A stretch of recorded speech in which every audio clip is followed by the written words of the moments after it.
What's up, everybody? This is Jason, and you're listening to the Unsung Podcast. And welcome to the very first episode. I'm glad you're here. I'm really excited to bring this. It's been a long time in the works. I've been working really hard on it, and I think you're really going to enjoy it. What you're about to listen to is part one of a planned multi-part series. I'll tell you up front that this one ended up being more of a prologue kind of an episode than I had originally planned. I originally planned to cover more of the story's timeline in the first episode, but as I did the research, I realized just how much context and background information was needed in order to have any hope of making sense of the main part of this story. So this first episode does have a lot of background information. We'll pull together some threads and lay out some of the themes that will be prominent in the story going forward. And by the time this episode is over, you'll have as much context as I can give you and be ready to hit the ground running with the main part of the story in episode 2. The good news is that I've front-loaded a lot of the research for this series, so most of the research for episode 2 is already done, which means it shouldn't take me too long to get that out to you. This first episode is also long, in case you hadn't noticed that yet. I've decided to fully embrace long-windedness, and I figure if you like your podcast brief and concise, you're just never going to enjoy this show anyway, so we might as well weed out those people up front with a 5-hour prologue. But for those of you not into the whole brevity thing, you've come to the right place. Last thing before we get started. I'm doing the research and writing for this show completely on my own in my spare time. I have a full-time job, not in any field related to history, and this is 100% a passion project. That being said, I think what I'm doing here is a great product, unlike anything else you'll find on the internet about the subject. I hope that by the time you finish this episode, you'll agree. And if you do, and you'd like to toss a few bucks my way to help me make more of these, I'd greatly appreciate it. Stick around till the very end, after the outro music, to hear more about how you can do that. And I think that about covers it. So without further ado, American Guerrillas, Part 1. Let's go. Well, you're gonna pull those pistols and whistle Dixie.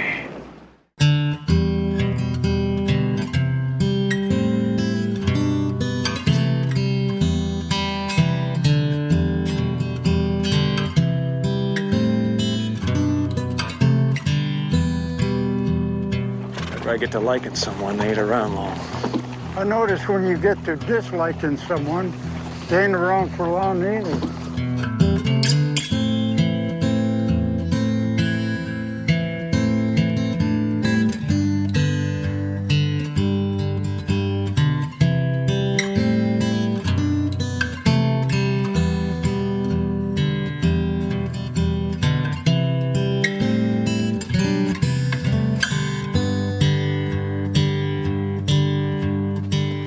Pretty sure we have time to bury them, fellas.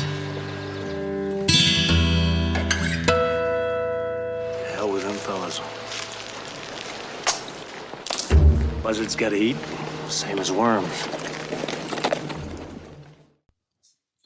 What comes to mind when you hear the words guerrilla warfare?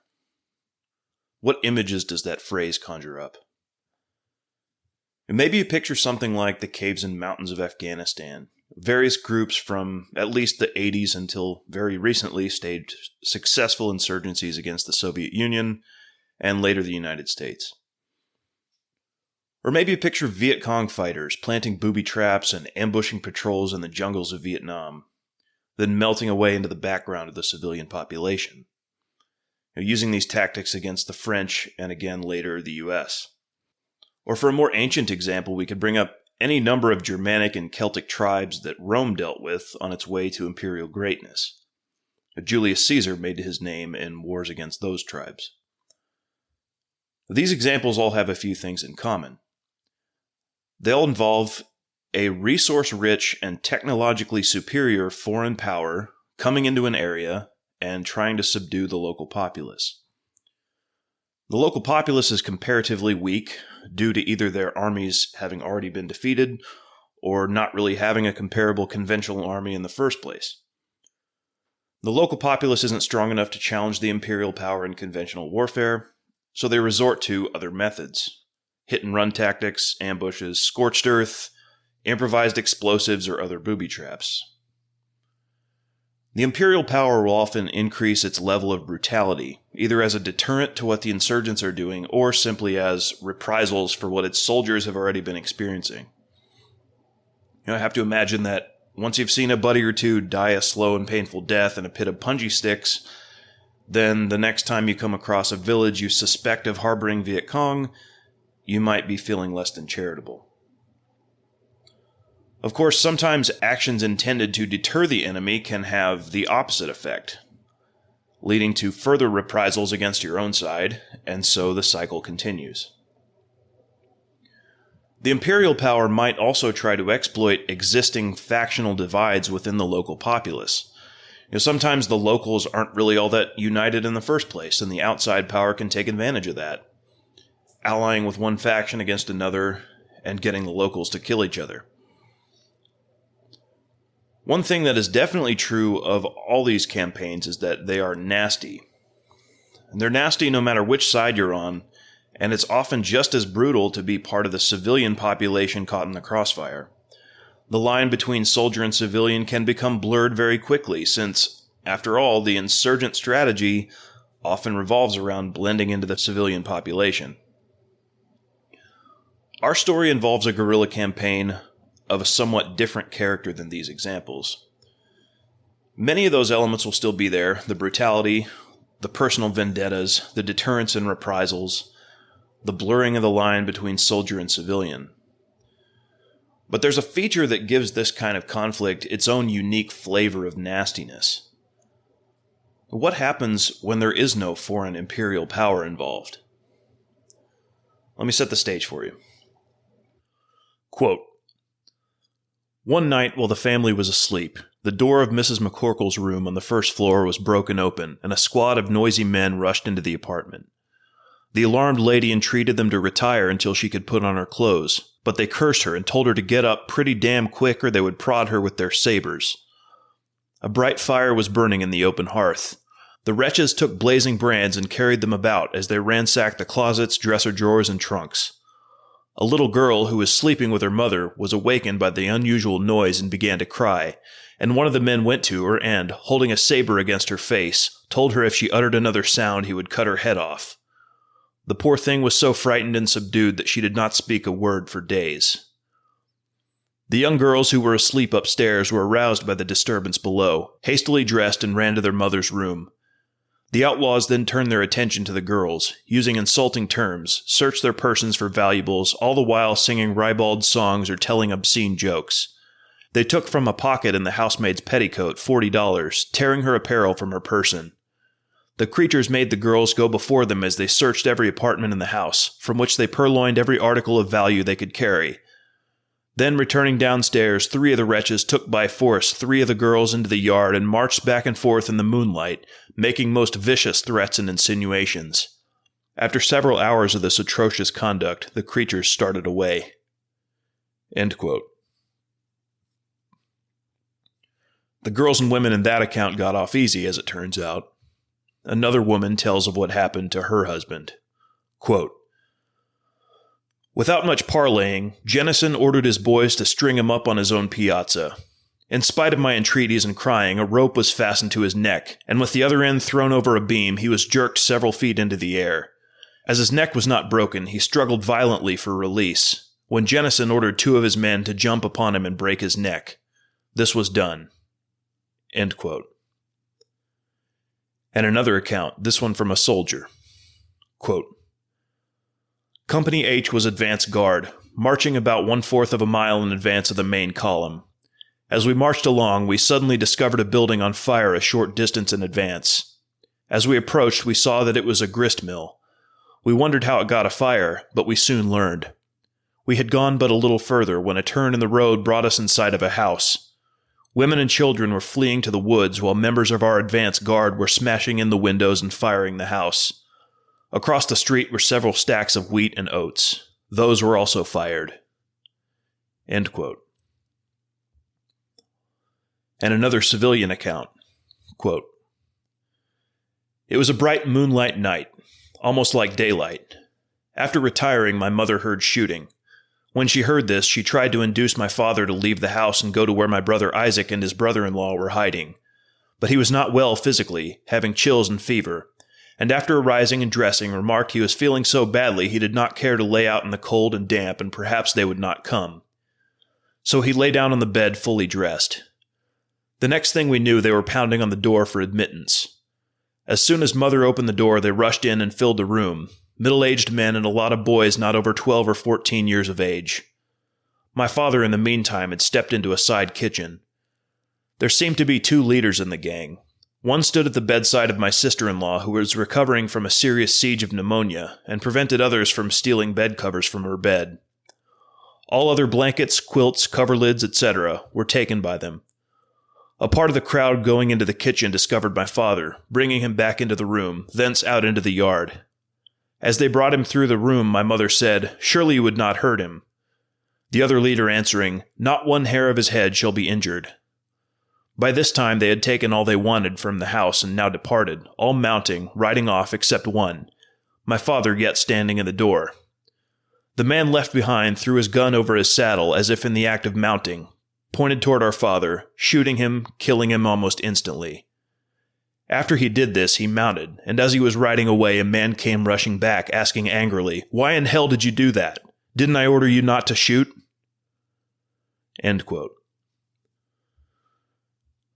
And one more for good measure, this one an account of a man who had just lost his wife to disease. Quote, Mr. Lawrence was ordered to produce his money and silver plate, to which he answered that his money and silver were in a bank in Canada. The troops dragged old man Lawrence into the orchard in front of his home, and 3 times hung him to a tree to force him to produce the money and valuables wanted. Lawrence had told the truth, and his persecutors, leaving him nearer dead than alive, commenced a search of the house, opening drawers with an axe when locked, emptying trunks upon the floor and ripping open bed ticks. Passing from room to room, they had passed the coffin containing the remains of Mrs. Lawrence, resting on chairs in the parlor. One fellow suggested that maybe money was hid in the coffin, and with that he knocked off the lid of the casket and searched for gold. A ring on the finger of the dead woman attracted his attention, and whipping out his bowie knife, he cut off the finger to release the ring. Before leaving, a soldier said to the 2 terror-stricken daughters, "If you want to plant the old lady, drag her out, for we are going to fire the ranch." Unaided, they dragged the coffin from the burning home, nursed their father back to life, and watched for the dawn of day. End quote. Scenes like these are commonplace in the guerrilla conflict we're about to talk about. For this story, when you hear the words guerrilla warfare, I'm going to ask you to think of a different place. Not some faraway mountain range in Afghanistan, jungle in Vietnam, or ancient European tribal village, but of a place a little closer to home. I'm going to ask you to think of Kansas and Missouri. You see, sometimes people don't need a foreign power to come in and exploit factional divisions. Sometimes the divisions are enough to cause trouble all on their own. Those accounts all come from Thomas Goodrich's book, Black Flag, Guerrilla Warfare on the Western Border, 1861 to 1865. In those accounts, it barely even matters which side the victims or the perpetrators were on. In fact, I intentionally edited a couple of them to remove references that would indicate sides. We'll talk plenty about sides later, but for now, I just want to show you, up close and personal, the real ground-level effects of the story we're about to tell. The American Civil War, in some respects, is different from other civil wars in history. In our Civil War, the factions were split more or less cleanly along a geographical line separating North from South. Civil wars in general are not always like that. The factions can be split more along class lines between rich and poor, or even along lines of personal loyalty to charismatic leaders like in the Roman Civil War between Julius Caesar and Pompey the Great. But because of the regional split in the states, our Civil War largely took on the character of more of a conventional state versus state war. In fact, some would even argue it wasn't actually a civil war at all, and what happened was the U.S. split up into 2 separate nations and had a regular war until one nation conquered the other. But no matter your point of view on that, the war did have that character to it for the most part. Not to say there weren't any Southerners who sided with the Union or Northerners who sided with the Confederacy. There definitely were. But for the most part, if you were from Indiana or Maine, you fought for the Union, and if you were from Georgia or Mississippi, you fought for the Confederacy, and there tended to be not all that much mingling between the two sides. The exceptions to that rule, predictably, were in what are called the border states, namely Maryland, Kentucky, and Missouri. And then later West Virginia, which separated from Virginia as a result of Virginia's secession and rejoined the Union. The three initial border states were unique not only because they were on the dividing line between North and South, but also because they were the only slave states that stayed loyal to the Union, at least officially on paper.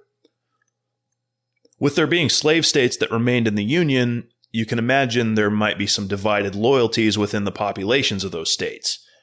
And for that reason, the border states became the hotbeds of the kind of guerrilla warfare we've been talking about. But scenes like these don't just happen out of nowhere. That level of violence against fellow citizens, former friends, sometimes even family members, doesn't just happen for no reason, or even for political reasons like disagreements over slavery or secession. Politics plays a role as an instigating factor for sure, but normal people under normal circumstances don't do these things. At least not on the scale that they happen in this story. No, violence like that requires an escalation. Well, among the border states, Missouri had the unique misfortune of having Kansas as its next-door neighbor. South Carolina is known as the cradle of secession. It was the first state to secede from the Union in late 1860, and it's also where the first shots of the Civil War proper were fired at Fort Sumter. Well, if South Carolina is the cradle in which the war spent its infancy, then Kansas is where the war was born.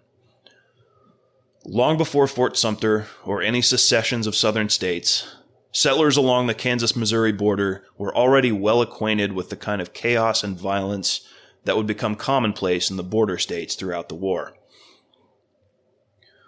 But like I said, that kind of violence doesn't just spring up out of nowhere for no reason, and to get there, we'll need to go back to something that can reasonably be called a beginning.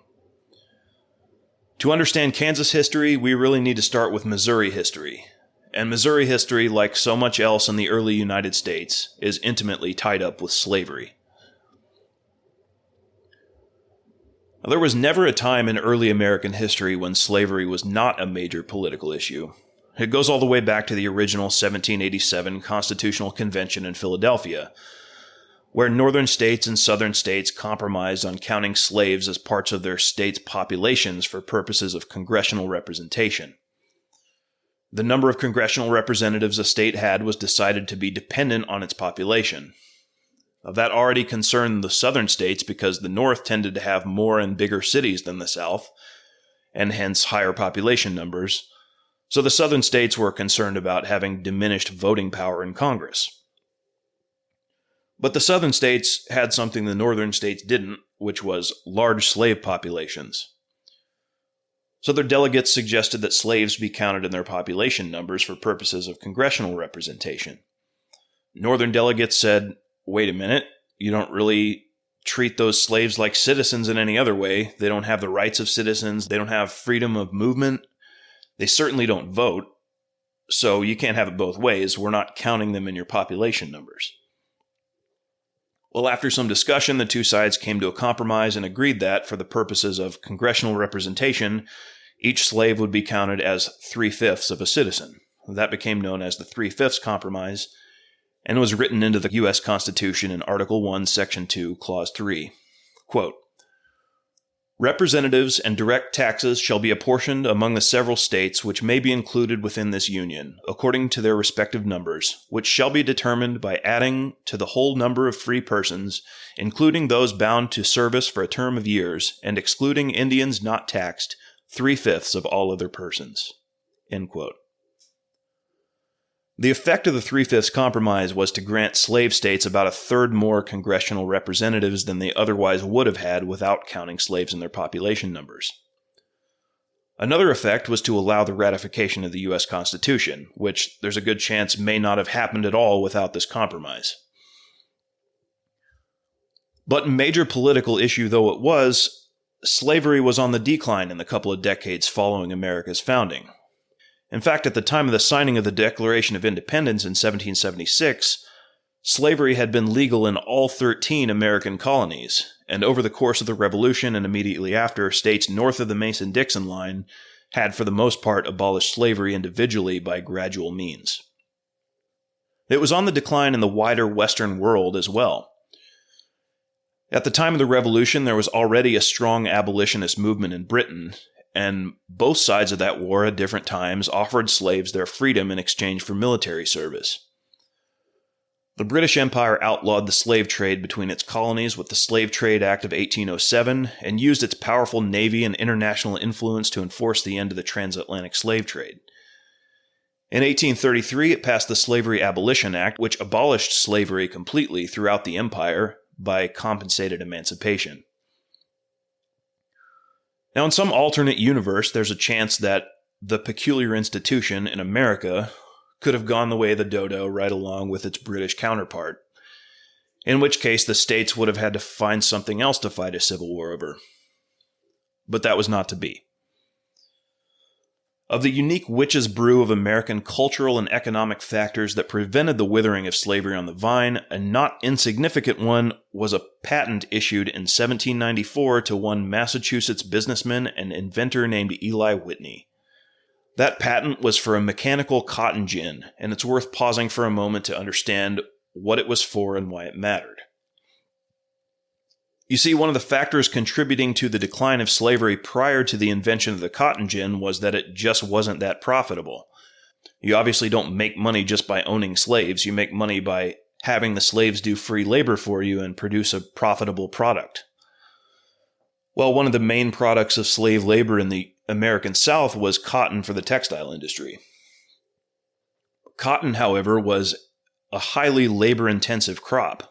It had to be grown and picked, and then it had to be ginned, meaning that the fibers, the part that will be made into fabric, had to be separated from the seeds.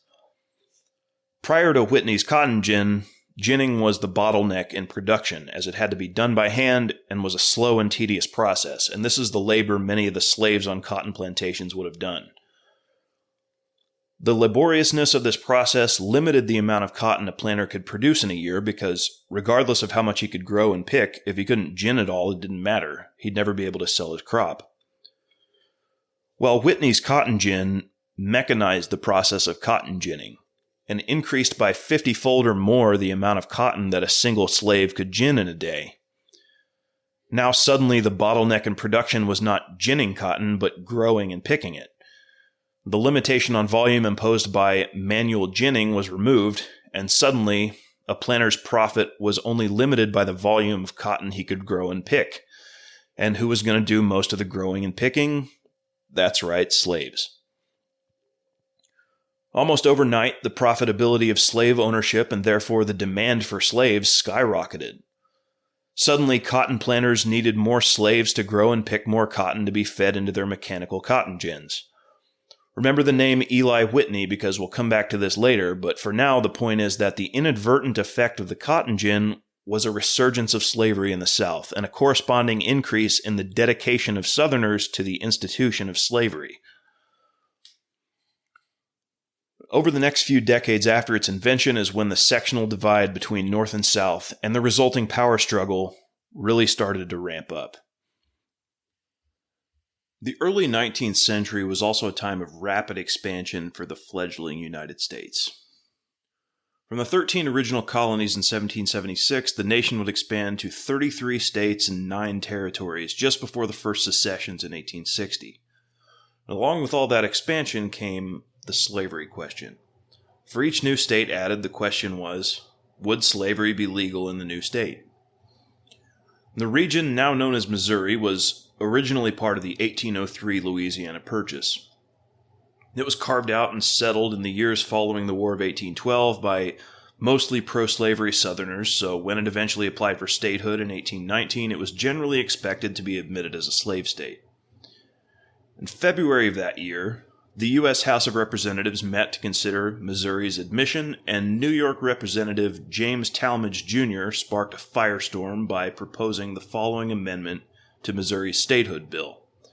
Quote, provided that the further introduction of slavery or involuntary servitude be prohibited, except for the punishment of crimes, whereof the party shall have been fully convicted, and that all children born within the said state, after the admission thereof into the Union, shall be free at the age of 25 years. End quote. So, to make that clear in modern English, there are two provisions there. One, no new slaves will be brought into Missouri, and two, any children of existing slaves who may be born after Missouri's admission as a state will be freed when they reach 25 years of age. To be clear, this proposal would not outlaw slavery in Missouri, but it was very much intended to restrict the expansion of slavery in the nation as a whole, and it bucked the trend of the natural course that everyone kind of expected events to take at that time. The debate in the House over this amendment was heated, but the amendment was added to Missouri's statehood bill, and the bill was passed by the House before ultimately being defeated in the Senate, thwarting Missouri's first bid for statehood. Before Missouri's next attempt the following year, Alabama was admitted as a slave state, which made the numbers of free and slave states equal at 11 apiece. The reason that matters so much is the U.S. Senate. And as you know from your high school civics class, each state gets 2 senators regardless of population. In this case, that means the southern states, with their smaller voting populations, were disproportionately represented in the Senate. And both sides of the divide saw the balance of power there as maybe the most important thing in politics besides the issue of slavery itself. So when Missouri made its second bid for statehood in 1820, if it were to be simply admitted as a slave state, the senatorial balance would be shifted in favor of the slave states. Well, the North couldn't have that, so a compromise was reached after some debate with a few key provisions. 1, Missouri would be admitted as a slave state. 2, the District of Maine, formerly part of Massachusetts, would be admitted to the Union as a free state to maintain the senatorial balance at 12 states apiece for slave and free. And 3, further expansion of slavery in the Louisiana Purchase would be prohibited north of the 36 degrees 30 minutes line of latitude, which for reference is the line that forms most of Missouri's southern border. This is famously known as the Missouri Compromise, and it's credited by many historians with defusing tensions and postponing the Civil War by several decades. But here's the thing about compromises. They're never really compromises. Every compromise has a winner and a loser, and the winner of this one was hands down the North for a couple of reasons. First, it prohibited expansion of slavery north of the line of demarcation, but it did not reserve the region south of the line as legal slave territory. As far as the region south of the line was concerned, the status of slavery in any new states added there would be decided by similar processes to what had been used previously. So, under the provisions of this compromise, the future balance of power could only shift one way. Any new states north of the line were guaranteed to be free, but states south of the line could go either way. Second, if you just look at a map of the U.S. in 1820 when this compromise was agreed on, you can clearly see that the line of demarcation itself favors free states. I'll link a map of this in the show notes, so check there if you want to follow along.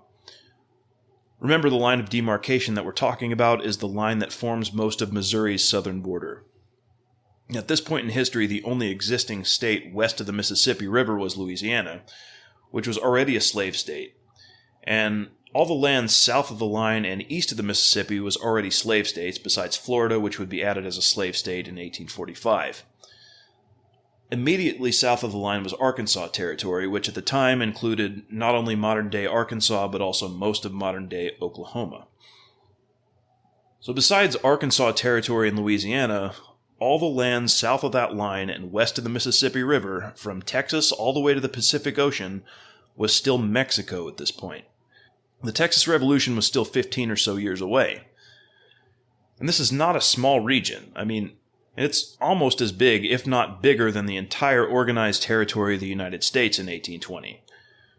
It encompasses all of modern-day Texas, Arizona, New Mexico, California, Nevada, and Utah, along with the Oklahoma Panhandle, and parts of Kansas, Colorado, and Wyoming. It's an absolutely vast region, around 950,000 square miles, and it was all still owned by Mexico when the Missouri Compromise was passed.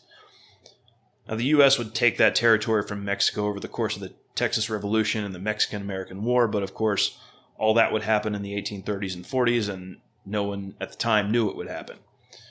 So the point is, from the restrictions imposed by the 3630 line, there just wasn't that much territory for the pro-slavery South to expand into as of 1820. The Free State North, on the other hand, had the comparably sized, unincorporated remainder of the Louisiana Purchase, around 650,000 square miles, and encompassing modern-day Iowa, Nebraska, North and South Dakota, most of Kansas, Wyoming, and Montana, along with parts of Minnesota, Oklahoma, and Colorado. And all of that vast region is north of the line of demarcation and was already owned by the United States, it just hadn't been carved up into territories and settled yet. So as far as anyone knew in 1820, with the exception of Florida and Arkansas, any new states added would be added north of the Compromise line and would therefore be free states. So the Missouri Compromise is a resounding political victory for the anti-slave North. From their perspective, they had the slave issue in the bag now. All they had to do was add new states north of the Compromise line in the natural course of settlement, wait for the resulting senatorial advantage to take effect, and find ways to politically restrict slavery in a gradual way and eventually get rid of it completely. Of course, all that changed during and after the Mexican War, which resulted in all of that vast region we just talked about being taken from Mexico. But by the time the Mexican War ended almost 30 years after the Missouri Compromise, the nation already looked different. 6 new states had been added since Missouri. Arkansas, slave state, 1836. Michigan, free state, 1837. Florida, slave state, 1845. Texas, slave state, annexed by the U.S. in 1845 after spending nearly a decade as an independent republic following its successful revolution against the Mexican government. Iowa, free state, 1846, and Wisconsin, free state, 1848. For anyone counting, those additions leave the nation still with equal numbers of slave and free states at 15 apiece. The Mexican War was sparked in part by the U.S. annexation of Texas because, despite the result of the Texas Revolution, the Mexican government still considered Texas a part of Mexico. And one of the results of the Mexican War was the addition of all the rest of that vast land area we talked about before to U.S. territory. Suddenly the U.S. actually had a large amount of unorganized land south of the Missouri Compromise line, and the slavery issue reared its ugly head again. The debate fired up in the U.S. Senate over how the new territory would be handled, and to gloss over what was a pretty complicated debate and negotiation, there are a few key provisions that came out of what became known as the Compromise of 1850. 1. California was admitted to the Union as a free state. Why was California even settled at this point, before all the intervening territory between Texas and the West Coast? We'll come back to that in a minute. 2. The slave trade, but not slavery itself, was outlawed in the District of Columbia. That means no buying and selling of slaves, but you can still keep the ones you already have. 3. The borders of Texas were altered to what they are today. Driving this was the fact that Texas, a slave state, previously owned territory in modern Oklahoma, Kansas, New Mexico, and Colorado, which was north of the Missouri Compromise line. And as part of this compromise, Texas gave up all of that territory and accepted the Compromise line as the northern border of its panhandle.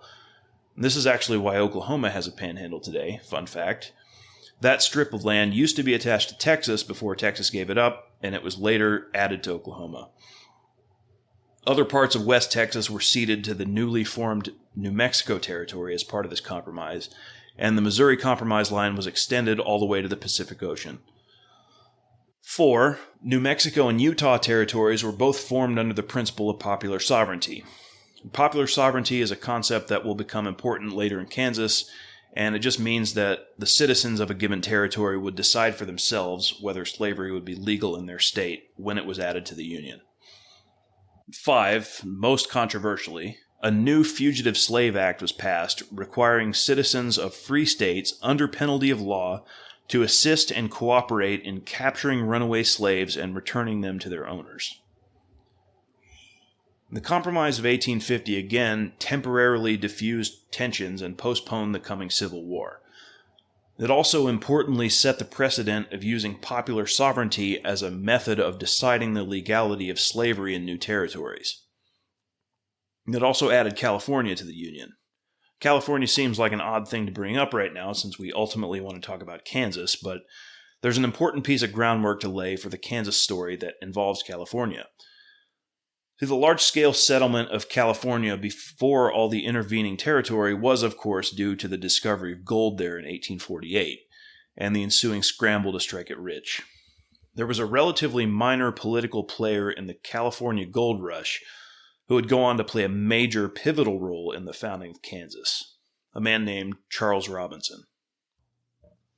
Charles Robinson was born in Massachusetts in 1818, and by all accounts had an ordinary, uneventful childhood.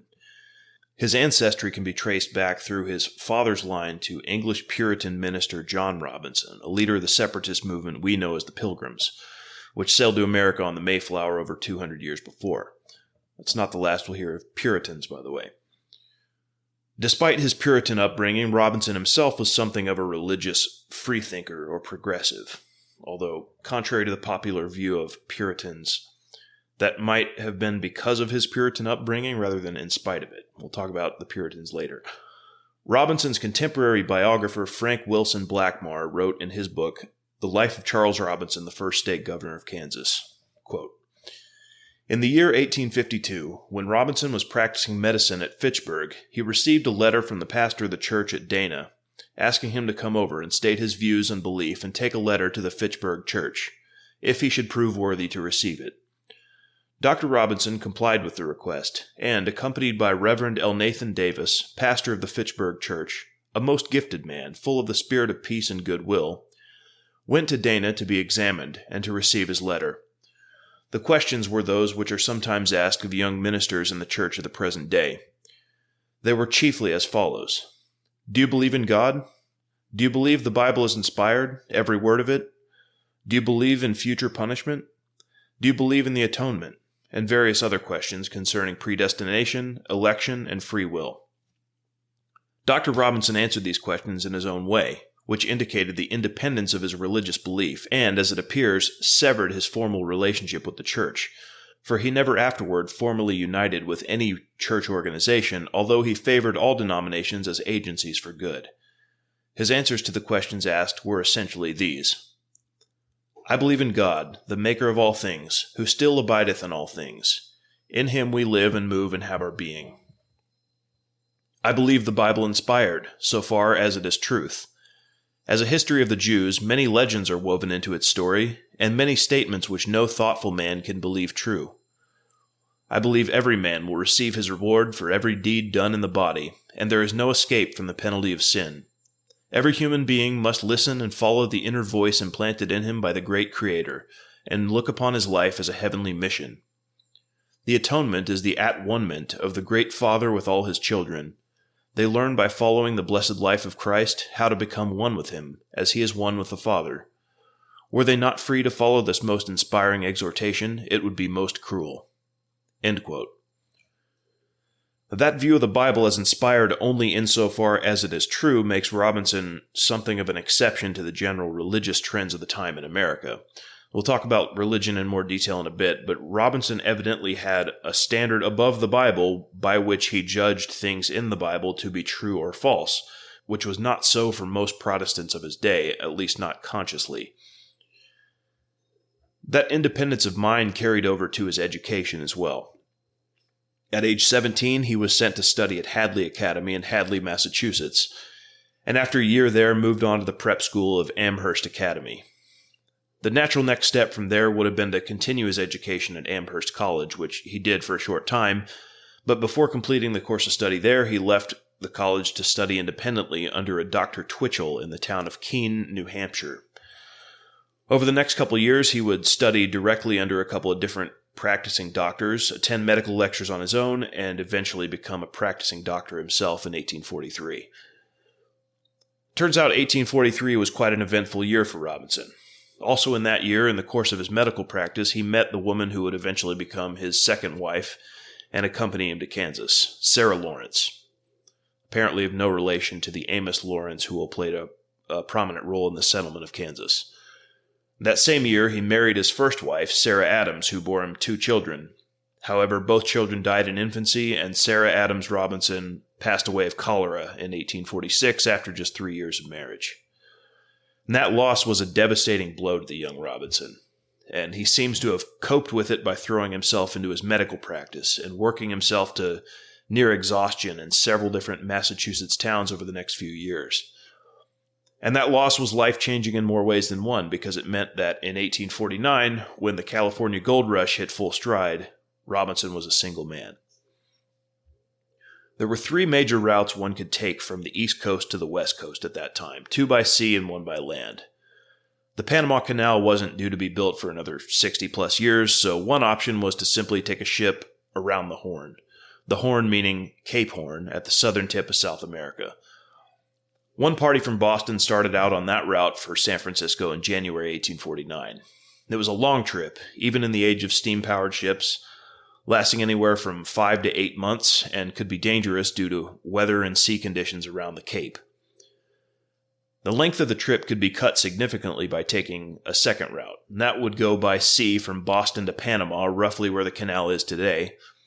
You would land on shore, cross the isthmus from the Atlantic to the Pacific side on foot, or by some other means of land travel, then board a different ship for the final leg of the trip to San Francisco. And then there was the overland route, the route Robinson would take when he left for California in March 1849. He didn't go alone. New Englanders were nothing if not organized, and a military-style company was formed for the trip, complete with ranks and uniforms. Blackmar says, quote, "In the winter of 1849, a party was formed in and around Boston for the purpose of emigrating and settling in California. This party was composed of men of all classes and professions, including tradesmen, clerks, manufacturers, mechanics, farmers, and laborers. It was organized in the form of a military company, with a full list of officers from captain down. The privates and non-commissioned officers wore gray uniforms, while the commissioned officers wore navy blue. An assessment was made upon each member, and all property was purchased and controlled by the officers. In this strange company, having the form only of military organization but without military discipline, was found Charles Robinson, who had entered as physician to the company. He was to be relieved of all responsibility other than the care of the sick. The nature of the man, however, rendered it certain that other responsibilities than the care of the sick would be thrust upon him." End quote. Now, a journey from Boston to California in 1849 could make for a story all on its own, but this trip turned out to be relatively uneventful, save for a cholera outbreak during a steamboat leg of the trip up the Missouri River from St. Louis to Kansas City. Robinson dealt with that skillfully by all accounts. Possibly the most significant thing about this trip was that Robinson traced the same route through Missouri and into the future Kansas Territory that he and other New Englanders would take 5 years later. His party camped one night on the Wakarusa River. Blackmar doesn't say exactly where that was, but it must have been somewhere in the neighborhood of the future town site of Lawrence, Kansas. But when Robinson pulled into Sacramento in August, after almost 5 months of travel, the party that had left Boston had long since fallen apart. From Blackmar, quote, "The company indeed was no longer properly a company when it reached California. The organization, so thoroughly completed in Boston before the party started westward, became finally wholly disintegrated, and its members entered the mines for the purpose of washing gold. Others finally located in towns or on farmlands. Dr. Robinson soon abandoned the mines and took up his residence in Sacramento, where he in company with others started a boarding house, and at the same time practiced to a certain extent his medical profession. He found many poor people in the city who were in need of both food and medical attention. From the boarding house, many received aid to keep them from starving, and through the kind offices of Dr. Robinson were given, gratis, medical attention which saved their lives. Here, as elsewhere, he always showed a kind-hearted disposition to help those who were needy. This disposition to help sufferers and those who were dealt with unjustly led him to become a leader of the settlers' or squatters' cause in Sacramento." End quote. Now, what exactly was the squatters' cause in Sacramento? Well, we need a little context of California history to understand that, and I realize this might seem like quite a tangent to take, so I feel I should justify it a bit. Besides introducing Charles Robinson as a character in our main story, I have another reason for covering this little episode, which is that it reveals something about not only Robinson's character, but also about the character of his social climate in New England, and possibly even the American spirit as a whole. Now remember, California was officially part of Mexico until the Mexican-American War ended in 1848, at which point it became a U.S. territory. And Mexico itself had been a Spanish colony until very recently. Mexico formally declared its independence in 1821 after over a decade of local and regional uprisings against Spanish rule. And for context, remember, the Missouri Compromise was enacted in the U.S. the year before in 1820. For decades, maybe even centuries before the Mexican-American War, both the colonial Spanish and independent Mexican governments had been in the practice of making large land grants to certain prominent citizens for purposes of settlement and development of their territory. So when California and some of the other former Mexican possessions were opened up for settlement as U.S. territories, they weren't empty. People already lived there, and much of the best land was already claimed under Spanish and Mexican grants.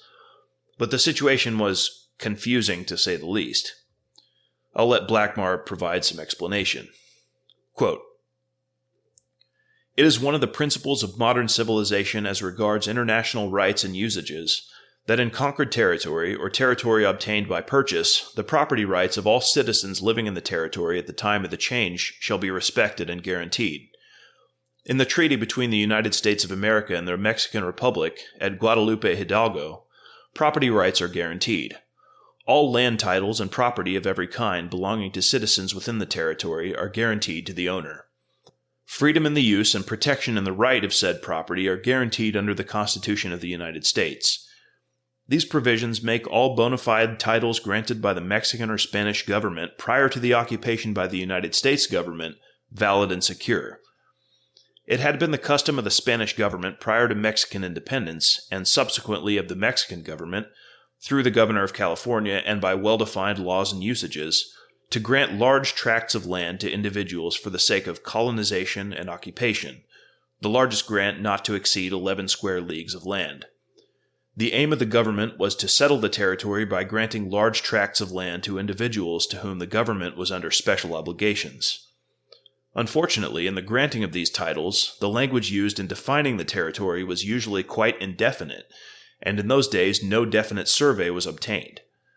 Usually the limits of the grant were determined by well-defined natural boundaries such as mountains and rivers. The result of this granting of lands so freely was that by the time of discovery of gold and the incoming of the settlers from the east, and in fact from all parts of the world, a large proportion of the fertile lands located in small tracts along the river bottoms had been covered by numerous grants. In addition to these genuine grants, many fraudulent ones had been made or assumed, which would seem to cover almost every available spot of fertile land in the state. To add to this confusion, the state legislature was powerless to make laws for the government of the state, as the latter had not yet been organized and accepted as a member of the Union. The courts also were in a disorganized condition, being in theory guided and regulated by the Mexican customs, which prevailed everywhere until American customs were adopted, but tending all the time to break away from the Mexican system and to adopt the American. There was, then, no adequate authority for testing land titles. Hence, when there came this sudden influx of settlers who were seeking lands to preempt on the so-called squatter rights which had prevailed to such a large extent in the United States, the settlers found the lands all covered by rights resting upon Mexican grants, or by assumed titles which might or might not be legal.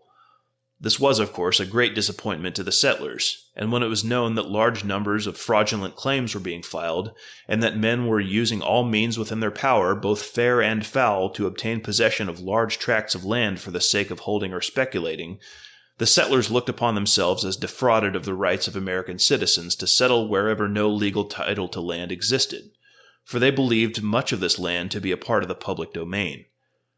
They held that at least until title to lands should be decided by the Supreme Court of the United States, they had as good a right to settle on these lands and await the decision as anyone else. Evidently, there was a great misunderstanding among the settlers because of the fact that the Mexican land titles were different from those of the United States. They had supposed that California, being open to settlement, was all public domain, similar to the new eastern states and territories when once these were open to settlement. They had failed to realize that civilization already existed in California. that a government had been established prior to the American occupation and American purchase, and that persons living within the territory were entitled to property rights superior to those of newcomers or immigrants. End quote. So the situation in California was an absolute mess, stemming from the fact that civilization was already there under the Spanish and Mexican governments prior to the U.S. having anything to do with it. When the U.S. had added new territories previously, they were empty for the most part, or at least primarily populated by Indians, who, as we know, can be safely pushed out and forced to go somewhere else. But California already had full-blown governmental institutions that had not been established under the American system. This would have been something less like previous American expansion and more akin to something like one European power taking over a colony from another European power. And that's not the worst of it, because when gold was discovered, now you had this massive influx of new settlers looking to strike it rich, who largely didn't realize that civilization was already there. New settlers often thought this was going to be like previous American expansion, where vast unclaimed lands would just be there for the taking by whoever got there first. Now add to that the often loose legal definitions of existing claims, plus the confused state of local courts, which had just practically overnight been placed under a new governing authority structure which was headquartered 3,000 miles away across an entire continent, and you have an absolute mess. Then, of course, there were people who would take advantage of the confusion and fraudulently claim land for themselves, which in turn made things even more confusing. At the center of all this, for the purposes of this story, is the claim of a Swiss immigrant named John Sutter. He had arrived in California in 1839 and established a colony he called New Helvetia. Blackmar says, quote, "His possessions reached far and wide up and down the Sacramento, American, and Feather rivers. He lived on his domains like a feudal lord of old times, with his men as servants, helpers, and a small army drilled for defense. In 1841, he received a grant from the Mexican government of 11 square leagues of land. In December 1847, Sutter reported the white population of his grant as 289, besides a large number of docile Indians, half-breeds, and Hawaiians. 60 houses clustered around the fort, and 6 mills and 1 tannery were within the district. Thousands of bushels of wheat were raised annually in the fertile fields, and thousands of cattle, horses, mules, sheep, and hogs grazed in the valleys and on the hills. In 1846, Sutter laid out the town of Sutterville, 3 miles below the fort on the Sacramento River. Subsequently, the town of Sacramento was laid out between Sutterville and the fort." End quote. By the way, 11 square leagues of land might not sound like a lot, but consider that a league is 3 miles, a square league is 9 square miles, so 11 square leagues is 99 square miles, and at 640 acres to a square mile, that 11 square leagues equates to 63,360 acres. Not a small plot of land. So by the time gold was discovered and the influx of settlers got started, Sutter had already been developing Sutterville, Sacramento, and the surrounding area for about a decade. As part of that, he had granted, sold, or otherwise deeded away land, fairly liberally it seems. Blackmar quotes Josiah Royce's account to explain Sutter's practices. Quote, "In 1848, when the gold seekers began to come, Sutter began to lose his wits. One of the pioneer statements in Mr. Bancroft's collection says rather severely that the distinguished captain thenceforth signed any paper that was brought to him. At all events, he behaved in as unbusinesslike a fashion as well could be expected, and the result was that when his affairs came in later years to a more complete settlement, it was found that he had deeded away not merely more land than he actually owned, but, if I mistake not, more land than he himself had supposed himself to own. All this led not only himself into embarrassments, but other people with him, and to arrange with justice the final survey of his El Dorado grant provided in later years one of the most perplexing problems of the United States District and Supreme Courts." End quote. So Sutter was apparently just giving away land left and right, and naturally all of the people he granted land to would depend for the legitimacy of their claims on Sutter's original 1841 Mexican grant. But there was a problem with that too, because it turned out that there was an apparent mistake in that original grant, and the legal description of Sutter's claim did not include the fort or Sutterville or Sacramento. Now, by all accounts, that was simply a mistake that was never corrected. Remember, Sutter got there in 1839 and established the fort shortly after, then received the grant in 1841, then established Sutterville in Sacramento nearby the fort in 1846. So if the Mexican government gave him this grant in 1841 to legitimize his existing settlement, it would have obviously intended to include the land he was actually living on and developing. But the technical description in the document failed to include that land. This was never corrected, and Sutter and everyone who received land from him just went on developing and building on it as if they owned it for nearly a decade. Now you have this large influx of new settlers who want fertile land and are highly suspicious of fraudulent land claims, and you can see how this situation might look pretty fishy to them. Blackmore describes the dilemma, and before I read this quote, he'll talk about Yankees here, and keep in mind, throughout his book, Blackmore is highly favorable to both Robinson and the Yankee character in general. So when he says things here that seem critical of Yankees, it's not because he's some kind of Southern lost causer just trying to make Yankees look bad all the time. He's not. He's solidly in the camp of the abolitionists, so just keep that in mind as I read this. Quote, in 1860, the Supreme Court, in its attempt to settle the Sutter case, located the land in 2 tracts, one of 2 leagues, including the fort and city, the other of 9 leagues, on the Feather River, including Marysville.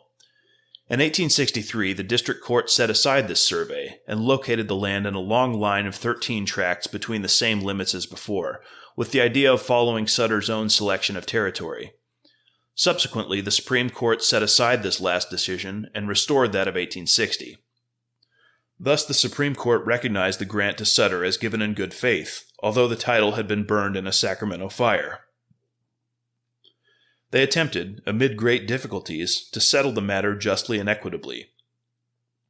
But if commissions and courts found so much difficulty in settling the land title of Sutter, it is easy to see how settlers would readily fall into the idea that the grant was irregular and illegal. Moreover, the grasping for land by Yankee speculators, the shrewd manner in which these Yankees were outwitting the old Spanish grantees and seizing the most fertile spots of California, tended to create a distrust of all land titles. The manner in which the speculators were obtaining control of large bodies of land seemed to the settlers like a process of robbery, by which they were defrauded of the rights of settlement on what they considered the public domain. End quote. Would-be settlers flocked to Sacramento in 1849, a town which existed because of Sutter and which derived its legitimacy from the Sutter land grant. All of the land in and around the town was either still claimed by Sutter or claimed by men who had bought or been given land from Sutter, meaning the legal legitimacy of all those claims depended on the legitimacy of the original Sutter grant. But the town was still a young town, having only been established less than 4 years ago, and there were still plenty of undeveloped lots which were nonetheless already claimed. But owing to the confusion around the grant situation, settlers looking for choice land simply walked in and set up shop on these undeveloped lots. Directly into the middle of all this confusion stepped Charles Robinson when he showed up in Sacramento in August 1849. And he was not the kind of man to just sit out a brewing confrontation such as this. In his own book, The Kansas Conflict, Robinson talks about his introduction to the Sacramento squatter conflict. He'll talk about himself in the third person, which I guess was fairly common for autobiographical works back then. But when he says the doctor, he's talking about himself. Quote, in the midst of this rainy season, 3 men, including the doctor, were passing along the levee between the slough near I Street and the river, when they met a pretended sheriff and posse well charged with whiskey. Curiosity caused the 3 men to stop and watch the proceedings. The posse went directly to a structure of logs and canvas, where was a sick man who had been fed and nursed by the doctor for several days. This man was ruthlessly hauled from his shelter, and the logs and canvas leveled with the ground. One of the 3 watchers exclaimed, "That is a damned outrage," and the others joined in the exclamation. It was then and there the movement commenced that culminated in the squatter riot of the next year. End quote. Robinson and a few others responded by calling a public meeting on the levee that same evening, which included both landowners and squatters. By the way, for the sake of simplicity, I'm going to refer to the 2 groups involved here as landowners and squatters. I am aware that those very terms imply that all the claims derived from the Sutter Grant were legitimate and that the claimants were legitimate landowners. I think it's okay for me to use those terms given what the Supreme Court later decided in 1860, and Blackmore uses those terms himself. But just know that I'm not purposely trying to favor either side, I just need simple terms to use. Anyway, the landowners initially took control of the meeting and explained their position in several speeches, and then Robinson took the stand and offered a resolution. Quote, "Whereas the land in California is presumed to be public land, therefore resolved, that we will protect any settler in the possession of land to the extent of 1 lot in the city and 160 acres in the country, till a valid title shall be shown for it." End quote. Blackmore continues, quote, "This was a bold assertion to make. It assumed that the Sutter title was not legal, or that Sutter's claims were greater than the law could warrant. The resolution was received with great enthusiasm by the assembled crowds, and had its influence in preventing indiscriminate ejection of tenants. But in December 1849, an ordinance was passed by the City Council directing the removal of certain improvements from city lots occupied by squatters.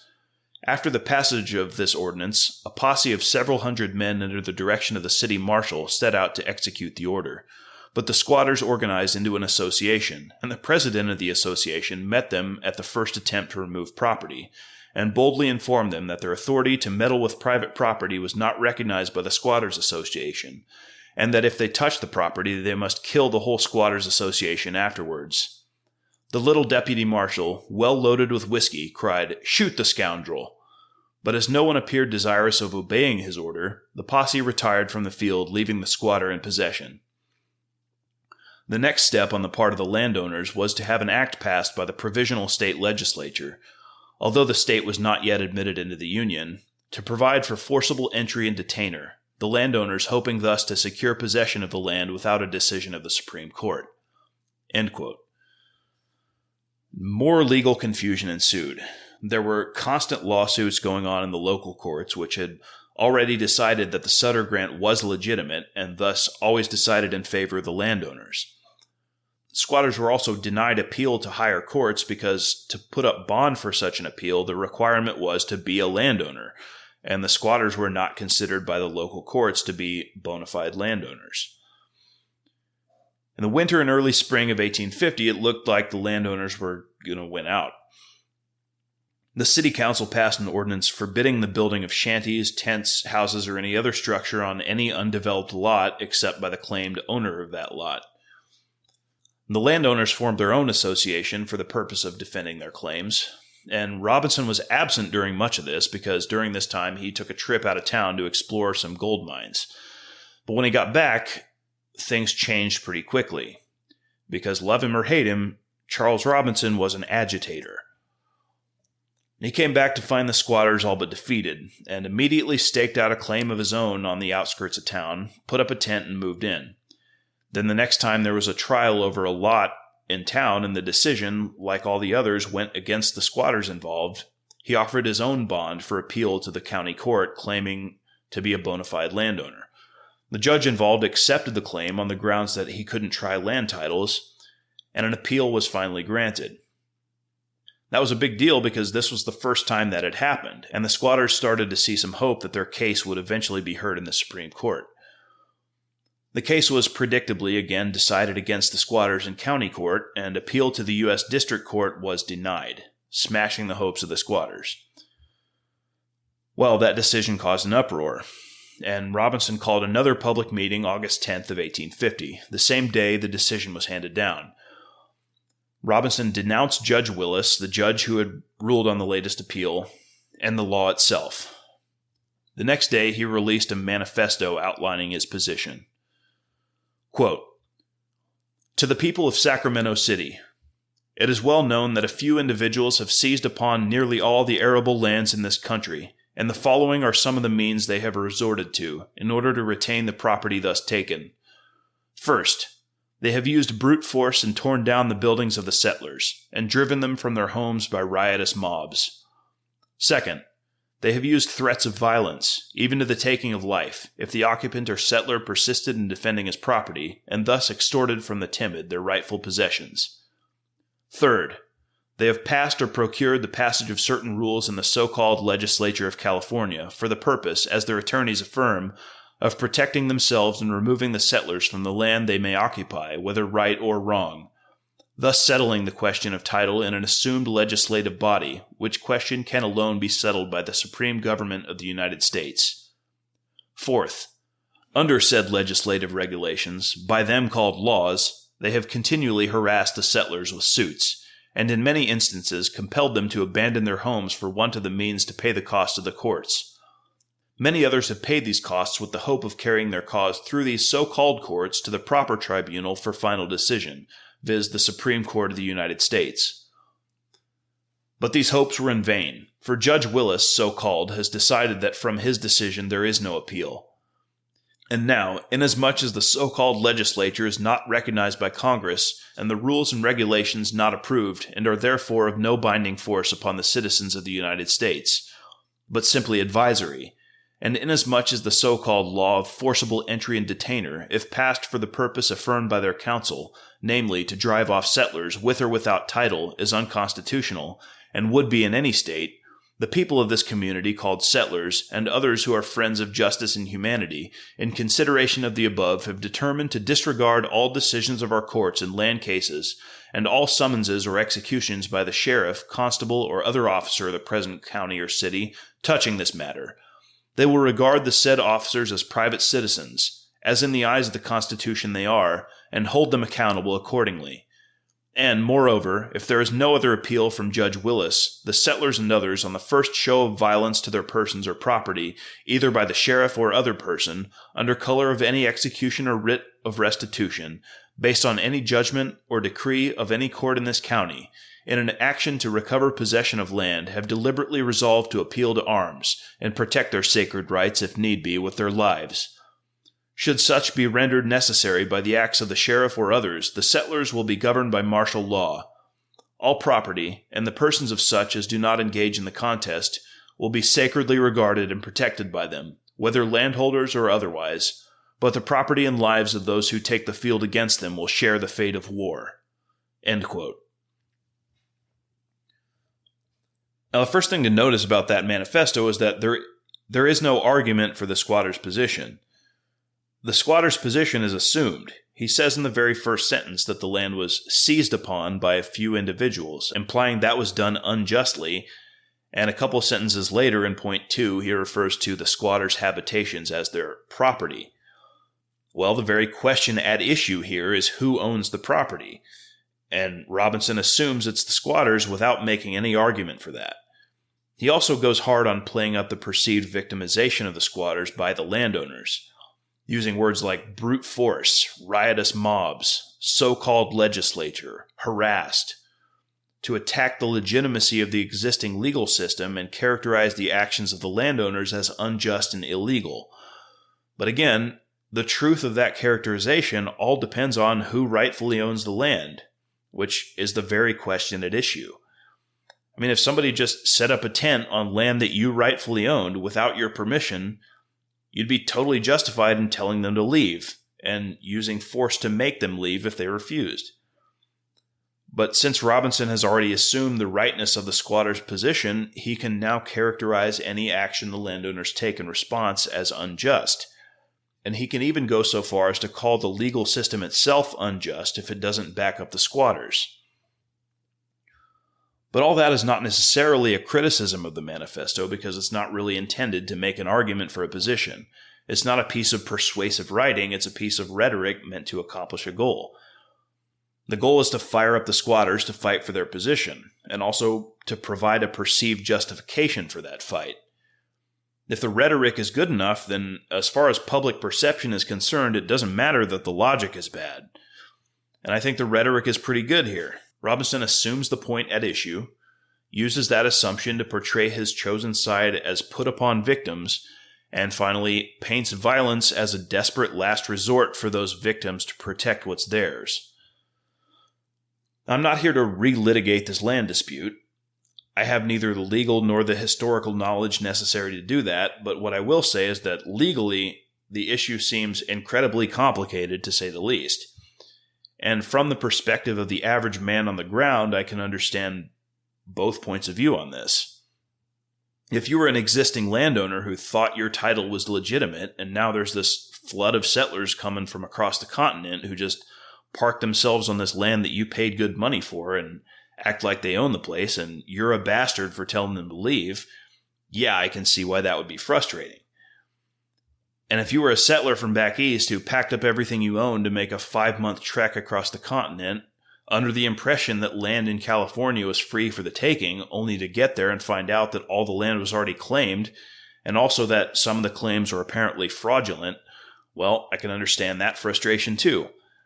And maybe you'd have an incentive to seize on any little irregularity that allows you to conclude that a given title might be fraudulent.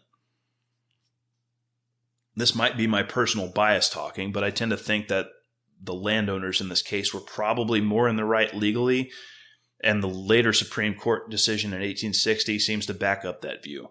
Blackmore generally agrees, although he says, quote, "The squatters could scarcely be blamed for believing that the title of Sutter was fraudulent, on account of the dispositions of persons in those days to grab and hold great landed estates regardless of right." End quote. And that's true. However, you could just as easily throw the squatters themselves into that same category of people just looking to grab land regardless of right. But now I'm coming to the real reason I wanted to cover this little episode in the first place. Royce, who evidently also agreed that the landowners were ultimately more in the right, says the following in summing up the situation. Quote, "And when we speak of Dr. Robinson, we have to do with no insignificant demagogue or unprincipled advocate of wickedness, but with a high-minded and conscientious man who chanced just then to be in the devil's service, but who served the devil honestly, thoughtfully, and, so far as he could, dutifully, believing him to be an angel of light." End quote. I don't know if Josiah Royce had any idea how profound that sentence was when he wrote it, but it really does sum up the theme of this entire series and could apply to so many of the key figures involved. See, there is a devil at work in American political life, and I think it's a devil of a particular kind that we can actually describe and see at work throughout our history. The devil Royce says that Robinson was serving, possibly in a little bit of a tongue-in-cheek way, I think is a devil of false dialectics. To sum up the story so far in Sacramento, it goes something like this. There's a complicated legal question over land titles, which is further complicated by a recent change in the authority structure that grants the local court system its legitimacy. There's one particular land title dispute that becomes important because of its location and the mistake that was apparently made when it was issued. And keep in mind the Sutter claim was only one example among the giant mess that was California at this time. Even specifically within the Sutter claim, the situation is complicated because of the way Sutter handed out land willy-nilly to basically anyone who asked until he deeded away more land than he actually owned. The situation is so complicated that it ended up taking the Supreme Court a whole decade to figure out a decent settlement. And what do Americans do with all that messy real-life complication? The same thing we do with every political issue. Flatten the whole thing out and simplify it into a dialectic with two opposing sides. The reason I wanted to cover this episode, besides introducing Robinson, is that it's a much cleaner example of this kind of thing than the main topic of this series. There's no obvious moral issue here like chattel slavery, so we can look at the political dynamics in a sharper way. And American politics is built around false dialectics and group opposition. There's no room for nuance in this conflict. There's no room for someone to say, well, the guy who claims city block A has a legitimate claim, but the guy who claims block B doesn't, evaluating things on a case-by-case basis. No, you're either on the side of the squatters or on the side of the landowners.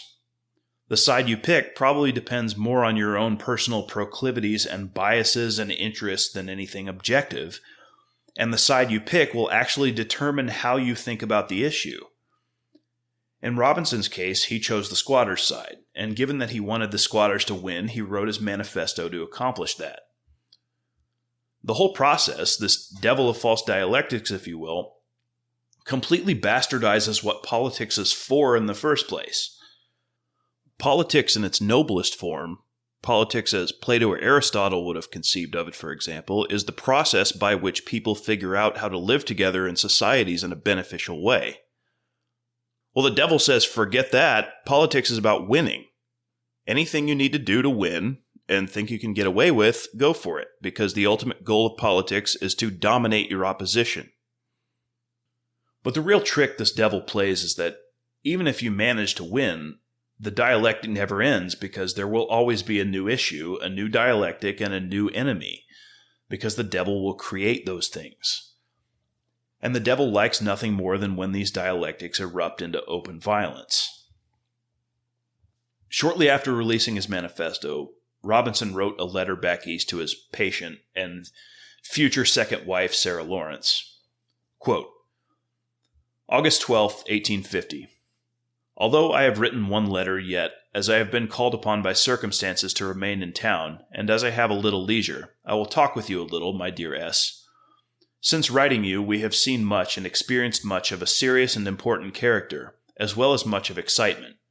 The county judge, before whom our cases were brought, decided against us, and on Saturday morning declared that from his decision there should be no appeal. The squatters immediately collected on the ground in dispute and posted on large bills the following: Outrage! Shall Judge Willis be dictator? Squatters and all other Republicans are invited to meet on the levee this evening to hear the details. It was responded to by both parties, and the speculators, as aforetime, attempted to talk against time, etc. On the passage of a series of resolutions presented by your humble servant, there were about 3 ayes to 1 nay, although the transcript said they were about equal. The transcript is the name of a Sacramento newspaper, by the way. Sunday morning, I drew up a manifesto, carried it with me to church, paid $1 for preaching, helped them sing, showed it to a lawyer to see if my position was correct, legally, and procured the printing of it in handbills and in the paper, after presenting it to a private meeting of citizens for their approval, which I addressed at some length. After a long talk for the purpose of consoling a gentleman just in from the plains, and who the day before had buried his wife, whom he loved most tenderly, and a few days previous to that had lost his son, I threw myself upon my blankets and anxiously thought of the morrow. What will be the result? Shall I be borne out in my position? On whom can I depend? How many of those who are squatters will come out if there is the prospect of a fight? Will the sheriff take possession, as he has promised, before 10 o'clock a.m.? How many speculators will fight? Have I distinctly defined our position in the bill? Will the world, the universe, and God say it is just? Etc., etc., etc. Will you call me rash if I tell you that I took these steps to this point when I could get but 25 men to pledge themselves on paper to sustain me, and many of them, I felt, were timid? Such was the case. This morning I was early on my feet, silently and quietly visiting my friends, collecting arms, etc. Our manifesto appeared in the paper and bills early, and the whole town is aroused. Nothing is thought or talked of but war. About 200 men assembled on the disputed territory, and most of them sympathized with us. A few, however, were spies. We chose our commander, and enrolled such as were willing and ready to lay down their lives if need be in the cause. About 50 names could be obtained.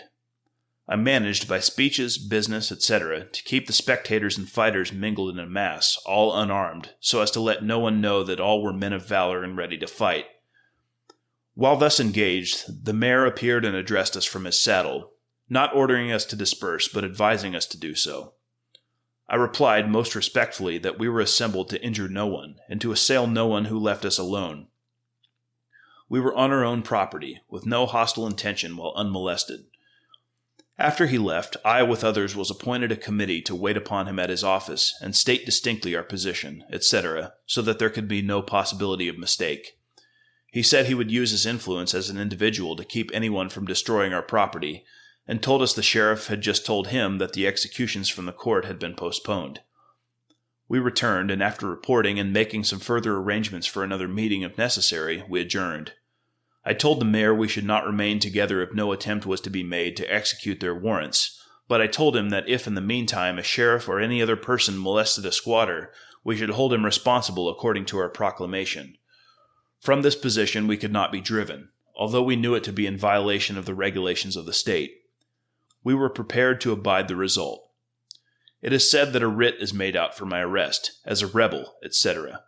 If so, it will not probably be served at present." End quote. So the squatters assembled for defense of their claimed property, and dispersed when the mayor's officers declined to press the issue. But the very next day, August 13th, the sheriff showed up again at the property in question after the squatters had dispersed, removed their belongings, and made several arrests. Robinson and some other squatter leaders held a closed meeting that same night at Robinson's tent to plan their next move. They chose a Mexican war veteran named Joseph Maloney to lead a company of squatters the next day in retaking the property just seized by the sheriff. The next morning, August 14th, Robinson and Maloney rode into town to muster the men, but found that the turnout was worse than lackluster. In fact, no one at all showed up to meet them at the appointed place. It seems the squatters on the whole, for one reason or another, were not particularly ready to risk their lives over this issue. But Robinson was not a man to be defeated by a lack of enthusiasm on the part of the people he claimed to be advocating for. As we said before, he was an agitator, and if there wasn't enough enthusiasm for the cause, then damn it, he would create some. Information is a little scant on Maloney from what I've seen, but judging from Blackmar's account, he seems like a bit of a loose cannon who might have been in this for more personal reasons. Blackmar says Maloney held a personal grudge against former city council president A.M. Wynn, and he doesn't elaborate on the nature of that grudge, but as we'll see, it does serve to characterize Maloney as the sort of man who might be willing to see his cause go up in flames to satisfy a personal beef. Anyway, Robinson and Maloney started to make the rounds and go find the men to bring to the muster. We'll let Blackmar take up the story from there. Quote, Dr. Robinson and Maloney started out to rally their forces, and found after a search that some of the loudest in the protestation against abuses and the boldest in promises were in bed, trembling at the hint of war. It took 4 or 5 hours to muster 15 men, who were drilled a short time by Captain Maloney before setting forth on their errand. The soldiers were sworn in to obey the orders of the commander or be shot as a penalty. The situation was not encouraging. After a day and a night had been spent in vigorous work, an army of only 15 armed and equipped men could be mustered to take the field. Maloney, who began to swell with military pride, desired to ride the doctor's cream-colored horse. Dr. Robinson was armed with a Colt's 6-shooter rifle. This had been lent to him by a gentleman who sympathized with the movement and who had recently arrived across the plains. At noon of a very hot day, August 14th, the order was given to march, and the little squatter army of 14 men and 1 commander marched 7 abreast down N Street, though insignificant in number, very warlike in appearance. They had not gone far before a crisis occurred in their own ranks. The house of a citizen by the name of A.M. Wynn, former president of the city council, was on the line of march, and it appears that the commander, Maloney, had a bitter grudge against him. As the little army approached the house, the commander turned upon his horse and said he would order that house destroyed. Up spoke the doctor from the ranks, and denounced such a proceeding as fatal to the entire squatter movement. The commander apparently abandoned his purpose, but when directly opposite the house he turned again and said, "We will never have a better time," and was about to give the order to fire the house. From the ranks of the little army, Dr. Robinson sprang forward, rifle in hand, and shouted to the foolhardy commander, "If you order that house destroyed, I will blow your brains out." This was a peculiar situation. Here was a private who had 15 minutes before sworn to obey the orders of the commander on penalty of being shot, jumping from the ranks and threatening to shoot the commander if he did not obey the orders of a private.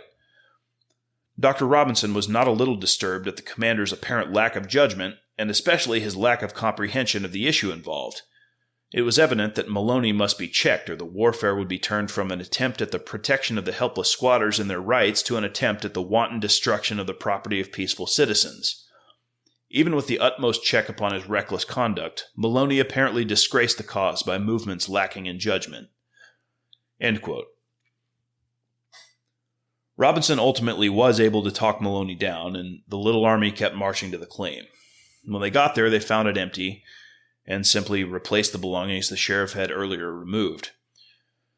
After that surprisingly easy win, they moved on to another squatter claim on I Street where there was some reported trouble, but when they got there, they found it was just a misunderstanding. At this point, it seems Robinson realized that the immediate purpose for mustering this army in the first place had been accomplished, in a surprisingly clean and easy way, and what he had on his mind was to de-escalate the situation. He would have been acutely aware of the optics of all this, and in order to continue to portray the squatter movement as legally helpless and only willing to use violence as a last resort to protect their rights, he would have wanted to make certain that the army would do no more than absolutely necessary to defend the squatters' claims.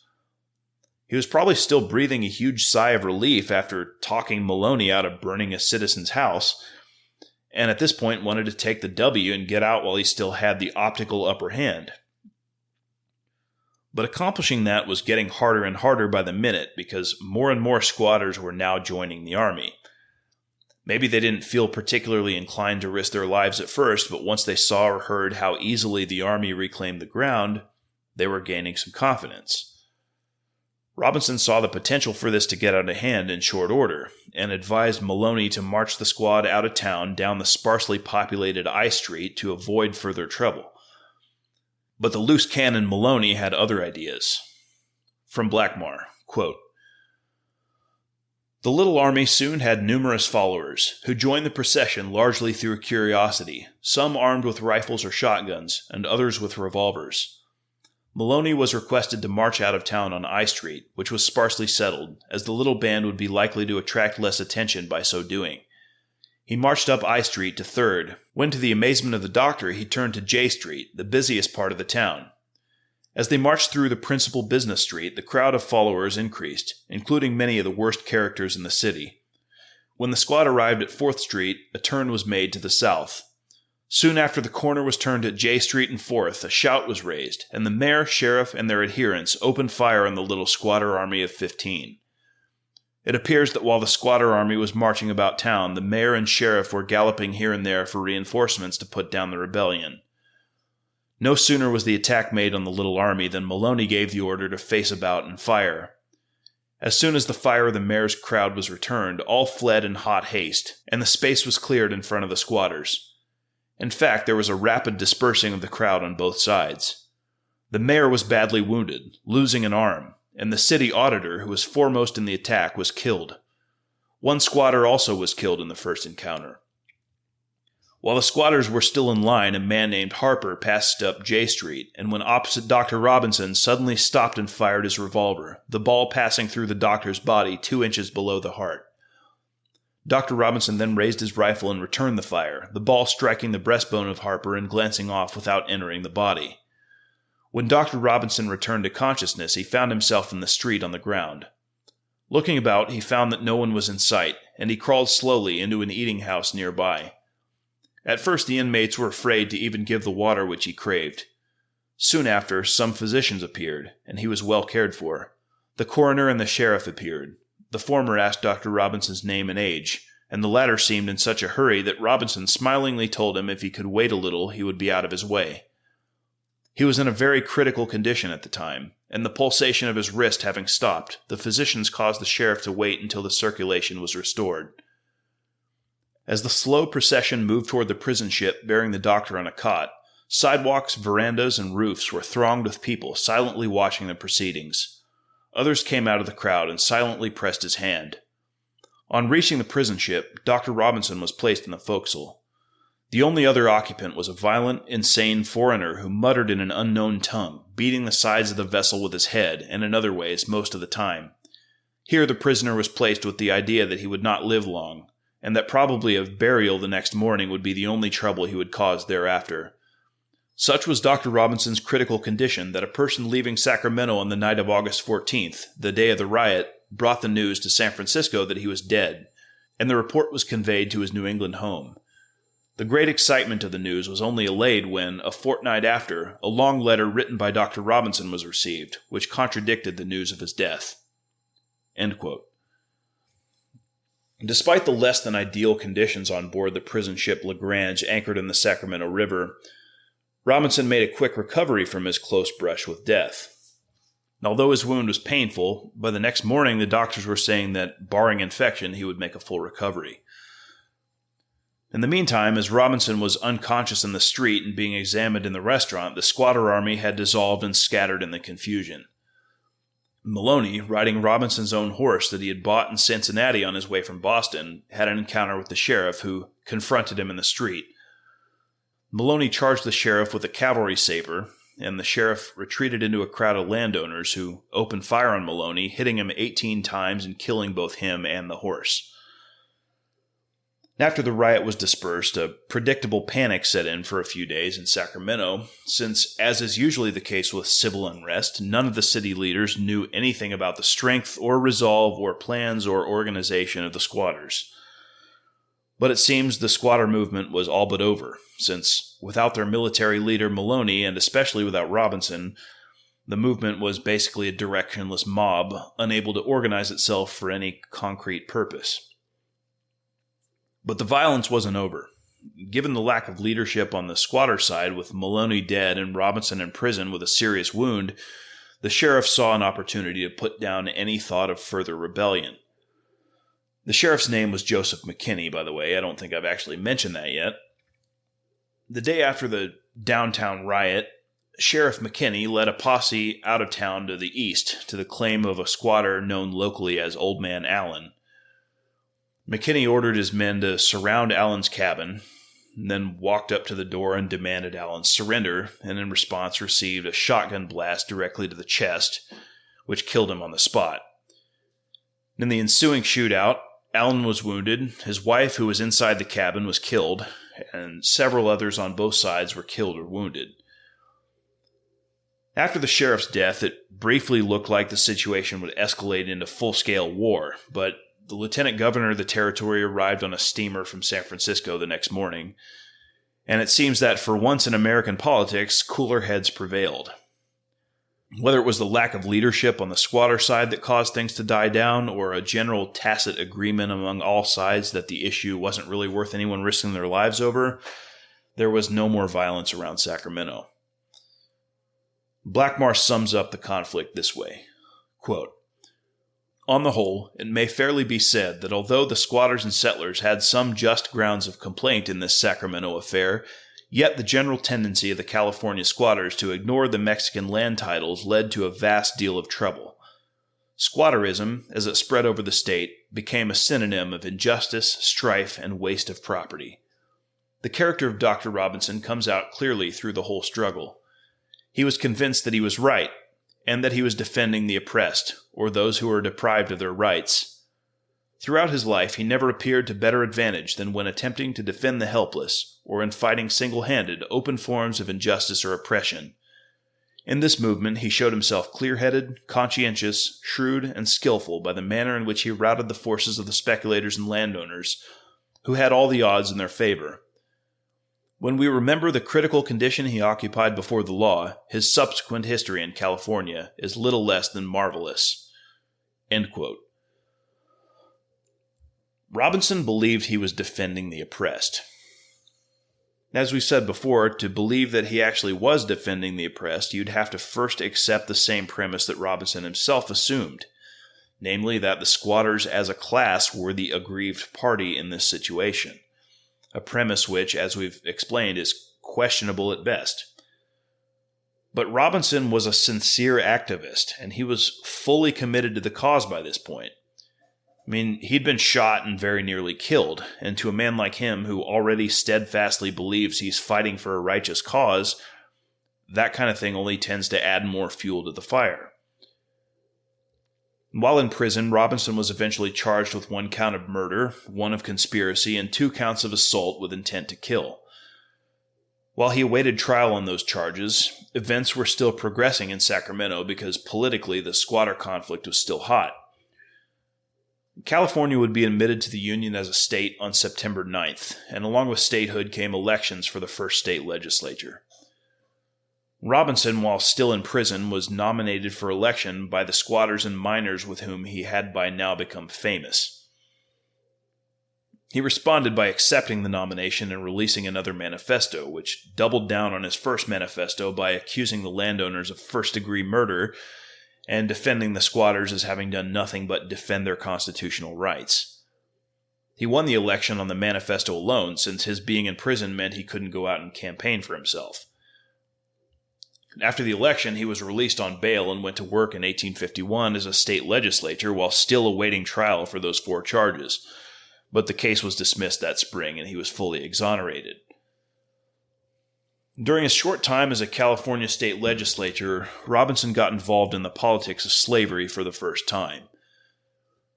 Because the population of California was mixed between pro-slavery and anti-slavery, there was briefly a movement to split the state into a northern free half and a southern slave half. Robinson opposed that movement and advocated for the state to be kept together as a free state, and to that end supported John C. Fremont's re-election as the state's senator. Ironically, Fremont was the owner of, guess what, one of those Mexican land grants that were the central focus of the squatter movement. It's not exactly clear why Robinson decided to leave California and go back to Massachusetts in the summer of 1851, but that's what he did. The gunshot wound, his stay in prison, and a bout with an apparently pretty serious illness early that year all might have added up to the conclusion that staying in California was hazardous to his health. Or it might have been that his recent introduction to the Free State movement gave him the impulse to go back home and reconsider how he could best be of service on a national level.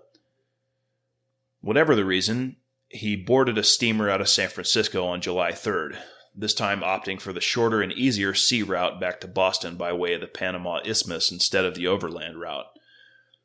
But the adventure wasn't quite over, because at 3 a.m. on July 5th, the 3rd day out from San Francisco, about a quarter mile off the coast of the Baja California Peninsula, about 80 miles south of San Diego, the ship struck a rock and started taking on water.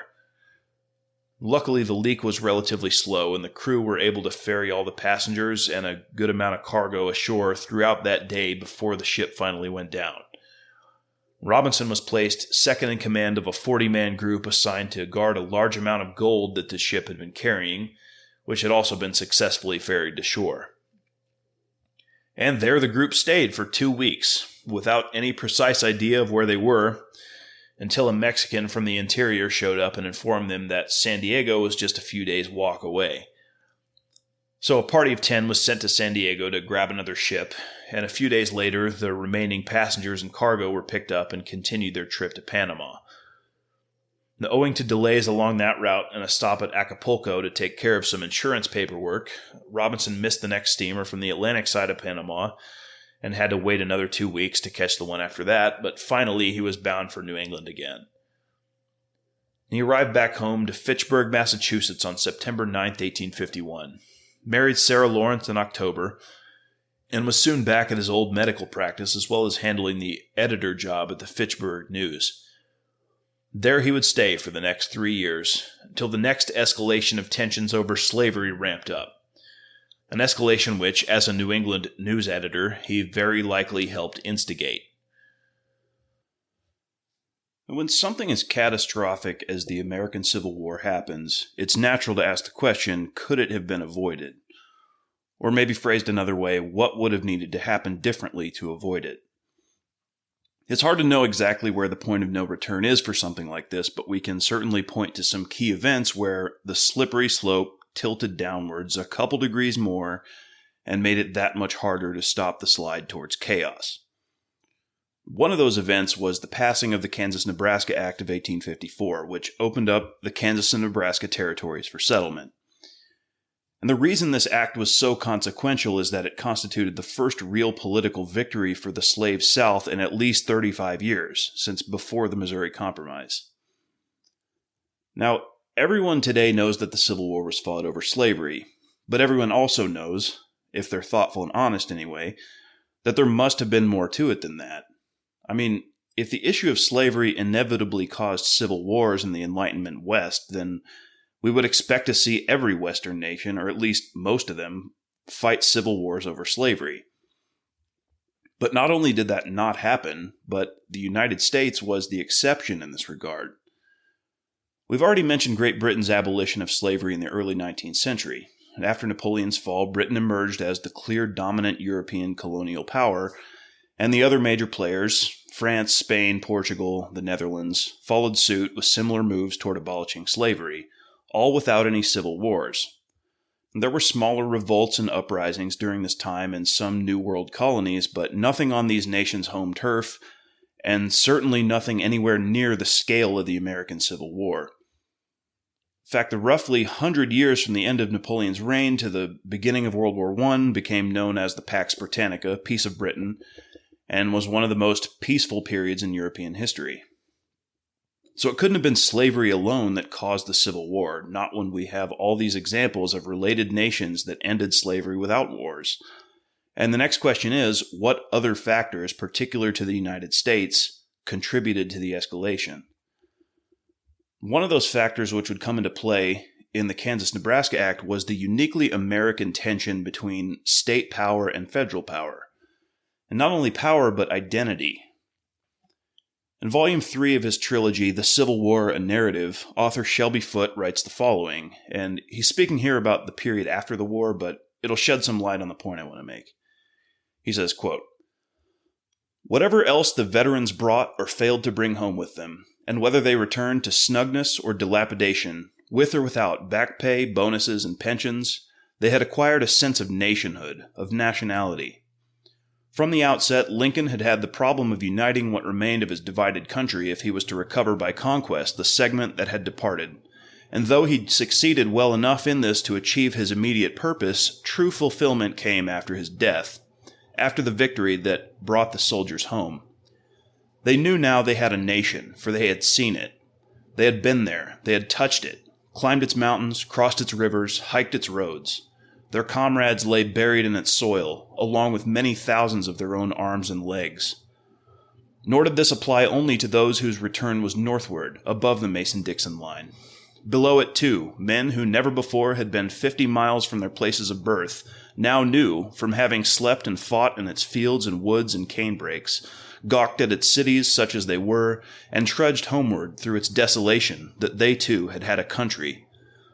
Not secession, but the war itself, and above all the memories recurrent through the peace that followed, such as it was, created a solid South, more firmly united in defeat than it had been during the brief span when it claimed independence.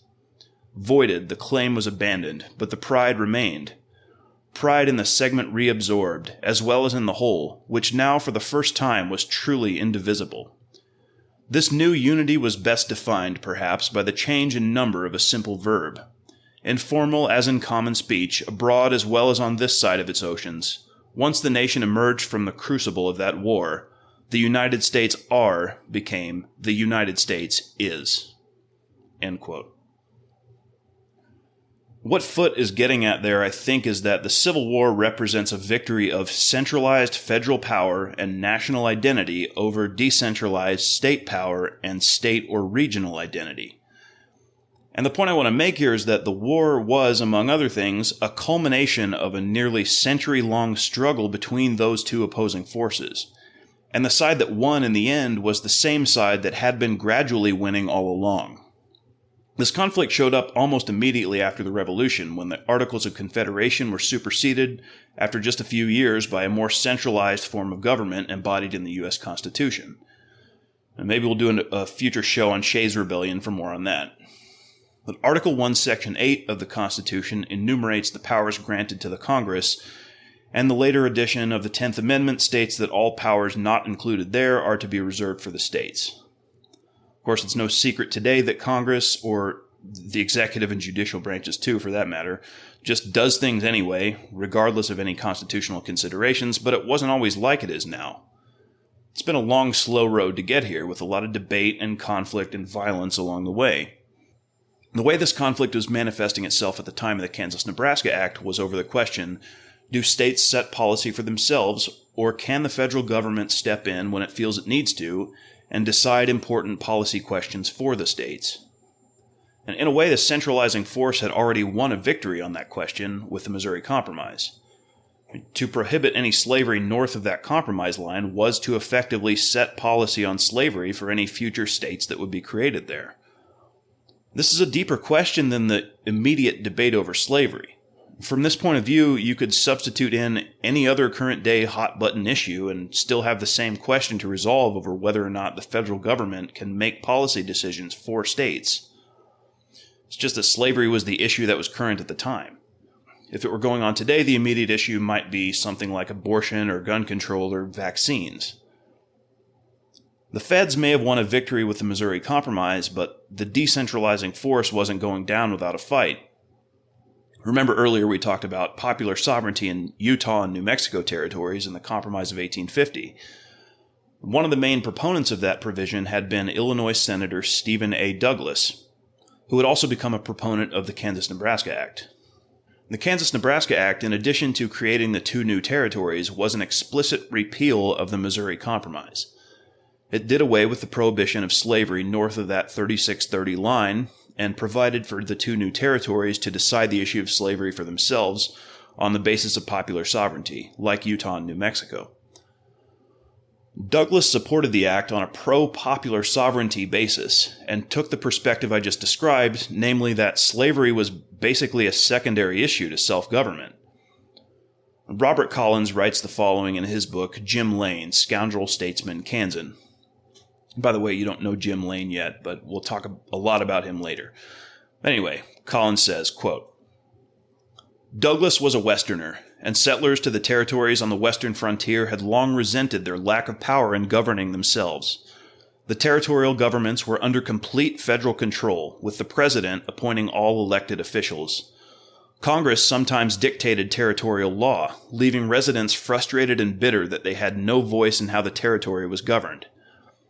It was this perspective that shaped Douglas's approach to slavery in the Kansas-Nebraska bill. He wanted to give territorial residents the power to decide such an important issue themselves. He also believed, naively as it turned out, that popular sovereignty would lead to a more peaceful resolution over the slavery issue. Douglas thought the two territories were likely to become free states anyway, so any concerns on the matter were irrelevant to him. End quote. Douglas would try to argue, unsuccessfully as it turned out, that the provision of popular sovereignty in Utah and New Mexico territories had already repealed the Missouri Compromise, since parts of those territories were north of the Compromise line and yet slavery had not been prohibited in them. The way Douglas's opponents got around that was to say that since those territories had still been part of Mexico in 1820 and weren't a part of the Louisiana Purchase, the Missouri Compromise line didn't technically apply to them. That was not the case with Kansas and Nebraska, which were definitely part of the Louisiana Purchase, and clearly fell under the Missouri Compromise provisions. So when the 1854 Act was passed, it was a clear repeal of the 1820 Compromise. And like I said, this was the first real political win for the slave South and the decentralizing force. It allowed for the expansion of slavery into a region where it previously hadn't been allowed, and it also increased the self-governance of new territories by allowing them to decide for themselves on policy pertaining to the hot-button political issue of the day. And about the reaction in the North to the act, Collins says this, quote, Opposition to the Kansas-Nebraska Act in Congress came mainly from Northerners opposed to allowing frontier settlers to resolve legislative issues for themselves. Many of those opponents predicted that if the Missouri Compromise were killed off for good, nothing would prevent slavery from entering Nebraska. Nor, for that matter, would anything stop slavery from entering the states north of Missouri, and if that were so, from any other free state, upsetting the delicate balance of slave and free states that the Compromise had ensured. End quote. Now, I think Collins is wrong on that last point. As I explained before, I don't think the Missouri Compromise ensured a balance of slave and free states. I think it clearly favored free states for the reasons stated. But his greater point there stands, which is that the North and the centralizing power in Washington had suffered a setback here. Thomas Goodrich gives a feel for the mood in the North in reaction to this news at the beginning of his book, War to the Knife, Bleeding Kansas, 1854 to 1861. And before I read this quote, I'm not certain, but I think Goodrich here is characterizing the Northern perspective on this at the time and not necessarily giving his own opinion. But anyway, he starts by quoting Senator Benjamin Wade from Ohio. So this is Goodrich quoting Wade just before the passing of the bill. Quote, Tomorrow, I believe, there is to be an eclipse of the sun, and I think that the sun and the heavens and the glory of this republic should both go into obscurity and darkness together. Let the bill then pass. It is a proper occasion for so dark and damning a deed." And then Goodrich continues in his own words. By the way, he'll say here that Wade is from Michigan, which seems to be a mistake. Every other source I've seen says Wade was from Ohio. Anyway. "Thus thundered Benjamin Wade of Michigan from the floor of the United States Senate.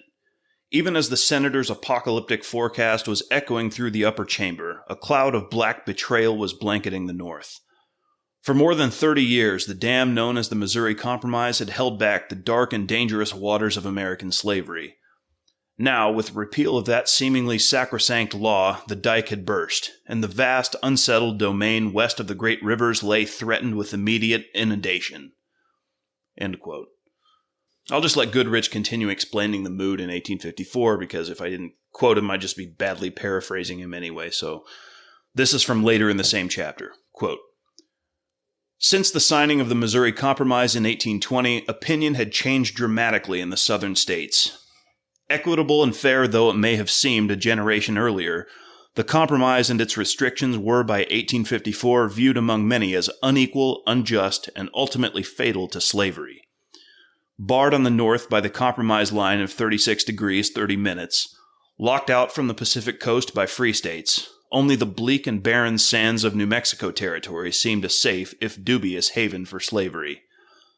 To maintain the delicate political balance in an increasingly hostile Congress, new lands, new men, and new votes had to be won for the South. Some cast longing, warlike eyes to Mexico, Cuba, Nicaragua, and other tropical lands, but more were determined to meet the foe head-on and claim their fair share of the North American continent. Many Southerners had earlier commiserated with all Americans over the dilemma they faced regarding slavery, but by the middle of the 19th century, human bondage had become such a fundamental part of their life that to talk of destroying the one was to talk of destroying the other. As a siege mentality settled into Southern minds with the passage of years, a suspicion and distrust for the rest of the nation correspondingly grew. It was a relatively small, strident group of emancipationists, however, for which slave owners held the deepest fear and loathing, and it was their actions more than any others that solidified Southern sentiment against all Northerners. Centered in New England, many of these men and women saw war or disunion as the only salvation of the nation.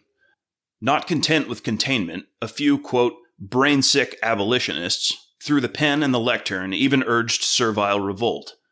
Others encouraged slaves to flee their masters and established, quote, underground railroads to aid the runaways in their flight to Canada, beyond the grasp of the fugitive slave law. As the assaults on slavery became increasingly strong and shrill, Southern efforts to defend the system in turn became stronger and even more shrill. "Let us declare," announced the Columbia, South Carolina Courier, "that the very moment any private individual attempts to lecture us upon its evils and morality, in the same moment his tongue shall be cut out and cast upon the dunghill. The gallows and the stake await the abolitionist who should dare appear in person among us," added a Charleston paper from the same state. As the circle closed tighter around the South and as the menacing attacks of abolitionists continued apace, including all-out assaults by Northern writers like Harriet Beecher Stowe, with her devastating anti-slavery novel Uncle Tom's Cabin, more and more Southerners saw secession as the only means of preserving their way of life. Then, with repeal of the Missouri Compromise, many in the slave states thought that they saw for the first time in a generation a glimmer of hope and a peaceful way out of a spiraling situation. End quote. But if the mood in the South was one of relief, the reaction in the North, especially among that small, strident group of New England emancipationists, was, well, hysterical. They didn't just see the Kansas-Nebraska Act as the first political victory for the South in 35 years. They saw it as a potential wholesale turn of the political tide in favor of the slave power. It was an absolute catastrophe as far as they were concerned. Abolitionist newspaper editor William Lloyd Garrison had this to say about the act. Quote, "The deed is done. The slave power is again victorious. And so, against the strongest popular remonstrances, against an unprecedented demonstration of religious sentiment, against the laws of God and the rights of universal man, in subversion of plighted faith, in utter disregard of the scorn of the world, and for purposes as diabolical as can be conceived of or consummated here on earth, the deed is accomplished. 1,000 times accursed be the union which has made this possible." End quote. Garrison says there that the slave power is again victorious, as if the Kansas-Nebraska Act was the latest in a string of political victories for the South, which, as we've already seen, it wasn't. But Garrison is a paragon example of the long-standing American tradition of extreme media rhetoric. I don't know this for a fact, but I think people today tend to believe that extreme rhetoric is a product of modern social media, or the internet, or maybe TV and radio if you want to go back a little further. I assure you it is much older than that. It's at least as old as the U.S. itself, maybe as old as newspapers. And this is one thing that adds to the difficulty of researching this period. All of the primary sources are not only biased, but at best aggressive, and at worst absolutely vicious to the opposite side of the issue. I have thoughts on why the extremism is as bad as it is, but just make a note of that and we'll come back to it in a bit. But Garrison and others like him, in the interest of winning politically, enlarged the threat far past its actual magnitude in the minds of their readers and listeners. In that Collins quote I read a few minutes ago, I'll just read part of it again. He says opponents of the Kansas-Nebraska Act worried that, quote, "Nothing would prevent slavery from entering Nebraska, nor for that matter would anything stop slavery from entering the states north of Missouri, and if that were so, from any other free state, upsetting the delicate balance of slave and free states that the compromise had ensured." End quote. So just follow the logic here. These people genuinely thought that not only would slavery expand uncontrollably as the U.S. added new states, but even existing free states would somehow be taken over by the slave power and have slavery forced on them. And all of that as a result of what? Of allowing the settlers of new territories to decide this issue for themselves. And by the way, actual events did not bear out these dire worries on the part of abolitionists. And they worried that slavery would expand into Nebraska as well as Kansas. Well, there was never any serious conflict over slavery in Nebraska. Nebraska was such a non-issue that it didn't even become a state until 2 years after the war ended in 1867 because the territory wasn't populated enough to become a state until then. You might argue that the reason for that is that the slave power had to use all its energy on Kansas because of what was about to happen there. And maybe you'd have a point. It's hard to speculate about counterfactuals. But what we do know is what actually happened, which is that there was never even a slight attempt to make Nebraska a slave state, let alone any already existing free states. I mean, what did these abolitionists think was going to happen? Maybe that pro-slavery Southerners would emigrate en masse to northern free states, take control of politics, and force slavery on their existing anti-slavery populations?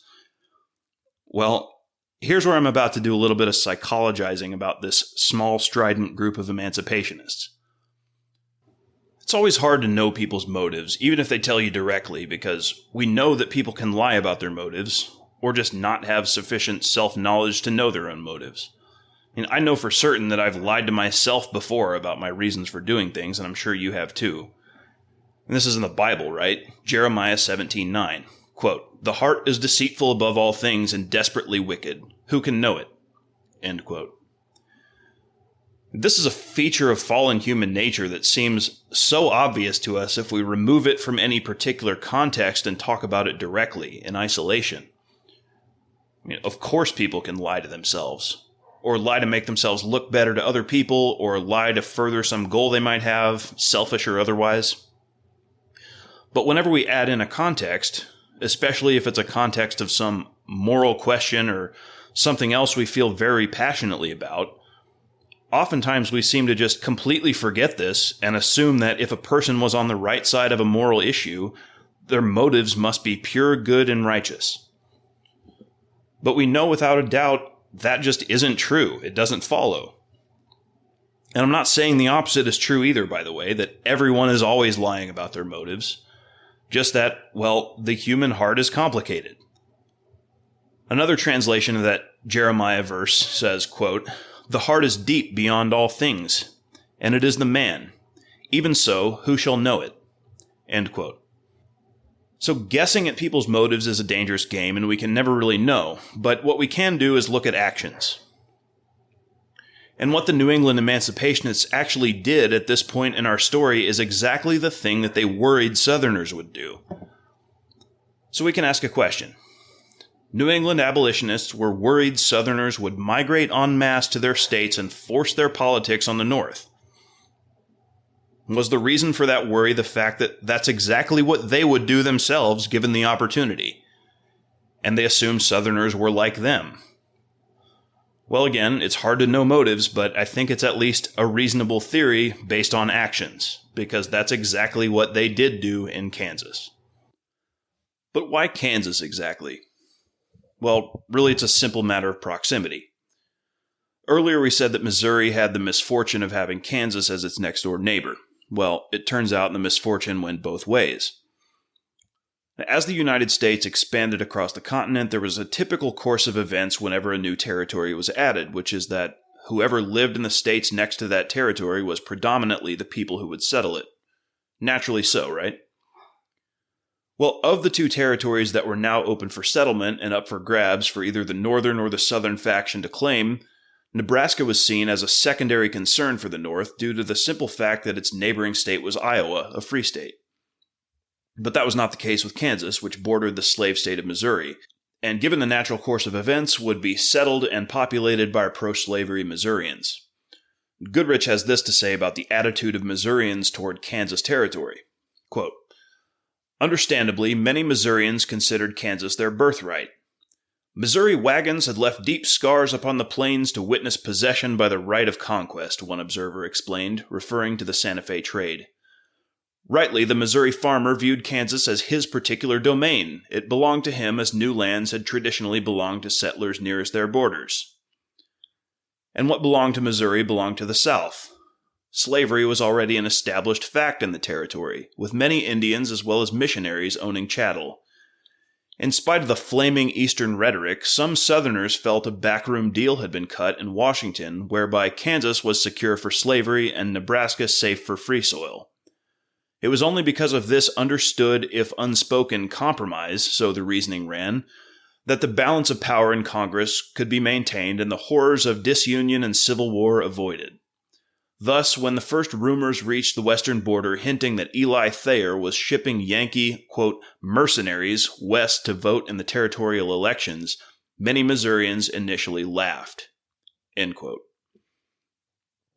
As the panicked and despairing rhetoric spewed from northeastern newspapers and pulpits, a wealthy Massachusetts businessman named Eli Thayer quietly went into action. And he thought, there's no reason we need to wait for events to take their course. Why don't we just send abolitionist New Englanders out there and make Kansas a free state? And if we can make a few bucks while we're at it, even better. And Thayer understood that Nebraska wouldn't be as much of a problem, but for Kansas, he got together with his business network and came up with a plan. And this is from Goodrich again. He says, quote, "While many in the North saw only doom and despair following passage of the Kansas-Nebraska bill, Thayer saw only opportunity. Unlike the armchair abolitionists and pessimists around him who waged war on slavery with treatises, tracts, and high-sounding, though impotent, declarations, the Massachusetts businessman was a philanthropist who believed in deeds over words.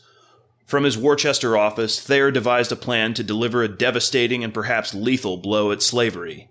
He would drive an entering wedge into the new territories.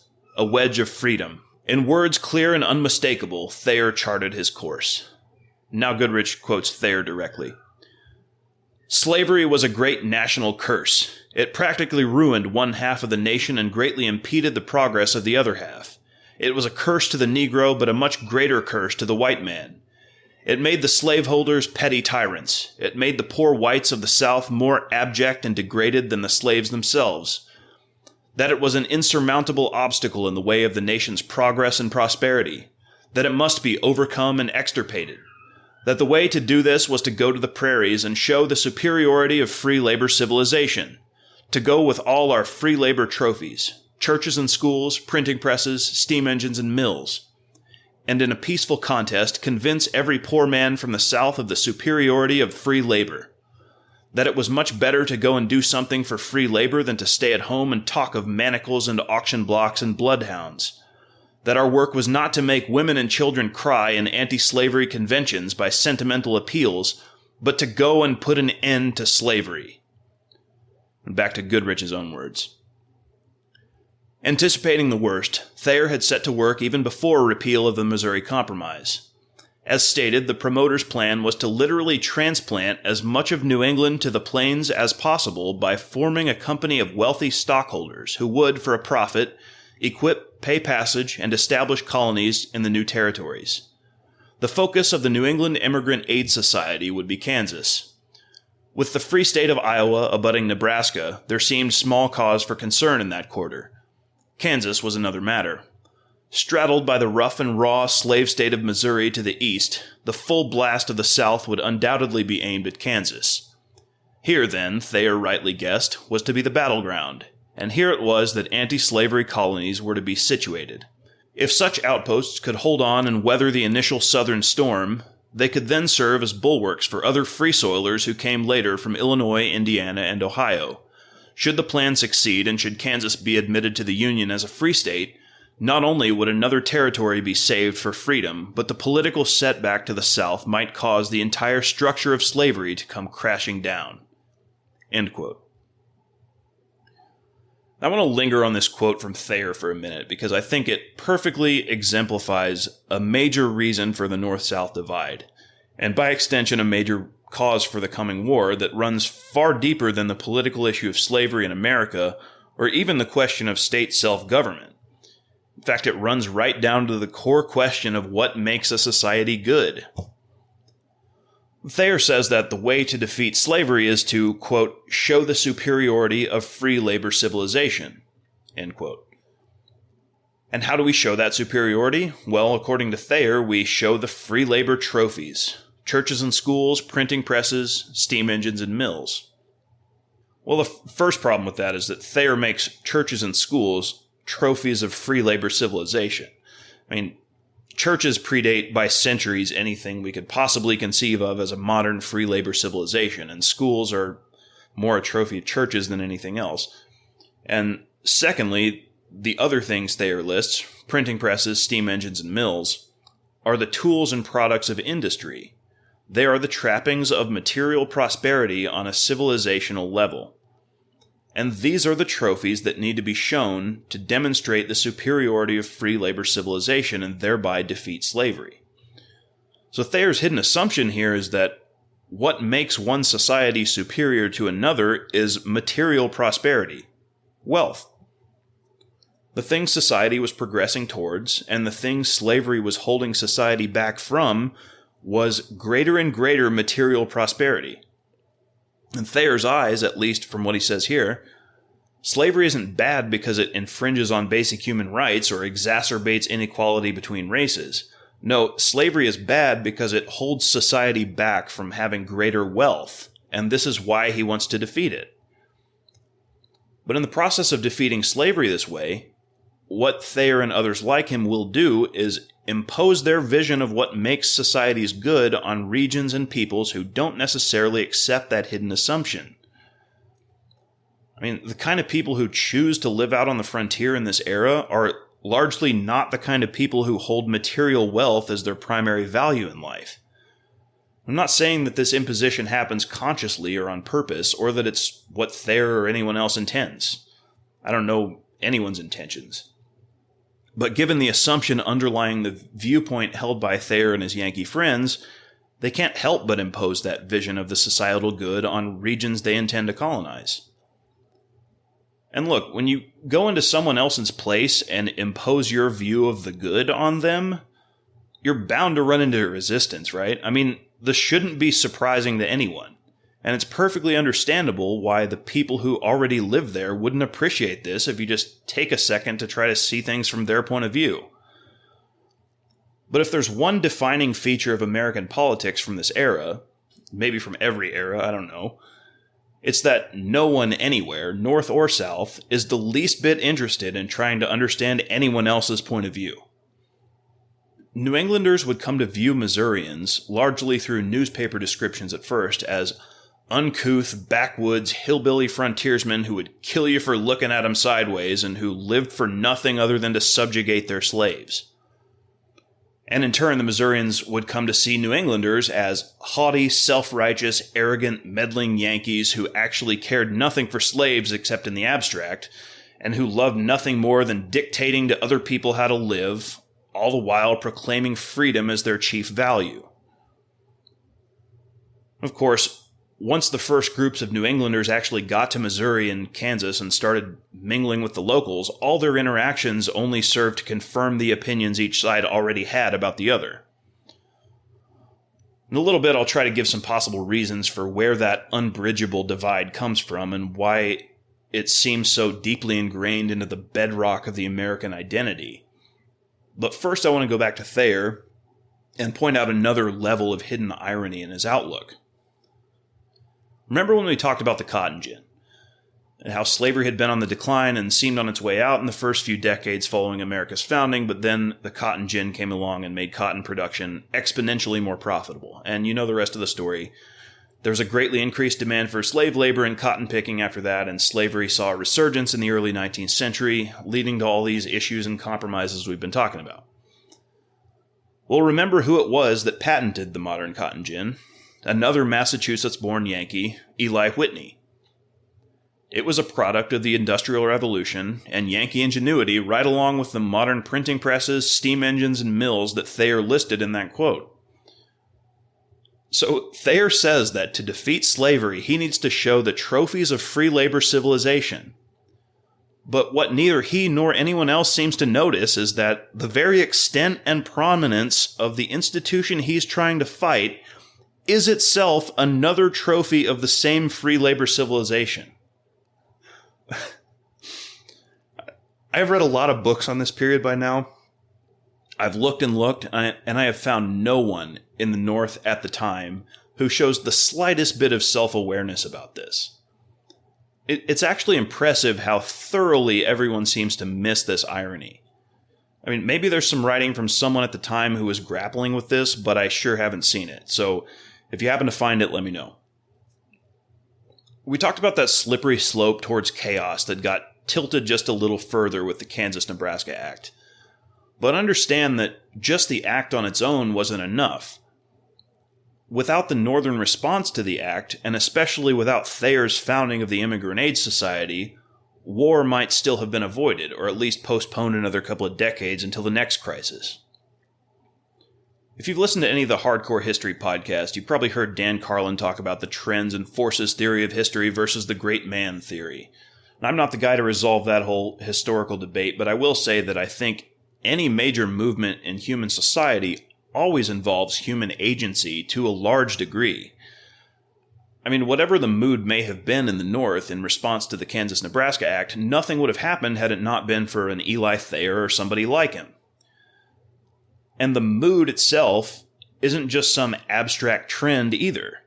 And what we've been calling the mood is really a collection of actions by individuals, all interacting and playing off each other. The mood wouldn't have been what it was without thousands of William Lloyd Garrisons all throwing around their heated rhetoric. And so the mood emerges out of thousands of individual actions, and then Thayer comes along, sees an opportunity, and gives the movement something concrete to actually do. And the slippery slope tilts a couple more degrees. Now I want to go back to that question from a minute ago. Why exactly does this divide seem so completely irreconcilable? You might say, well, once you've thrown so much vicious rhetoric back and forth, it's kind of hard to stop that train once it's rolling. Lest we forget what this rhetoric was like, I'll give another example of it. Last time we gave a free state example, so we'll spread the wealth and give a slave state example this time. This is from Robert S. Kelly, editor of the Atchison Squatter Sovereign, a pro-slavery newspaper in Kansas that got started shortly after the settlement began. Quote, "If we for a moment thought that a drop of Yankee blood ran through our veins, we should let it out, even though our life were sacrificed in so doing.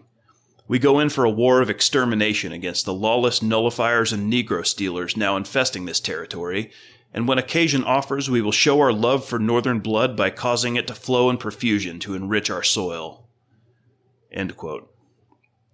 This is still before any open violence got started, by the way.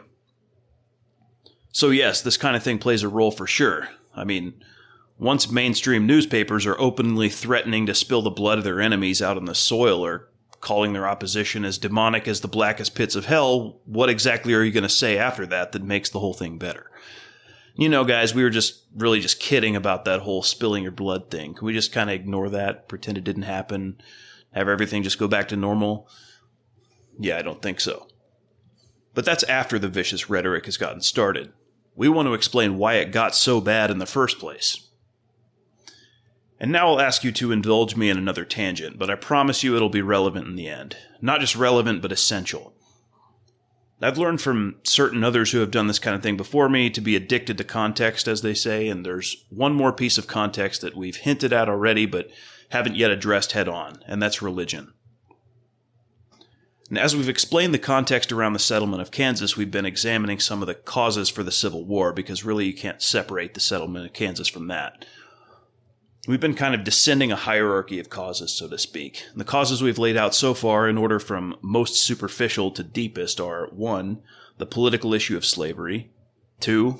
Conflict between centralization and decentralization of both power and identity, and 3. Conflicting ideals of what the good is for a civilization. And now we're adding in the 4th and deepest level of the hierarchy, religious commitments. See, I have this totally uneducated, half-baked theory that all wars are fundamentally about religious beliefs and commitments.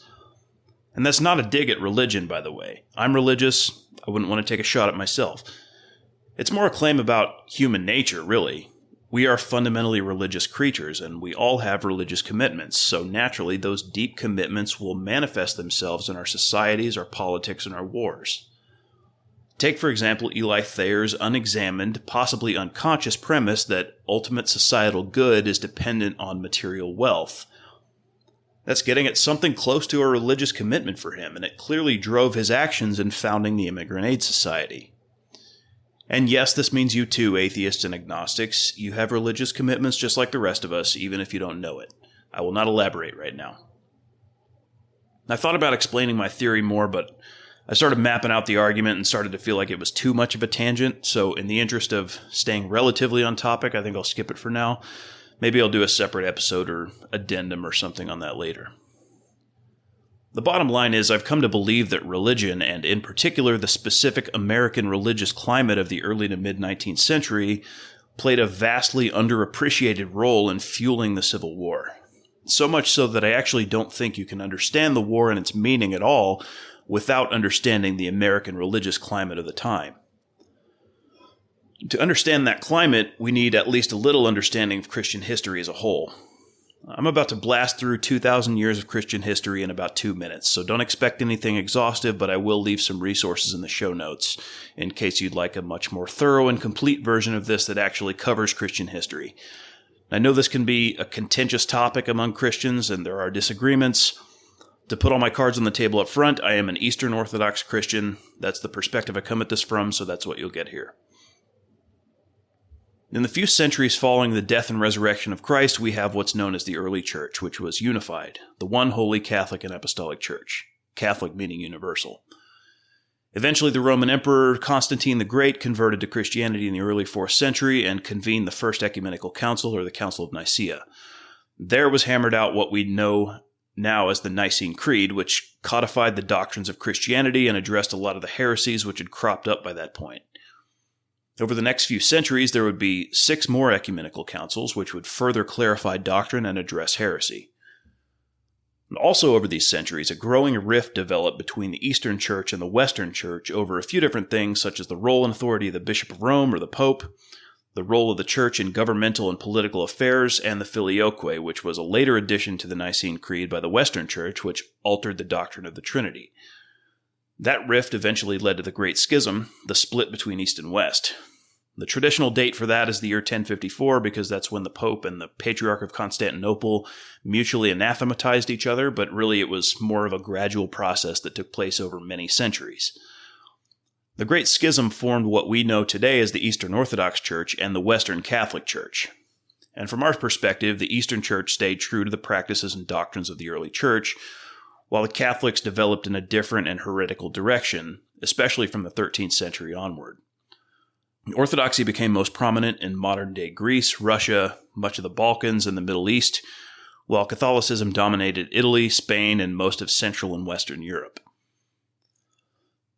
The next major event for purposes of our story traditionally got started in 1517 when German Catholic monk Martin Luther published his 95 Theses criticizing the Catholic Church. Initially, the immediate issues Luther had with the Church were about the selling of indulgences, the authority of the Pope, and the doctrine of purgatory. But intentionally or not, what Luther kicked off was basically another schism within the Western Church that developed over the next century or so.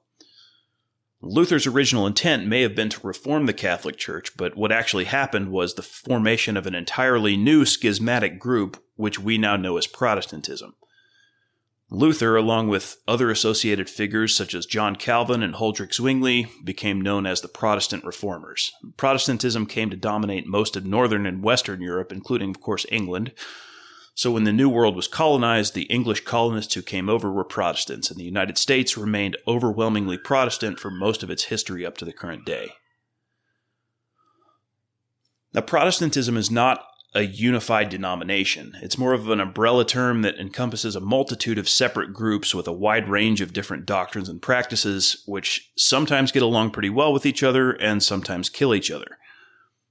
But one of the core doctrines which developed out of the Reformation, and which most, if not all, Protestants accept either explicitly or implicitly, is the doctrine called sola scriptura, meaning Scripture alone. And that doctrine says that Scripture itself, the Bible, and not the Church, is the final authority for doctrine. Now, I won't go into the problems with that doctrine here, and there are some obvious ones if you think about it.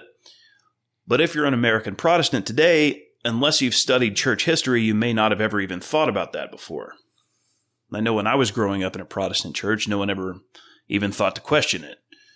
There was such an ingrained assumption that it was barely ever talked about, unless it came up while bashing Catholics or something. I mean, the Bible is our holy book. It's God's word. Of course it's the highest authority. Why would we think anything else, is what the thinking was. But what many Americans don't know is that only Protestants accept the sola scriptura doctrine. Orthodox and Catholics both reject it, and it was accepted by basically no one at all until around 1500 years after Christ. There wasn't even a Bible as we know it for the first few centuries until the Orthodox Church compiled the canon. Well, sola scriptura is one of the major factors that contributed to the American sectional divide in the early 19th century. Remember, America was overwhelmingly Protestant at the time. There was a small but growing number of Catholics, not enough yet to make much of a difference by the 1850s, and almost no Orthodox except maybe a few on the West Coast that didn't figure into the political goings-on at all. To round out the landscape, there were a few Jews in smaller numbers even than the Catholics, and let's not forget the uniquely American curiosity that is Mormonism. There's a book I'll be drawing on heavily for this section called The Civil War as a Theological Crisis by Mark A. Knoll. And Knoll says that Protestant churches accounted for over 95% of all places of worship in America in 1860. That would have been the lowest that number was before the Civil War because Catholicism had already been growing for some time by then. I mean, it would have been more than 95% in 1840 or 1850, for example. The major denominations within Protestantism at that time, Baptist, Congregationalist, Methodist, and Presbyterian, accounted for about 75% of all churches, according to Knoll. And in case you're wondering, Knoll gets those numbers from a publication of the U.S. Census Bureau from 1866. Denominational squabbles aside, nearly all American Protestants shared a few key assumptions and practices. First, sola scriptura. And along with that goes another characteristic Protestant view, which is skepticism and suspicion of religious authority structures, especially the Catholic Church. These people were vehemently anti-Catholic. Knoll says, quote, "They regarded Roman Catholicism not as an alternative Christian religion, but as the world's most perverse threat to genuine faith. To most American Protestants, Catholicism seemed as alien to treasured political values as it was antithetical to true Christianity." End quote. Another shared practice of American Protestants was, quote, "discipline of self and others." I think that "and others" is really important, and we'll come back to it shortly. And lastly, they fused their Protestantism with Republican political thought, or You could even say with the Enlightenment ideals the nation was founded on. Knoll continues on the subject of these shared practices. Quote, American theologians never talked about these practices in naked religious terms. Rather, the evangelical Protestantism that dominated public life at mid-century had gained its place because it successfully clothed the Christian faith in the preeminent ideological dress of the new republic. In particular, it had vivified, ennobled, and lent transcendent value to Republican political assumptions, democratic convictions about social organization, scientific reasoning pitched to common sense, and belief in the unique providential destiny of the United States. End quote. We're not just talking about Protestantism here. This is a uniquely American brand of Protestantism that has almost made the Enlightenment political organization of the nation into part of its faith. And you can see how these things go hand in hand, right? I mean, the Catholic Church is basically a monarchy under the Pope, and the entire reason for the U.S. existing in the first place is that it rebelled against a monarchy. A self-governed, individualistic nation goes hand in hand with an individualistic religion, right? Except that Christianity historically is not individualistic and does not reject hierarchy the way American Protestants did at this time. What we see here in the antebellum period is an entire nation en masse, both North and South, trying to bend its religion to its own ideological and political ends. And to do that is to reverse the order of operations, so to speak, and it's bound to lead to problems. The first of the 2 points the religious debate hinged on, according to Knoll, is naturally what the Bible says about slavery. All sides of the slavery issue will interpret the Bible to support their own positions because everyone presupposes sola scriptura, and everyone holds the Bible as the ultimate authority under God. The added commitment to suspicion of any historical religious authority structure meant that there was no agreed-upon method to adjudicate these disputes. But that's not all. From Knoll again, quote, By 1860, a substantial majority of articulate Americans had come to hold a number of corollary beliefs about the Bible, specifically that besides its religious uses, it also promoted Republican political theory, that it was accessible to every sentient person, that it defined the glories of liberty, that it opposed the tyranny of inherited religious authority, that it forecast the providential destiny of the United States, and that it was best interpreted by the common sense of ordinary people. End quote. What I want to point out from that is the belief in the accessibility and simplicity of interpretation of the Scriptures. And just think about the effects of all this. A Southerner interprets the Bible to say slavery is okay, or maybe even a positive moral good. It's as clear as day to him, and he shouts, God says in his infallible word that slavery is good, not only for our way of life, but for the Negroes themselves. And a Northern abolitionist interprets the Bible the opposite way, which is just as clear as day to him, and he shouts back, God says in his infallible word that slavery is the most vicious evil ever to be perpetrated on humanity. And those two sides have, quoting Knoll again, no recognized authority greater than the individual interpretation of Scripture to deploy for the purpose of understanding the Scriptures. End quote. And that other assumption, the perspicuity of Scripture, the simplicity of interpretation, means that everyone thinks the meaning that they interpreted is as clear and obvious as it could possibly be. And so what do you think when you come across someone who holds the opposite view just as confidently as you hold yours? Do you think, oh, they just made a little mistake, they'll come around? No, they couldn't have just made a mistake. The meaning is clear and obvious, remember? Well, there's only one answer left. The opposition is completely, totally, irredeemably evil. And not only that, but remember that point I said I'd come back to, the practice of disciplining self and others. Not only is the opposition evil, but as a good Christian, it's up to you to correct them, by force if necessary. Now you can start to see how this climate is a perfect recipe for polarization and radicalism. And I think you can also see that devil of false dialectics at work. There's a second point the debate hinges on, according to Knoll, and that's the role of divine providence, or how God works through events in the world and what those events tell us about God's will. And just like in the interpretation of Scripture, everyone is just as confident about their interpretations of providential events and just as lacking of any recognized authority to resolve disputes. I'll let Noel here with an extended quote from a section of his book called Ideological Evolution tie together some of these ideas and solidify the connection between American Protestantism and the Enlightenment and how that toxic mixture fueled this whole thing. Quote, in a series of interwoven ideological moves, the Protestant churches that after 1800 burgeoned in the American landscape and that after 1830 came to exert such a pull on public life adjusted their inherited theological convictions to what might be called the new rules for public discourse in the infant American nation. In ethics, they traded the traditional Augustinian view, which considered true virtue as a gift of God limited to the regenerate, for a view associated in the 18th century with Francis Hutcheson of Scotland, which considered virtue as a live possibility for all peoples on the basis of natural endowments from God. On the question of human capacity specifically, there was a change of equal magnitude. The movement was away from a conservative definition of human freedom as constrained by human character, such as articulated in the mid-18th century by both the Anglican Arminian Samuel Johnson and the Congregational Calvinist Jonathan Edwards. The movement was toward a belief that in moral choices, as one theologian put it, humans always had a power to choose and refuse, or as phrased by Charles Finney, the 19th century's best-known revivalist, the moral government of God everywhere assumes and implies the liberty of the human will and the natural ability to obey God. As Protestant instincts evolved, they became much more democratic.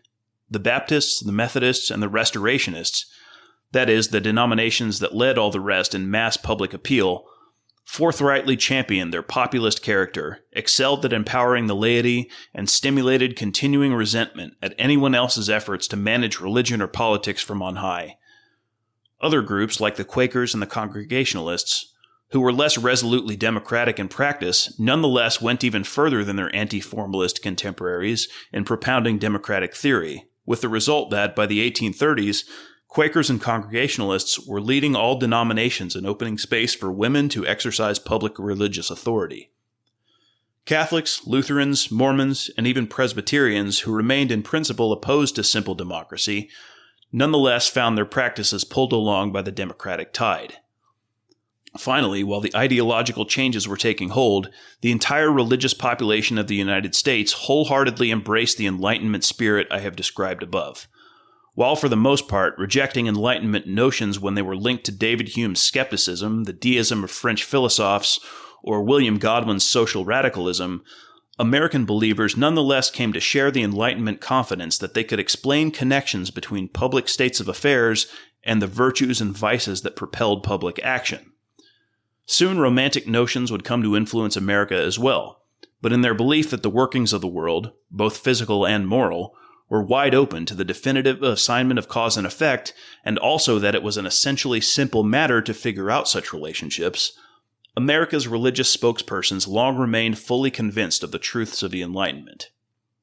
The cumulative effect of these subtle ideological changes was to convince an ever-broadening number of Christians in the United States that they had the power within themselves to discover the true meaning of sacred texts, the power to see things in general as they really were, the power to act effectively against those in the wrong, and the power to choose righteously when faced by moral dilemmas.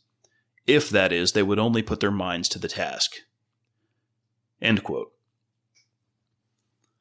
You might notice that I haven't even mentioned the biblical arguments for and against slavery that were used at the time. Noel does go over those, but I really don't think those particulars are all that important to my overall point here. From the Orthodox perspective, this is all a manifestation of pride and prelest, or spiritual delusion, from top to bottom. All the major drivers of this conflict on both sides are absolutely convinced of at least the righteousness of their positions, if not their own personal righteousness. They're equally convinced of the simplicity of how they arrived at their positions, and they take great pride in resisting the opponents of their clear positions and feel even more righteous as a result. And all that, I think, is at the root of why we get all this vicious rhetoric flying around, and this is why the gap between North and South, and then between free staters and slave staters in Kansas, seems so unbridgeable. And I feel like I should hammer this point one more time, because I don't think we enlightened moderns usually appreciate how much theology affects events in the world. What we're talking about are the fundamental core beliefs people hold about the nature of God, and by extension, the nature of their world. Those beliefs are upstream of everything, and they have serious consequences in the world. You don't even have to be religious to see this. I mean, the Muslims who flew airplanes into the World Trade Center had beliefs which informed their decision to do that. And even if you think those beliefs were totally made up and false, the decisions those people made based on their beliefs had very real effects in the world. But the effects of theological beliefs can be much more subtle than that, especially when a conflict is internal to a relatively homogeneous culture rather than between two vastly different cultures. You know that joke where two fish swim by each other and one says to the other, "Morning, how's the water?" And the other fish gets this puzzled look on his face and says, "What's water?" Well, the joke is that water is such a fundamental, integral part of the fish's experience that he's never even thought about it before and doesn't know what it is. He's unconsciously assumed it for his whole life. Well, Enlightenment-influenced Protestantism is the water that mid-19th century Americans swam in. Broken theology leads to breakdowns at the cultural and political levels of society. And make no mistake, the theology on which the United States was based at this time was broken. But there's one major group whose theology was more broken than the rest of the country. I've mentioned them before. They were the Puritans and their descendants, of whom Charles Robinson was one. I understand that claim about their broken theology is kind of a big one, and I'll try to justify it in a minute.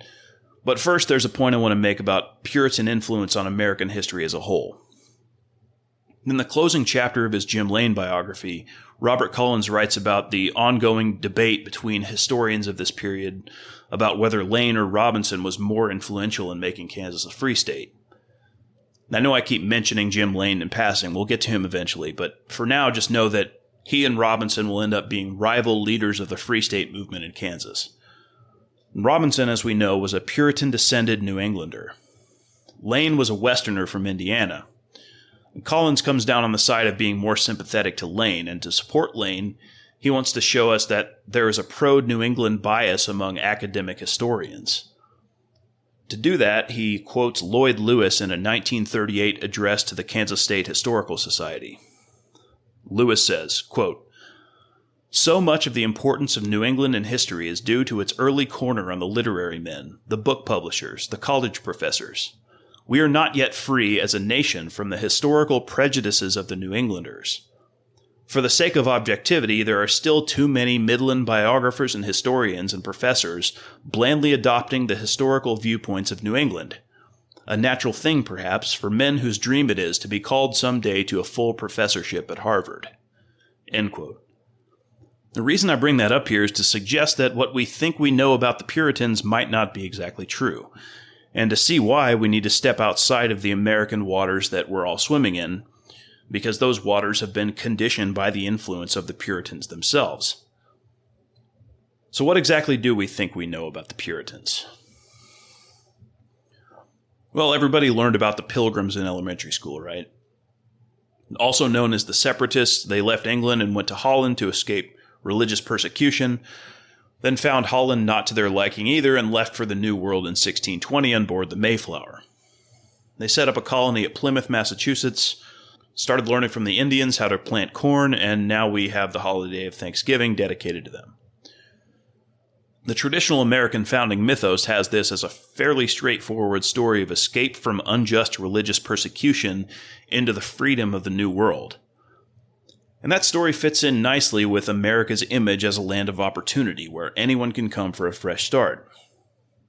But who exactly these separatists were, and what they were separating from, and why, is a bit more hazy to most Americans.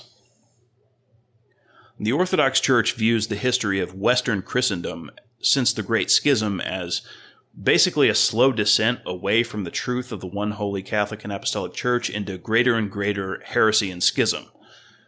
The first major step in that direction was the Great Schism, when the Roman Catholic Church split off and the Protestant Reformation accelerated things drastically.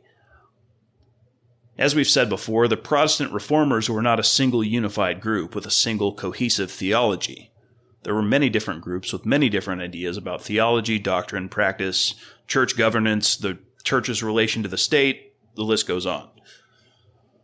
Well, one of those issues on which different Protestant sects differed greatly was their attitude towards the Roman Catholic Church.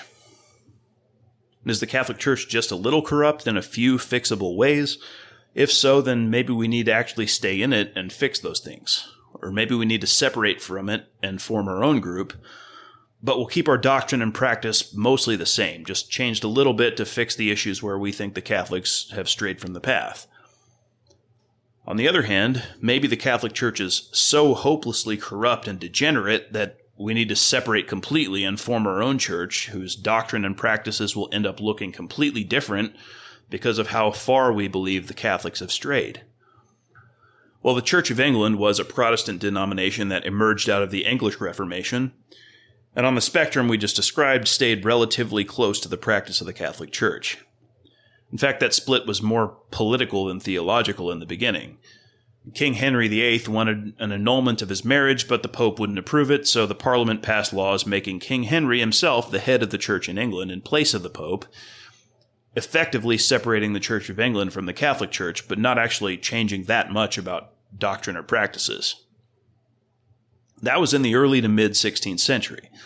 The Puritan movement arose later in that century, and like Protestantism, Puritanism doesn't describe any single group, but is more of an umbrella term encompassing many different groups.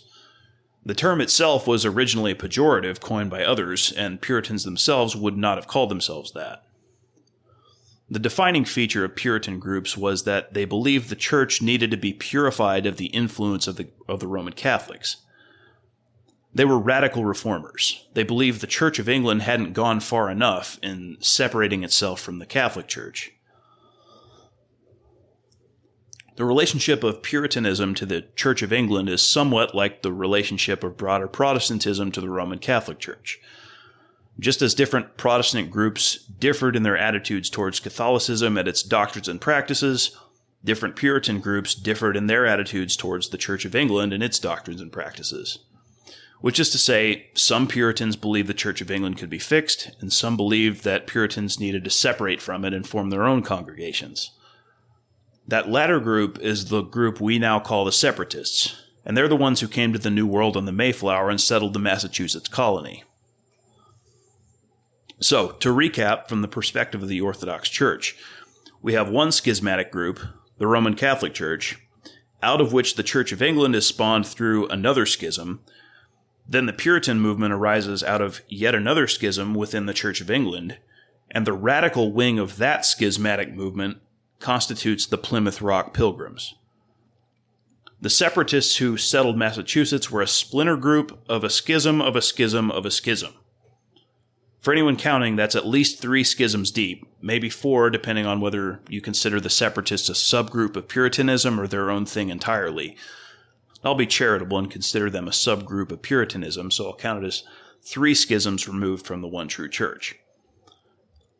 Anyway, the English Separatists colonized Massachusetts in the New England region. I'll be calling them Puritans since I think that's a more commonly known name than Separatists. Besides the Mayflower and Plymouth Rock, the other thing the modern pop culture knows the Puritans for is, of course, the Salem witch trials. Those happened in 1692 to 93, a little over 70 years after the Pilgrims landed. That event today is known as a case of mass hysteria, or mass panic. And the way it's characterized in the popular imagination is that you had this insular, highly conservative religious community, suspicious of outsiders or people who were different from them. And they became fixated on these few women who maybe didn't quite fit the mold of what they thought a Christian should be, and they found reasons to put them on trial for witchcraft. Maybe they did it cynically, just to persecute them due to their marginal status, or maybe they truly did believe the witchcraft accusations, but either way, the popular narrative is of a conservative community persecuting a minority. And that's the assumption I want to disabuse you of, the idea of Puritans as religious conservatives. As we've seen from their movement's lineage, they were anything but that. In fact, theologically, they were some of the most progressive people of their day. Blackmore talks about the Puritans briefly in his biography of Robinson. I found this in an endnote where he spends a few pages talking about the lineage of Robinson's second wife, Sarah Lawrence. Her mother's maiden name was Clarissa Dwight, and this endnote is about the Dwights, who were apparently a prominent Puritan family in the early history of the New England colonies.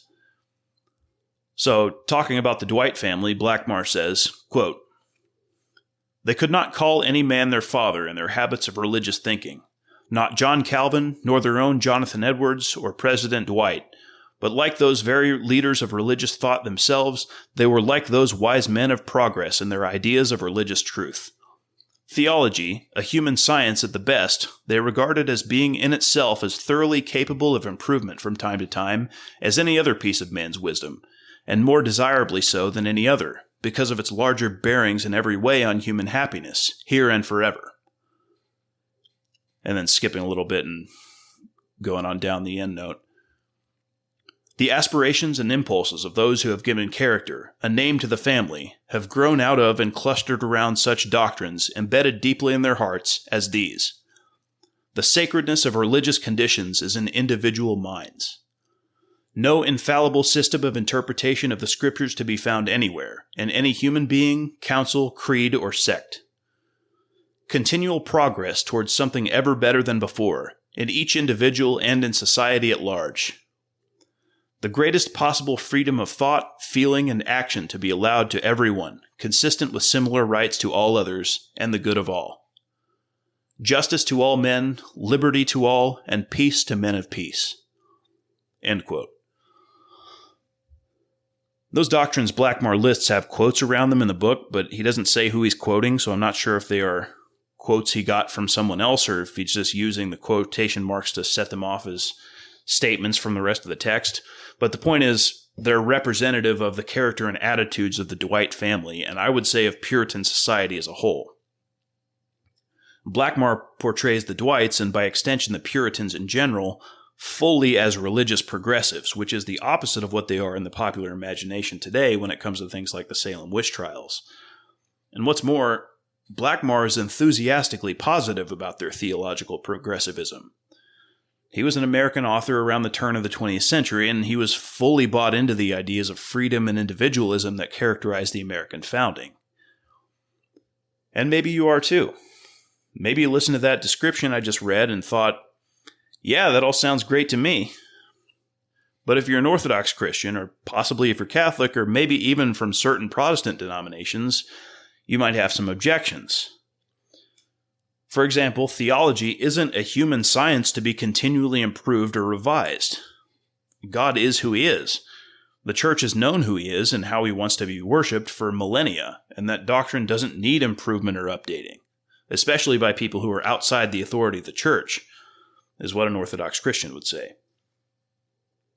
But the element that's present in the entire Protestant Reformation, and I think on the more radical side of the Reformation that includes the Puritans, it's especially stark, is this impulse towards independence and self-determination. And that impulse made its way deep into the American spirit. We don't like submitting ourselves to authorities. The whole American experiment is based on rebellion against a monarch. And look, I get it. Authority structures can be corrupt for sure. I won't even try to say that any particular instance of rebellion was necessarily the wrong call at the time. I don't know. But what I will say is that, taken to extremes, that impulse leads to rebellion against the true and the just. The danger with that is pride, or a valuing of one's own opinions and desires over the actual truth. And take those two doctrines listed in that quote I read. First, that the sacredness of religious conditions is in individual minds, and second, that there is no infallible authority for scriptural interpretation. And the effect of those are really to make each individual the authority for himself on scriptural interpretation. And we've already seen how that goes when individuals with contradictory interpretations run up against each other with no authority that they both submit to. The New England Puritans were really on the cutting edge of that self-determination impulse. When freedom, independence, and self-determination take the place of truth as a culture's highest value, that's a perfect recipe for pride and prelest, and it can't help but cause problems.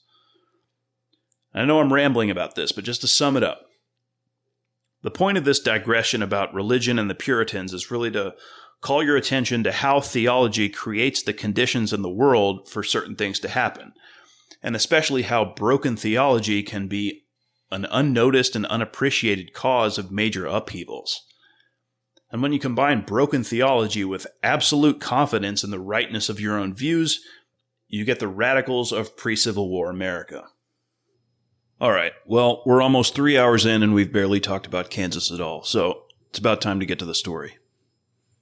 I'll say one last thing before we do. We tend to like stories with heroes, and the American Civil War as a whole is a tragic story that nevertheless has heroes on both sides. U.S. Grant, Robert E. Lee, Stonewall Jackson, Joshua Chamberlain. But if you came to this story expecting heroes, you should leave right now and go listen to something else, because there are no heroes in this story. What there are, first and foremost, is more villains than you know what to do with. Cold-blooded killers, sadists, unhinged madmen, opportunistic robbers, ivory tower money men using their influence to drive violence from afar. There are also victims, especially the children involved. Desperate men driven to extremes by circumstance, untold thousands of widows and orphans, and a permanently scarred generation of Americans. But no heroes. If you have a passing familiarity with the Kansas-Missouri border war, whoever you're thinking of right now that you think was a hero, I'm telling you right now you're wrong about him. And over the course of this series, I'm going to show you why. Our story, for the most part, lacks even the somewhat redeeming quality of glory on honorable fields of battle. Our story takes place 1,000 miles from the famous eastern battlefields like Bull Run, Antietam, Chancellorsville, and Gettysburg. Far even from the famous western battlefields like Shiloh, Chickamauga, and Missionary Ridge. And yet, without the events of our story, those famous battles may never have happened at all. This is a story of how Americans turned their political differences into the most destructive war in the history of the nation. A war which would leave 1 in 10 able-bodied northern men and 1 in 4 able-bodied southern men either dead or permanently maimed. The scars would last generations, and many people, myself included, would say that we have never fully recovered. But Eli Thayer didn't know any of that in 1854 when he formed the Immigrant Aid Society for the mission of sending abolitionist New Englanders on a moral crusade to Kansas. Neither did his financial backer, Amos Lawrence, another wealthy Massachusetts businessman, or the man he chose to lead the society's first company of Kansas settlers, our old friend from the Sacramento squatter riots, Charles Robinson. From Jay Monahan's book, Civil War on the Western Border, 1854 to 1865, quote, Thayer had been a poor farm boy who worked his way through Brown University, class of 1845. While teaching school, young Thayer purchased a 5-acre tract known as Goat Hill, and from it quarried enough stone to build a castle with serrated towers. Thayer's Folly, it was called by skeptics. Eli opened a college for women in the building, a daring venture in 1849.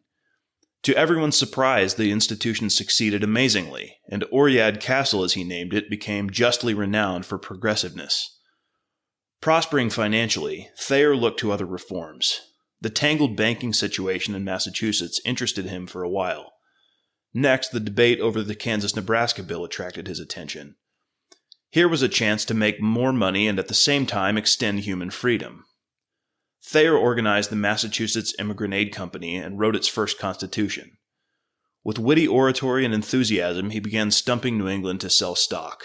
What a chance for speculation in soil more fertile than anything in Massachusetts. He proposed to preempt blocks of land with company funds, send whole villages of settlers to develop farms, and then split the profits with the homesteaders. Thayer insisted that New England institutions be taken to the frontier: schools, sawmills, steam engines. New England's mechanical ability was sure to win Kansas from the horseback chawbacks of the border. Stumping the state, he shouted, "The steam engine is a singer, and will sing nothing but freedom. Set it sawing pine logs into boards, and it will sing at its work day and night. Home of the free, home of the free. Set it to sawing tough gnarled oak and its song will be, never a slave state, never a slave state. Thayer boasted that his work was not evangelical. He was not traveling and speaking to draw tears from sentimental women, but to end slavery. New England farmers, shipowners, and millmen, who had seen their proposed laws blocked in Congress for years by the representatives of distant slave owners, understood Thayer's oratory and bought stock in his company.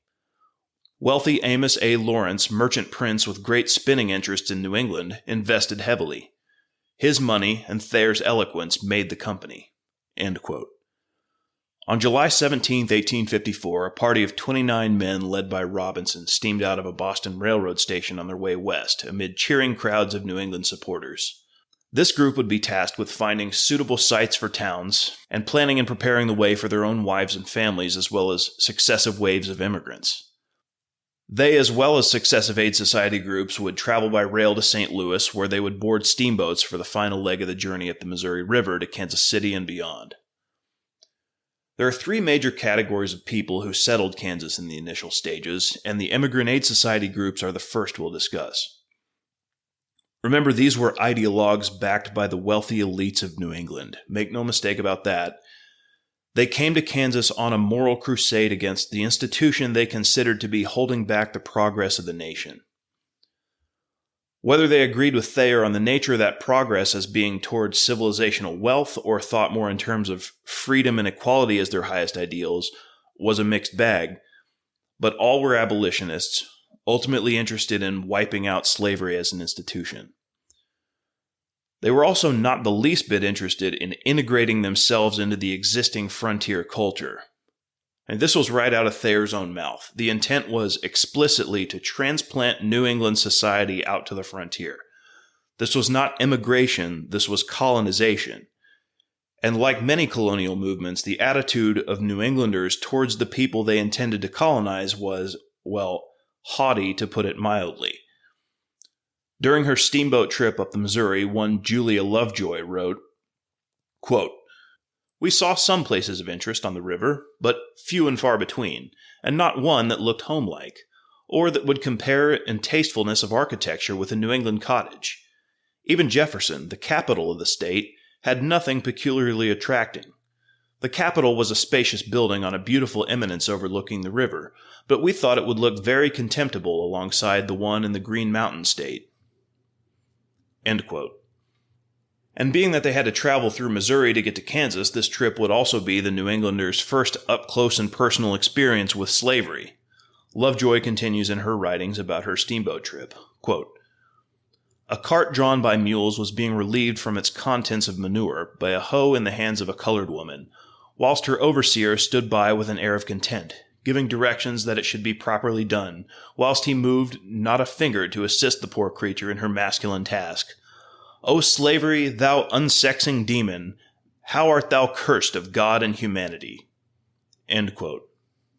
The New England abolitionists constituted the smallest of the three categories of Kansas settlers. The Immigrant Aid Society would send 6 groups to Kansas in the summer of 1854, totaling around 600 settlers. Few in number though they were compared to the massive influx of immigrants who would eventually make their way into the territory, they were highly committed to their cause. I mean, a move halfway across the continent is no small thing even today in the age of interstate highways, airline travel, and the internet. How much more so in 1854? I just casually mentioned a railroad trip from Boston to St. Louis a minute ago as if it wasn't that big of a deal, but just to give a rough idea of what that actually entailed, the route would have gone from Boston through Albany, Buffalo, Cleveland, and Cincinnati, and finally from there to St. Louis. And each leg on a different railroad and taking anywhere from 8 to 20 hours to complete. All told, we're talking up to 80 hours of just travel time, not including layovers and delays, which were common.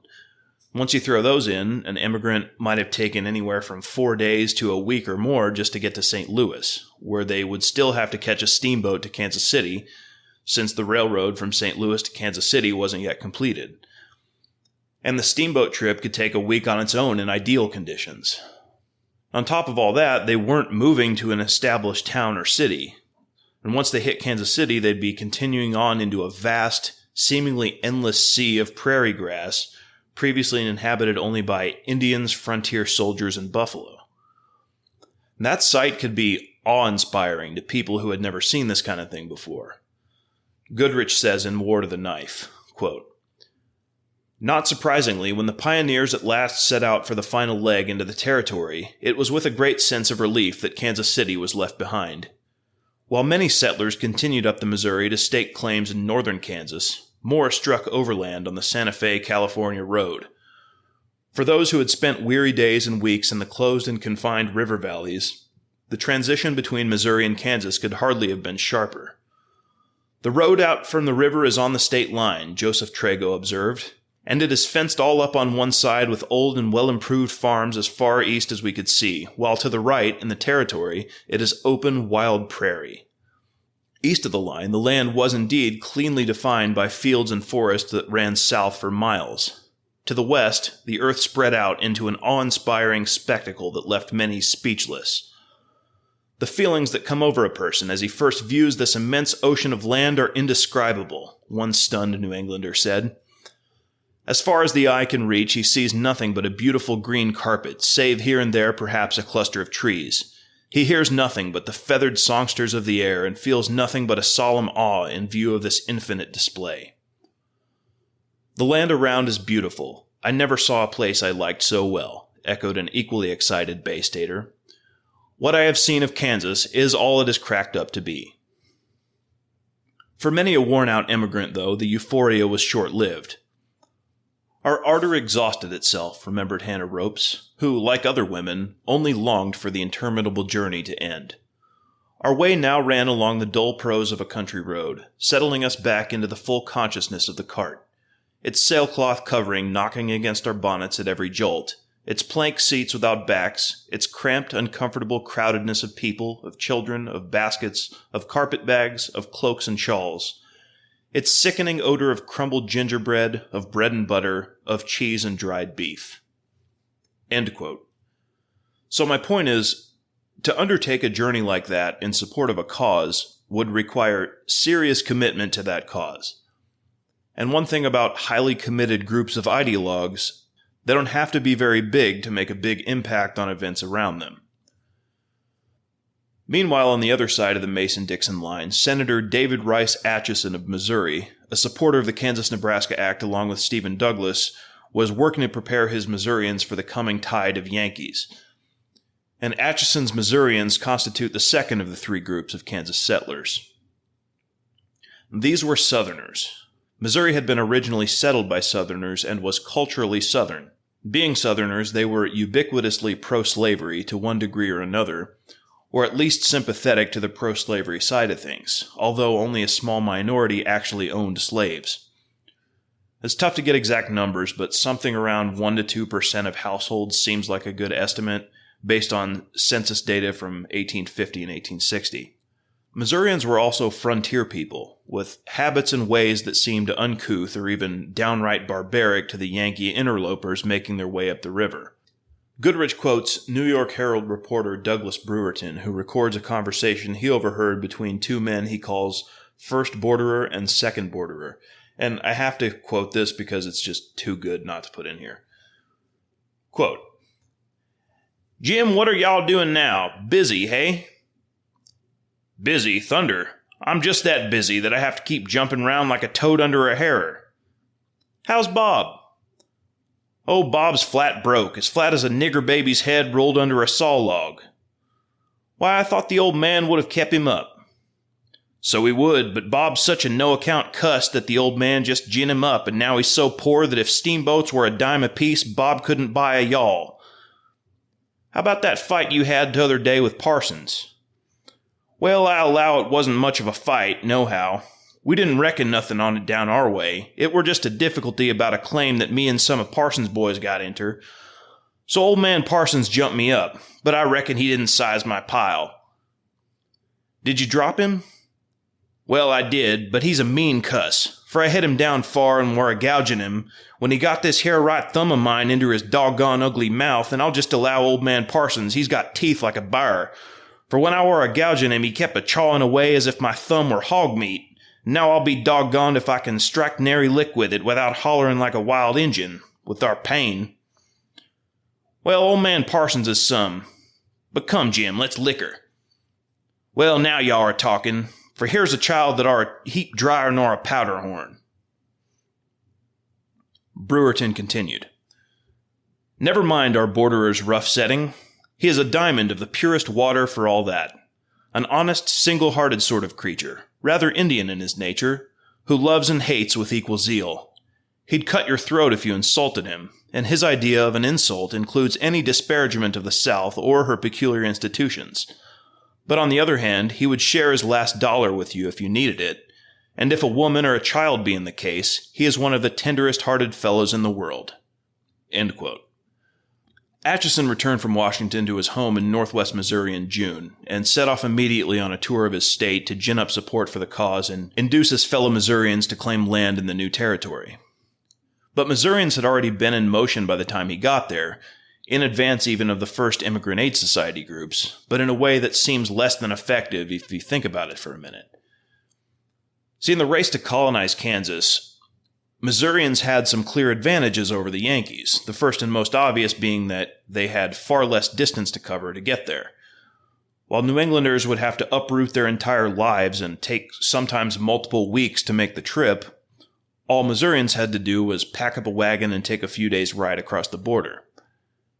In addition to that, many Missourians already had first-hand experience living on the frontier, knew what it was like and what it actually took to survive there. But sometimes advantages like convenience can turn into disadvantages. Namely that the more convenient something is, the less commitment it requires. And in the initial stages of settlement, it seems that Missourians might have been somewhat complacent. It seems to me that on the whole, they didn't fully grasp what this was at first. The New Englanders were coming explicitly to wage ideological warfare. Lest we forget that, here's another statement from William Lloyd Garrison in an editorial from his newspaper, The Liberator, in support of the Aid Society groups. Quote, "Down with the slavery extensionists and doughfaces. No union with slaveholders. Let us pour such an anti-slavery sentiment into Kansas that whatever political success slavery may obtain there, the very atmosphere shall be pestilential to it. Yea, that it shall feel a fire burning in its very vitals, and destined speedily to consume it." End quote. There's a saying that's become current lately in certain online political circles. The side that wants to win will always beat the side that wants to be left alone. Whatever you think about that idea in general, I think it applies very well in this case. The New Englanders wanted to win, and the Missourians wanted to be left alone. The Missourians, with the possible exceptions of Atchison and a few of his associates, seem not to have appreciated the commitment of the Yankees to their cause, and the organization and the magnitude of the resources they could bring to bear. We mentioned a while ago how Missourians saw Kansas Territory as their place by right, and that, combined with their lack of appreciation for the nature of the conflict they were about to be in, led to complacency. Many Missourians, when they heard Atchison's appeals and wanted to do their part to claim Kansas for the South, didn't actually pick up their lives and move to Kansas. They simply took a little trip into the territory, staked out a claim, built a little token foundation of a log cabin, or sometimes just left a note claiming ownership tacked to a tree, and went right back home to work their farms in Missouri. And this is understandable, right? I mean, these people already had frontier lives. Many already had established farms in Missouri that they weren't interested in giving up. And on the whole, they didn't have an ideological force driving them the way the Yankees did. And today we caricature the South as being rabidly defensive of slavery as an institution, and people like that certainly did exist, but in general at this time, especially in Missouri, slavery was more of a fact of life than an ideological cause that the average man could commit himself to. Certainly not in the same way that many New Englanders committed themselves to abolitionism. This is not to say that all Missouri immigrants simply staked claims and went back home. Many did stay, and founded the settlements that would become pro-slavery bastions in the coming conflict. Atchison, named for the senator, Leavenworth, positioned on the southwest bank of the Missouri River next to the frontier army fort of the same name about midway between Atchison and Kansas City. Franklin and Douglas County, nearby the soon-to-be Free State stronghold of Lawrence, and Lecompton, named for Judge Samuel D. Lecompte, appointed to the Territorial Supreme Court by President Franklin Pierce. In addition to all the political and cultural goings-on, there are some famous figures of the American West who will play bit parts in our story and have some of the formative experiences of their lives in Kansas Territory. From Monahan, quote, "Missourians had not waited for the Nebraska bill to pass. Early in the spring, they crossed the Big Muddy, staked claims on land still owned by the Indians, organized self-defensive associations to guarantee members' rights, then returned home to work for the summer. These organizations were a traditional extra-legal device used by squatters on the frontier for a generation. Other settlers, intent on getting a home at once, stayed on the land, put in a crop, joined no lodge, and were soon classed as abolitionists. Among these were the Cody family, with their 8-year-old boy Bill, who, from the door of a cabin on Salt Creek, saw his first wagon trains, soldiers, buckskin-clad trappers, and Indians. A panorama he remembered all his life." End quote. The Cody family came from Iowa, and not being either Missourians or New Englanders, they fell into that third category of Kansas settlers, the Northwesterners. The Northwesterners constituted the largest of the waves of Kansas settlement, but trickled in more slowly than the other groups, largely because they were not very politically interested. They moved to Kansas in hopes of a better future for themselves and their families, motivated by a drive to improve their lives, not to go on a moral crusade. From Goodrich, quote, "As the bitter opponents moved closer to a collision that summer of 1854, another movement, much quieter but much larger, was taking place.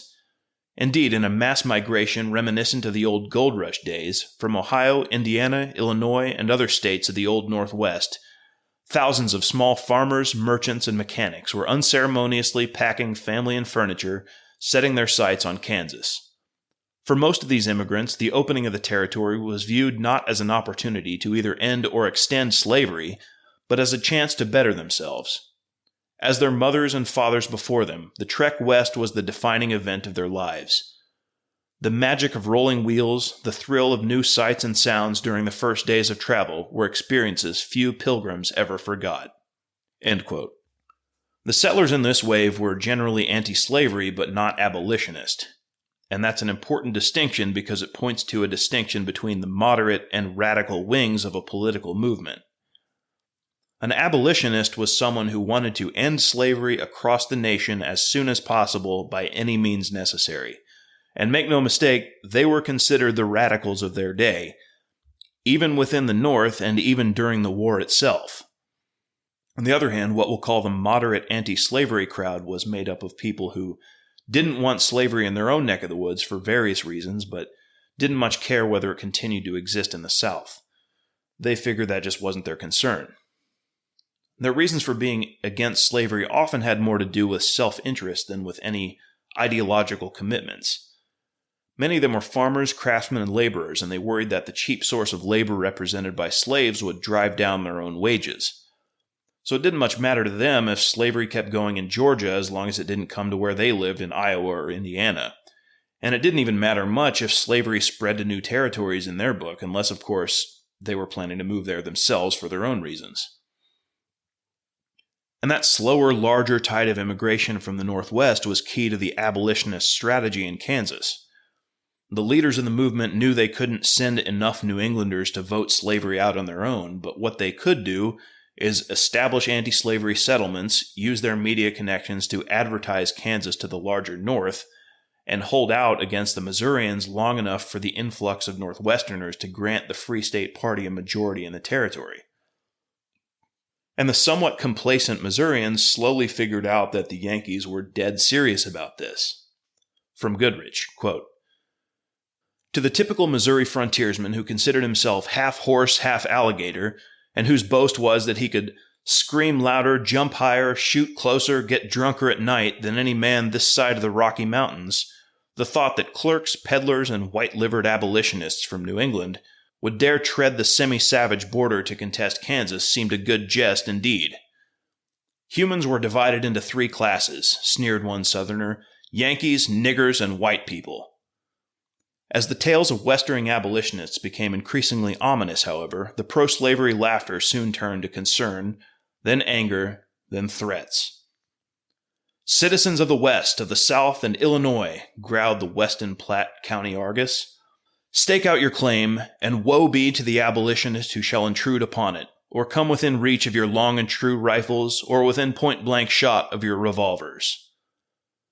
In the same county, another murderous Missourian vowed that he would meet the Yankees on the border the moment they arrived, and with my own hand help hang every one of them on the first tree. End quote. What both the northeastern and northwestern settlers found when they got there was that a lot of the prime real estate had already been claimed, either by absentee Missourians who had already gone back home to work their farms, or by yet another breed of settler, the land speculator. When they found claimed land with no one on it, they often simply reclaimed the land for themselves. And that goes back to the commitment aspect of this. When Missourians did that, when they came over the border, claimed land, and went back home, they were trusting in a legal or social agreement between people that once you claim land, it's yours, and you don't take someone else's land. But the obvious problem is that if other people involved either don't accept that agreement or have some powerful motivation like ideology to disregard the agreement, what recourse do you have? Maybe some kind of legal recourse under some circumstances, but also this is the wild frontier in 1854. There's not exactly security cameras everywhere. If you did take some Yankee to court, it would be the easiest thing in the world for him to just claim, yeah, there was nothing on that land when I got there. I didn't see any note of ownership. I put in those claim stakes in that cabin foundation. And how would a court of law adjudicate that? It's going to be a giant mess, and who wins probably ends up depending on which political side the court favors. So the Missourians, by doing what they did, were acting as if norms were in place that in practice just weren't. We also mentioned land speculators, and I didn't include them in those three groups of settlers because they weren't exactly unique to Kansas or very permanent once the settlement swung into gear. As we talked about earlier with California, land speculation was a common feature throughout American territorial expansion, and land speculators or squatters were opportunists. They would do their best to swoop into a new territory before anyone else, lay claim to choice pieces of land with no intent of actually doing anything with the land themselves, and then turn around and sell to the actual settlers for as high a price as they could get. Sometimes it worked. Sometimes they came up against men like Charles Robinson. Robinson's initial aid society group set out from Kansas City up the Kaw River to a site previously selected by Thayer. And by the way, that river is known as the Kansas River today. In the sources for this period, it's sometimes called that and sometimes called the Kaw River, but just know those are two names for the same river. Thayer explained his reasoning for the site he chose for the Aid Society's principal colony. Quote, "It seemed wise to plant the first town at such a distance from the Missouri line that it could not be easily assailed by hostile forces from that state without ample notice to our people and some chance for preparations for defense. I therefore decided that our town should be about 50 miles from Missouri. I chose the valley of the Kaw as being in the central portion of the territory. I chose the south bank of the Kaw so that much of Missouri and the new town would have two wide rivers between them." End quote. The Aid Society Company arrived at the chosen site on August 1st and pitched their tents on a bluff overlooking the Kaw, which they would soon name Mount Oread after Thayer's Oread Castle back in Massachusetts. They spent the next few days staking claims on the surrounding prairie land, but ran into problems with the choice woods along the river itself.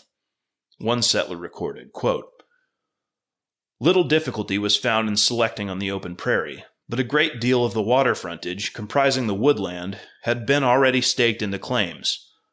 Where our new city was to be, we found the log habitations of some 4 or 5 settlers of from 4 to 6 months' standing. They were of that class which exists in the West, who are pioneers by profession, and who seek to be always in the advance guard of the army which invades the wilderness." End quote. And of course, by professional pioneers, he means squatters, land speculators. The New Englanders learned that the settlers along the river would only sell for what they considered to be outrageous prices.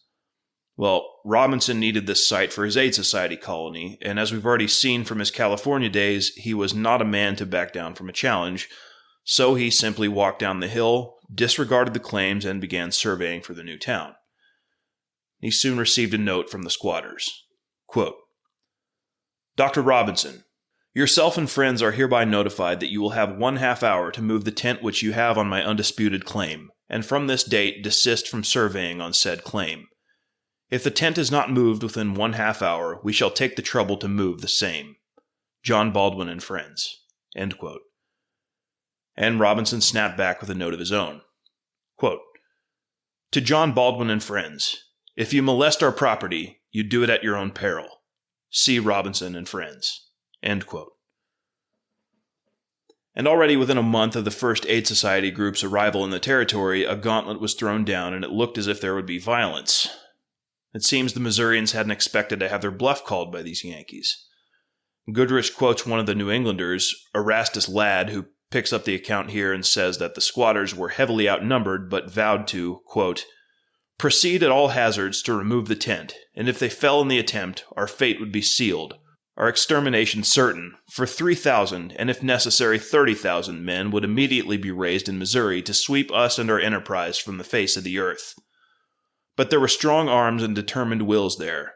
Had a man laid a finger on that tent, he would have been sacrificed instantly, and had another single offensive movement been made by one of them, there would not have been a man left to tell the tale. Well, the 1/2 hour passed, and another quarter, the enemy in full view in consultation, and occasionally making a movement as if about to form an order for the execution of their threat, then seating themselves upon the ground for further consultation.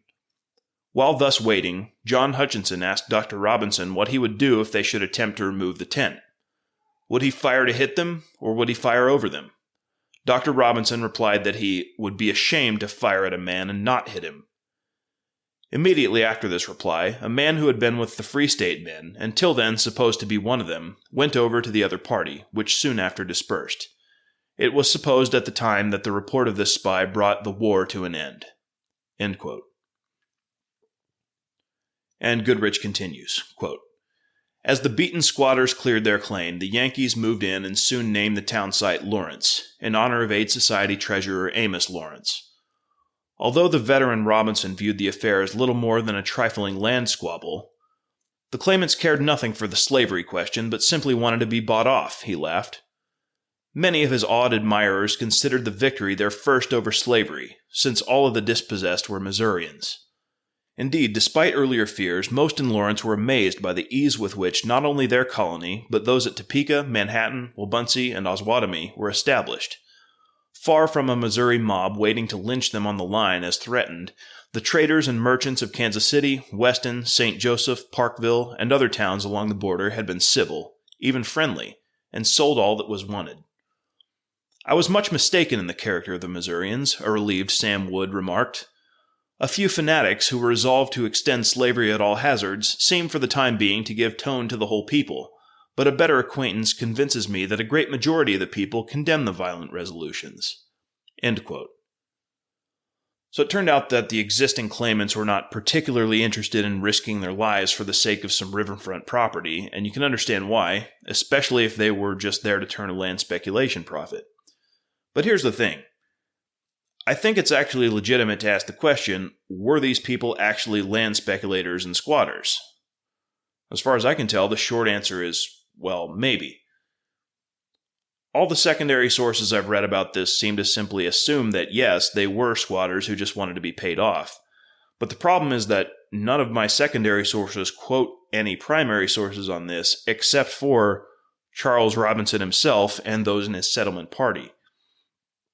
Remember what we said earlier about primary sources from this entire period being biased, and clearly in this case, Robinson and his associates would have an interest in portraying the Missourians as profiteering squatters.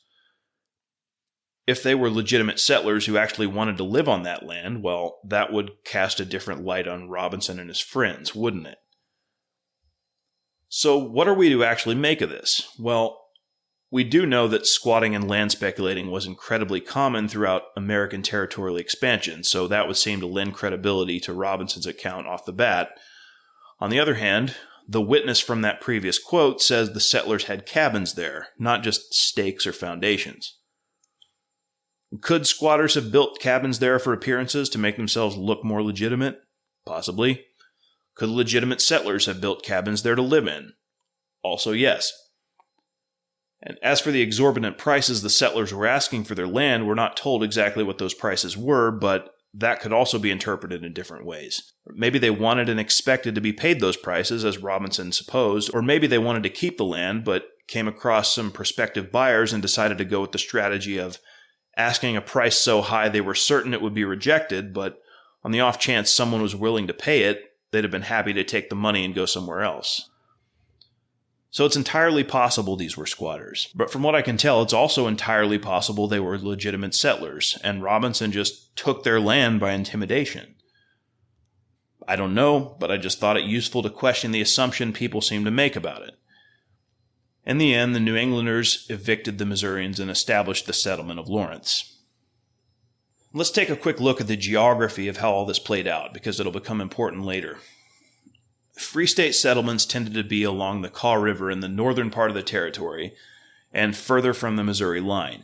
They tended to be in the north, I think, because the Missouri River route that the initial northern settlers took to get into the territory brought them directly to the mouth of the Kaw River at Kansas City, and it would have been only natural to continue along a major water source. They tended to be further from the Missouri line because of Thayer's idea of having advance warning were some army to invade from Missouri. For examples, you can look at Lawrence, Topeka, Manhattan, and Wabunsee, an exception to the rule being Osawatomie, which was further south on the Meredazine River and somewhat closer to the state line. On the other hand, pro-slavery settlements tended to be more spread out along the Missouri border, for fairly obvious reasons, with less regard to the Kaw River. The pro-slavery settlers would have wanted to be near their support in Missouri, and would have started from locations more spread out throughout that state rather than coming en masse up the Missouri River to the mouth of the Kaw like the Northerners. For examples of that, you can look at Atchison, Kickapoo, Leavenworth, and Fort Scott, exceptions being Franklin, right next door to Lawrence, and Lecompton, about midway between Lawrence and Topeka. You can check out all those on a map of Kansas. They're all still there today, excepting a couple which have since been sort of absorbed into larger neighboring towns. So the battle lines were drawn, and despite the non-political nature of the Lawrence land dispute, the Free Staters felt like they had already won their first victory, and you can understand why that would be. If you were a New Englander coming to Kansas on a moral crusade to root slavery out of an area where it would otherwise be accepted, you'd have expected any local you ran into to be pro-slavery and also hostile to you. Then you get into a standoff with some Missourians who end up backing down without a fight. Big win. On that, Jay Monahan has this to say about the end of that Lawrence standoff. Quote, "Out in the weeds, the pro-slavery settlers sensed Robinson's determination. Atchison had not told them that these despised city folk would fight. Better wait until the odds were in their favor. One of the claimants was George Washington Clark, Indian agent appointed by President Pierce on recommendation of the Missouri senator. With such influence in court, the federal government would surely come to the Missourians' rescue." End quote. And if he's right about that last sentence, this could be another example of Missourians not quite understanding their situation. They seem to have thought this was a legal matter within an existing system that everyone agreed on. What they failed to appreciate at this point was that this was about to be, and actually already was, a war of optics and propaganda. They had shown themselves to the Yankees as weak, and either unwilling or unable to protect their claims, and at the same time given the Yankees a boost to their own spirits. Subsequent aid society groups would head west backed by the words of Quaker poet John Greenleaf Whittier, set to the tune of Auld Lang Syne.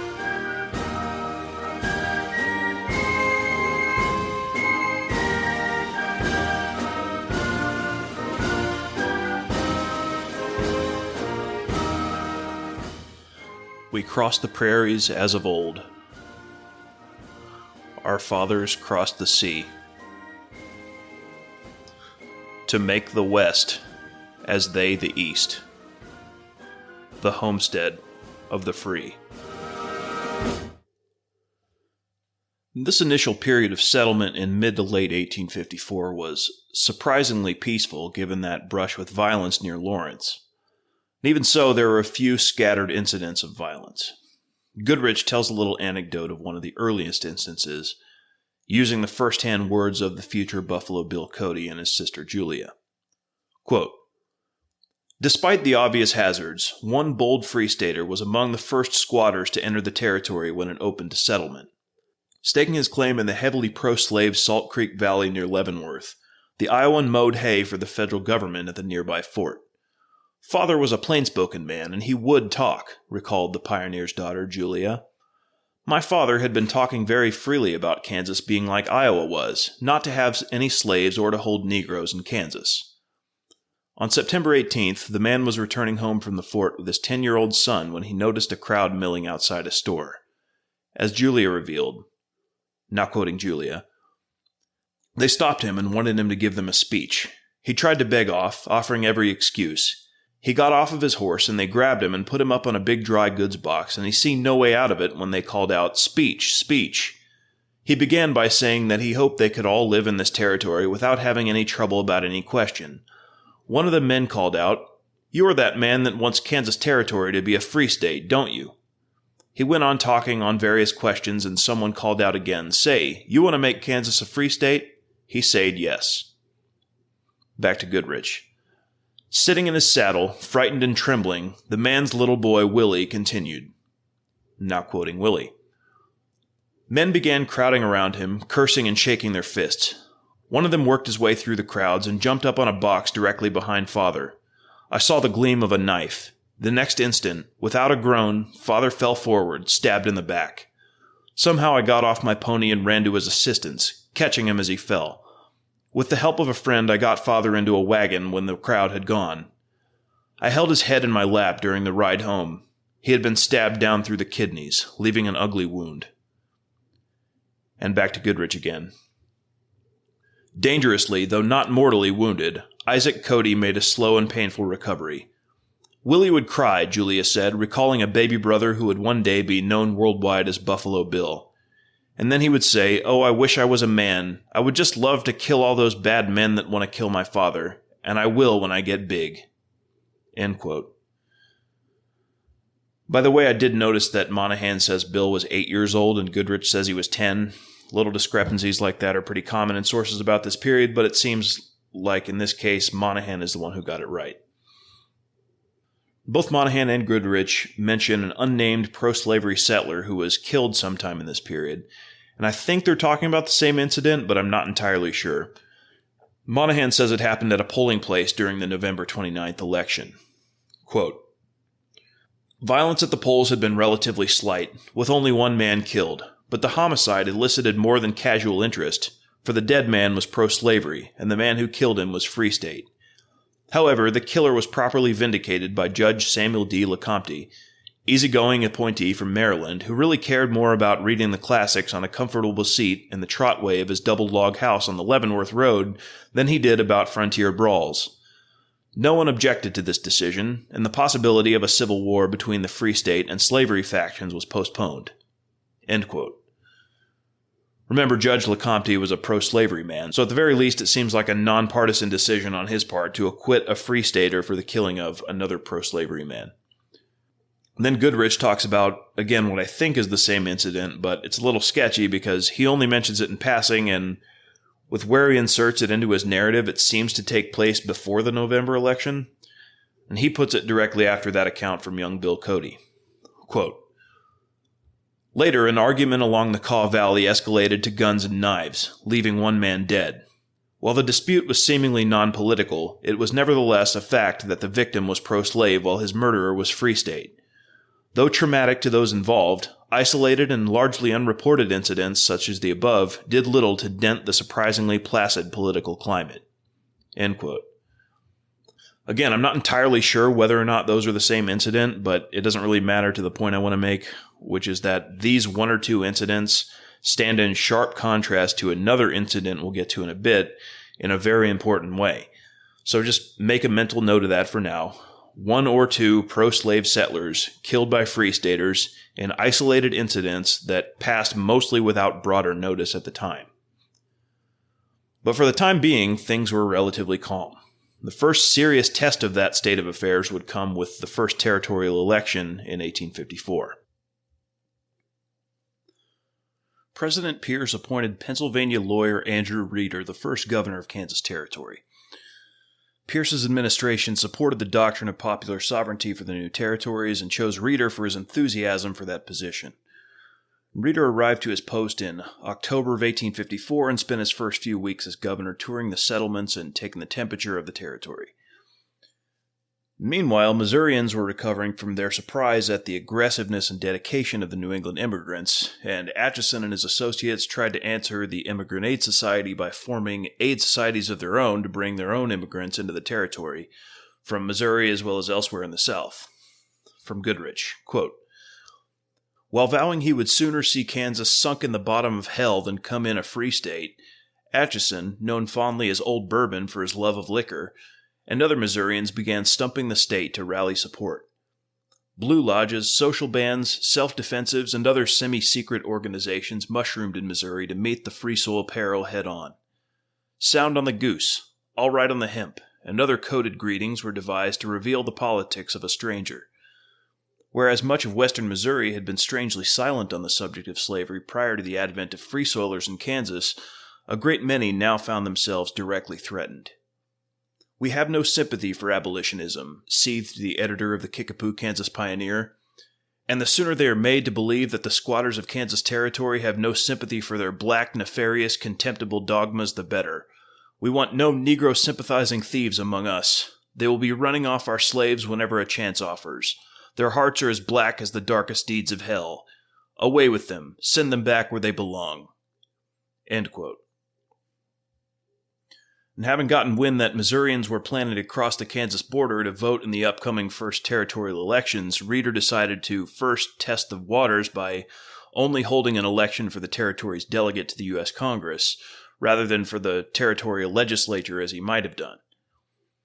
It turns out that, like extreme media rhetoric, voter fraud and intimidation is also a long-standing American tradition, especially in frontier territories, which were absolutely ripe for this kind of thing.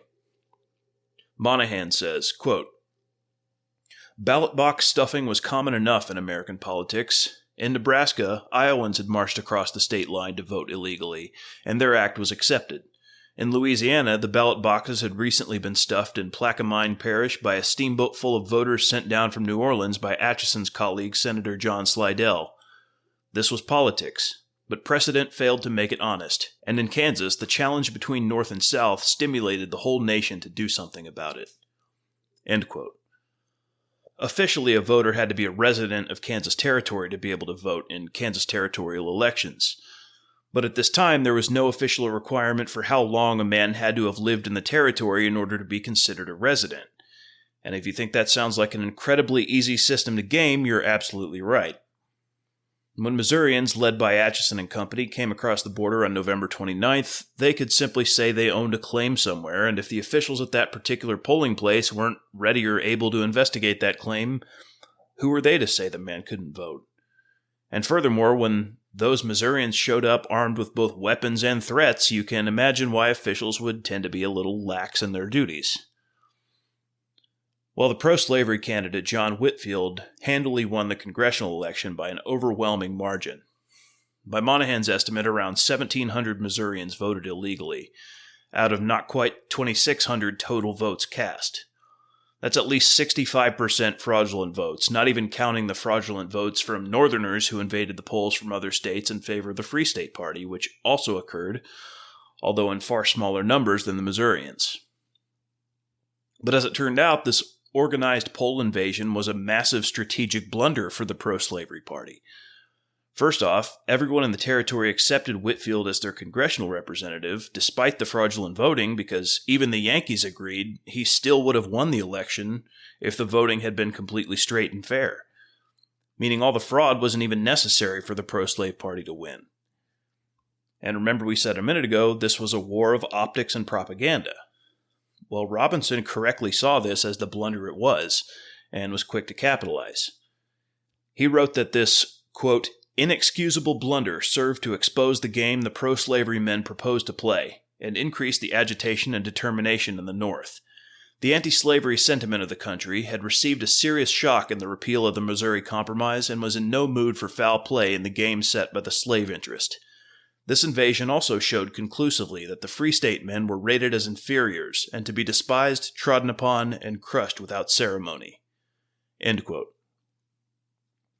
With by now several hundred liberally educated, ideologically dedicated, rich New Englanders writing a constant stream of letters to their friends and family back home in the Northeast, describing the injustice that had been done to them by the slave power, it was only a matter of time before abolitionist fervor in New England rose to a fever pitch. The Missourians thought they had won a victory by getting their guy into office when all they had really done was motivate many more abolitionists to come into the territory and beat them. Meanwhile, Reeder did basically nothing about this situation beyond gently chiding the Missourians and reiterating in words that only residents were allowed to vote in Kansas elections, don't you know? And in the following spring, when more elections were held for the territorial legislature, it was almost inevitable that the same thing would happen all over again, and indeed it did. What drove a lot of the Missouri fervor for voter fraud in both of these elections were rumors that the Free Staters were planning to do the same thing, bring in out-of-territory voters to support their cause. And as we said before, they certainly did that in the March 1855 election as well, but with most out-of-territory abolitionists being much further away than Missouri residents, they were unable to muster comparable numbers. The second election was almost a carbon copy of the first, only with greater numbers and more threats and intimidation at the polling places.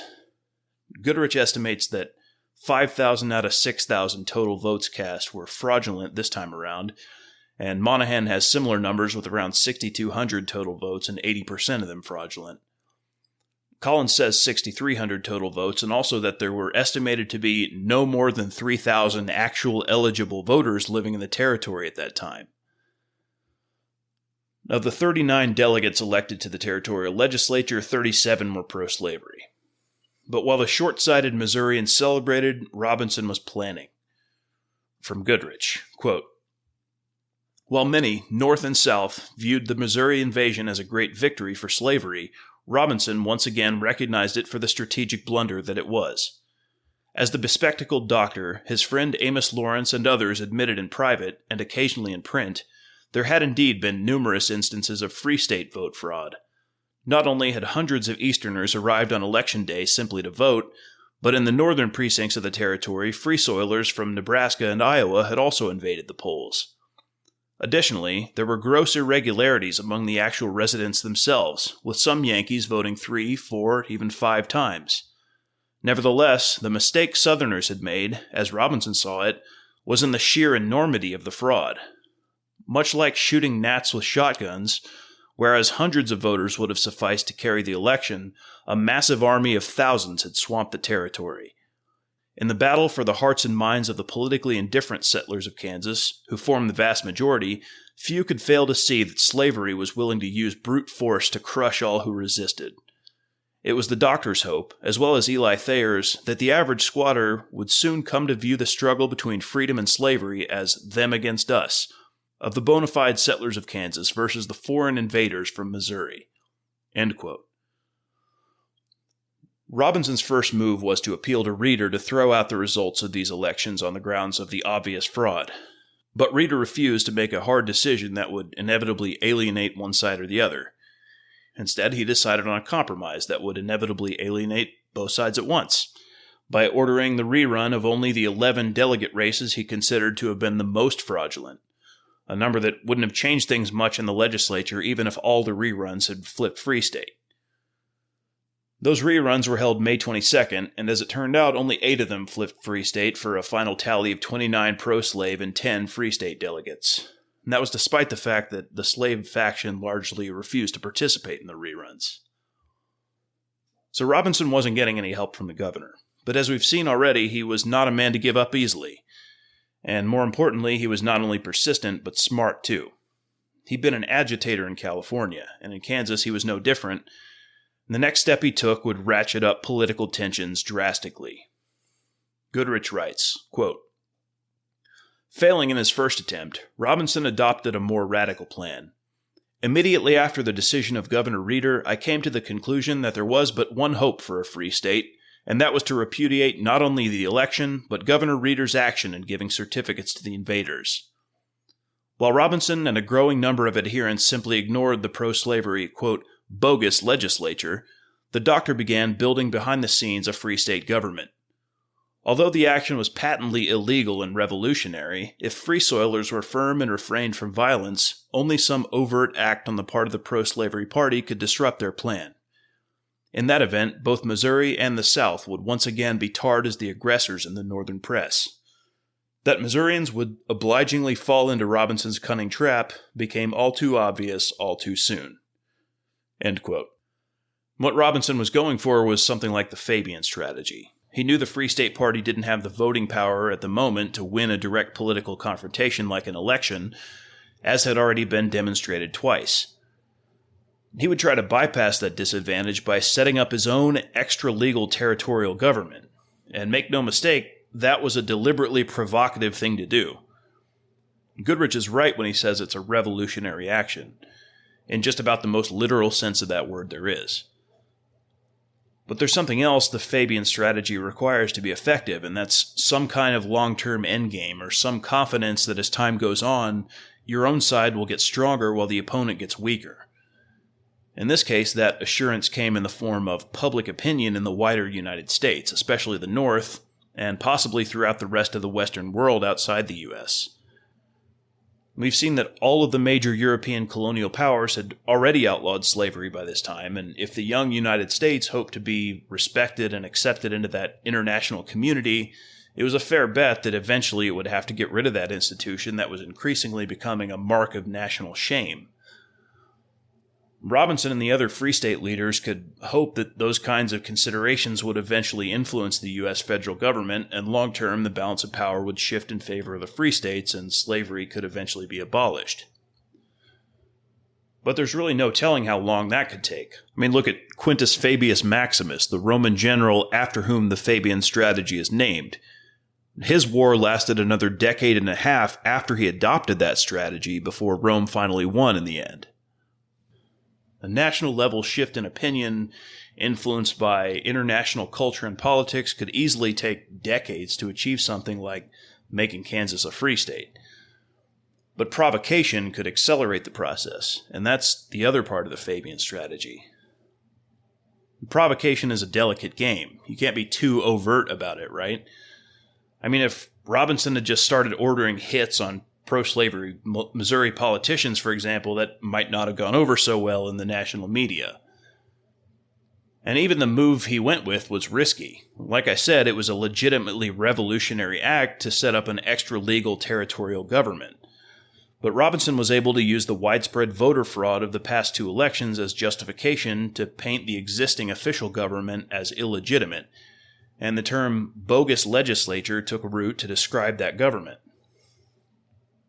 Robinson painted his own unofficial government as representing the true opinions and interests of Kansas Territory, despite the fact that Free Staters were still a small minority. But the real purpose of that move was less to actually use the extra-legal government to accomplish anything and more to provoke the slave party into rash action. Anybody who grew up with a younger brother should understand this dynamic very well. You know, when you were a kid and you and your brother are wrestling around and your mom yells from the other room, "You guys better not be putting your hands on each other in there." So then you stop fighting, but then a few minutes later, the younger brother, it's always the younger brother, right? I'm the older brother in case anybody was wondering. The younger brother starts waving his hand inches from your face and says, "I'm not touching you, I'm not touching you." And eventually you get annoyed enough to punch him, and as soon as you do, of course, Mom walks into the room and sees it, and guess who gets in trouble? Well, that was Robinson's strategy in a nutshell. The setting up of a free state territorial government was an act designed to provoke a response from the slave faction.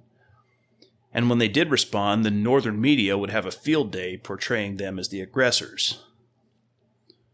Meanwhile, the official territorial government was seemingly bent on doing everything it possibly could to help the northern press paint them as the bad guys. They passed laws enacting draconian punishments for anything that could be seen as opposing the institution of slavery in Kansas. Even speaking or writing words against the institution could be punished with a 2-year sentence of imprisonment and hard labor. Also around this time, cracks started to show in the peaceful facade of the political climate. I'm just going to read Goodrich's account of this incident. Quote, "At a Southern Squatters' Assembly in Leavenworth on April 30th, several well-known eruptionists, including Free Soilers William Phillips and Cole McCrae, began to heckle the meeting's moderator, Malcolm Clark. In the words of McCrae," now quoting McCrae, "I playfully called upon Clark for a speech. He frowned and came towards me, and addressed me as follows. 'I don't want any goddamned abolition son of a bitch to speak to me.' I answered Mr. Clark, 'I did not wish to offend you. I did not know that you did not wish me to speak to you, or I certainly would not do it.' He then said, 'Well, I don't, and the closer you keep to that resolution, the longer you may escape a goddamn bruising which I have promised you and another perjured abolition son of a bitch.'" Phillips. Back to Goodrich. "God damn your soul," yelled Lucian Easton, editor of the Leavenworth Herald. "You and Phillips made affidavits against the election, and you went down to defend that goddamn abolition son of a bitch reader."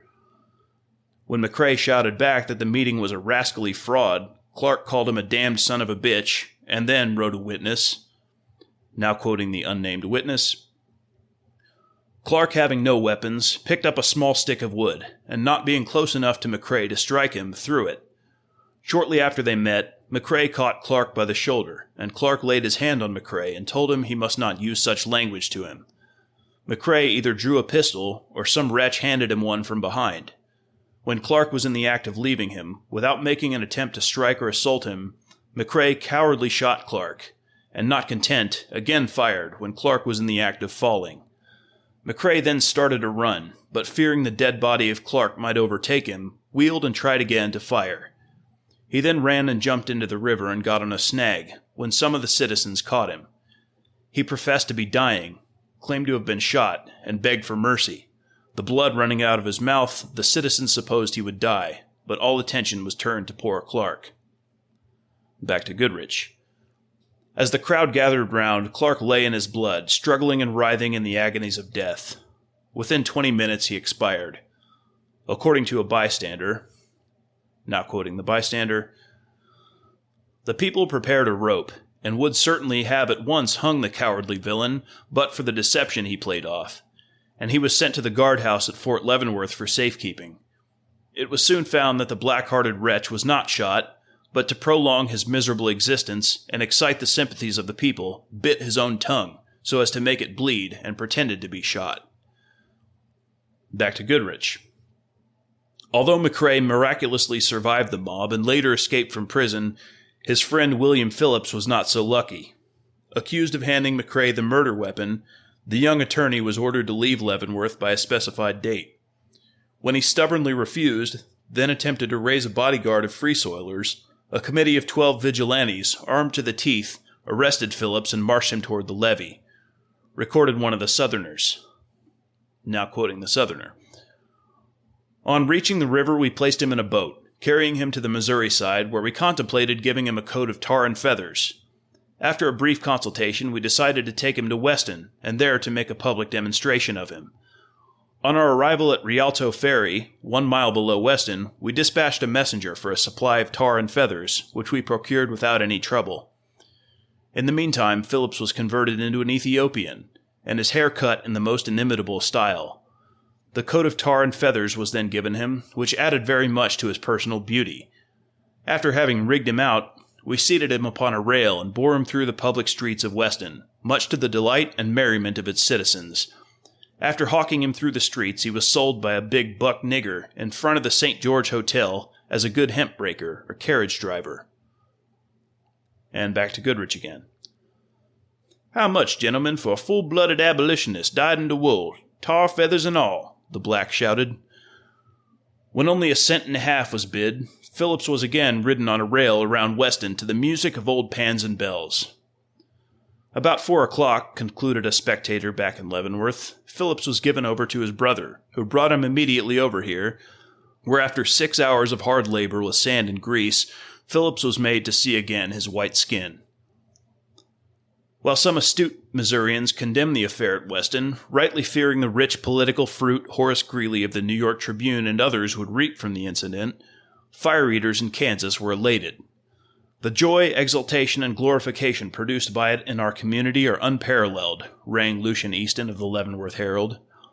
Added John Stringfellow of the Atchison Squatter Sovereign, now quoting Stringfellow, "We can tell the impertinent scoundrels of the Tribune that they may exhaust an ocean of ink, their immigrant aid societies spend their millions and billions, their representatives in Congress spout their heretical theories till doomsday, and His Excellency Franklin Pierce appoint abolitionist after free soiler as our governor, yet we will continue to lynch and hang, to tar and feather, and drown every white-livered abolitionist who dares to pollute our soil."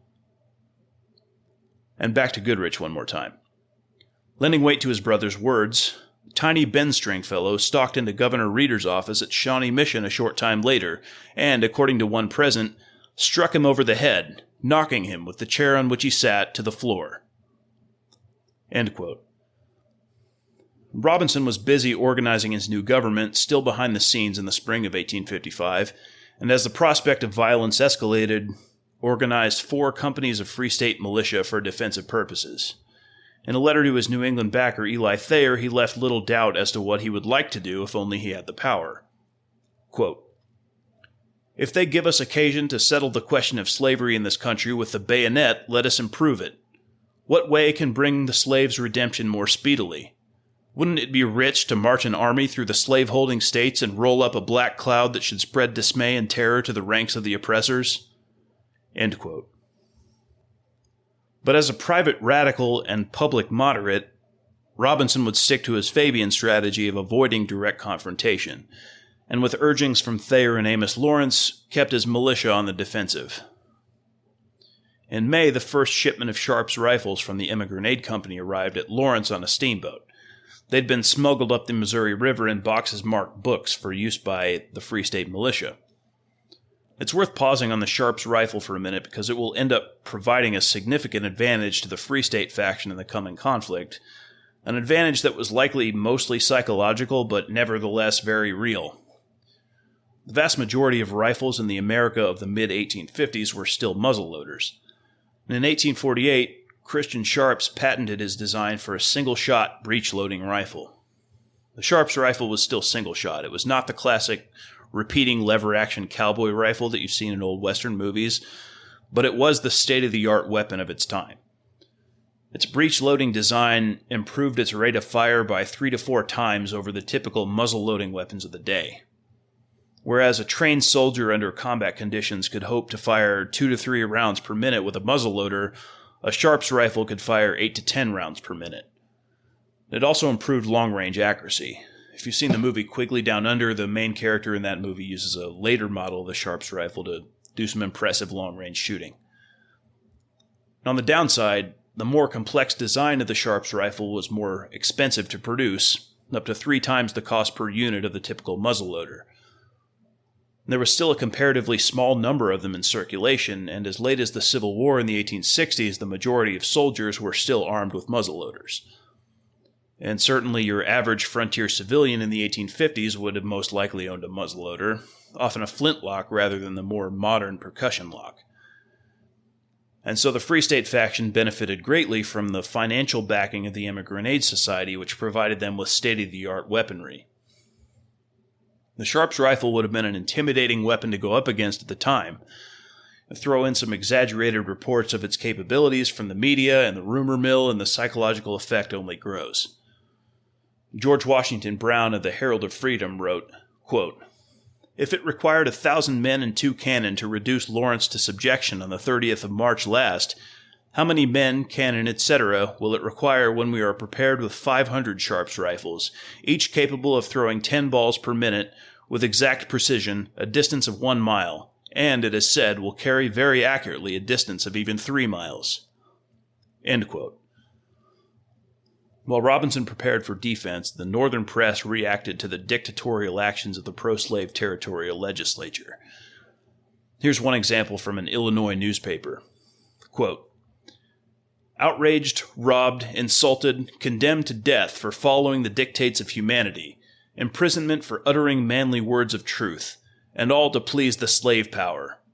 Great God, why is language so powerless? Why cannot we find words to express the thoughts and feelings that throng our heart and brain at such time as this?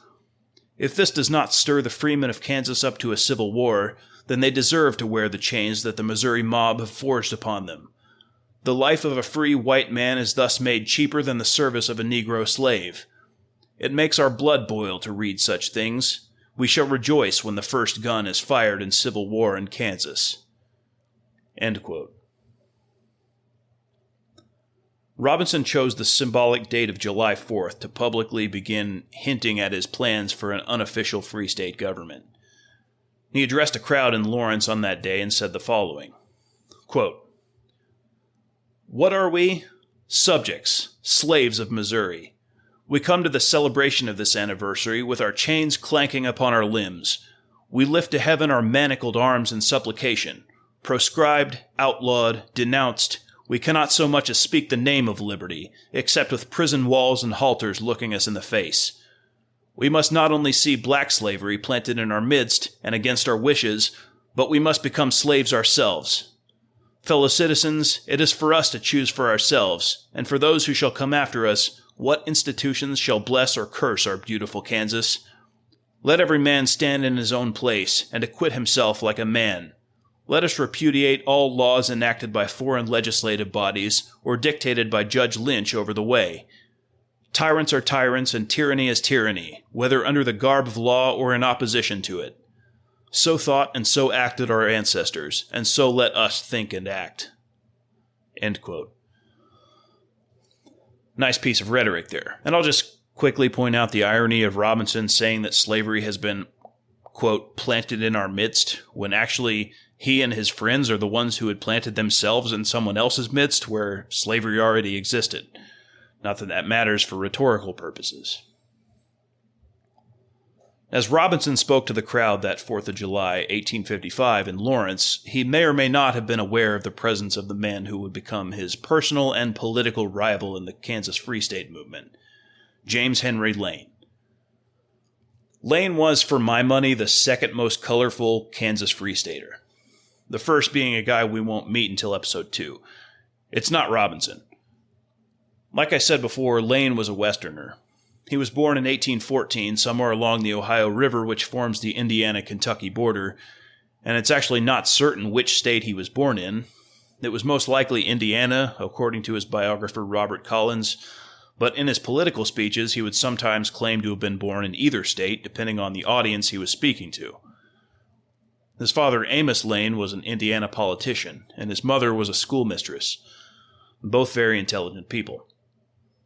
He was renowned for his fiery oratorical capabilities, his ability to sway a crowd with his speech, a trait he seems to have learned or inherited from his father.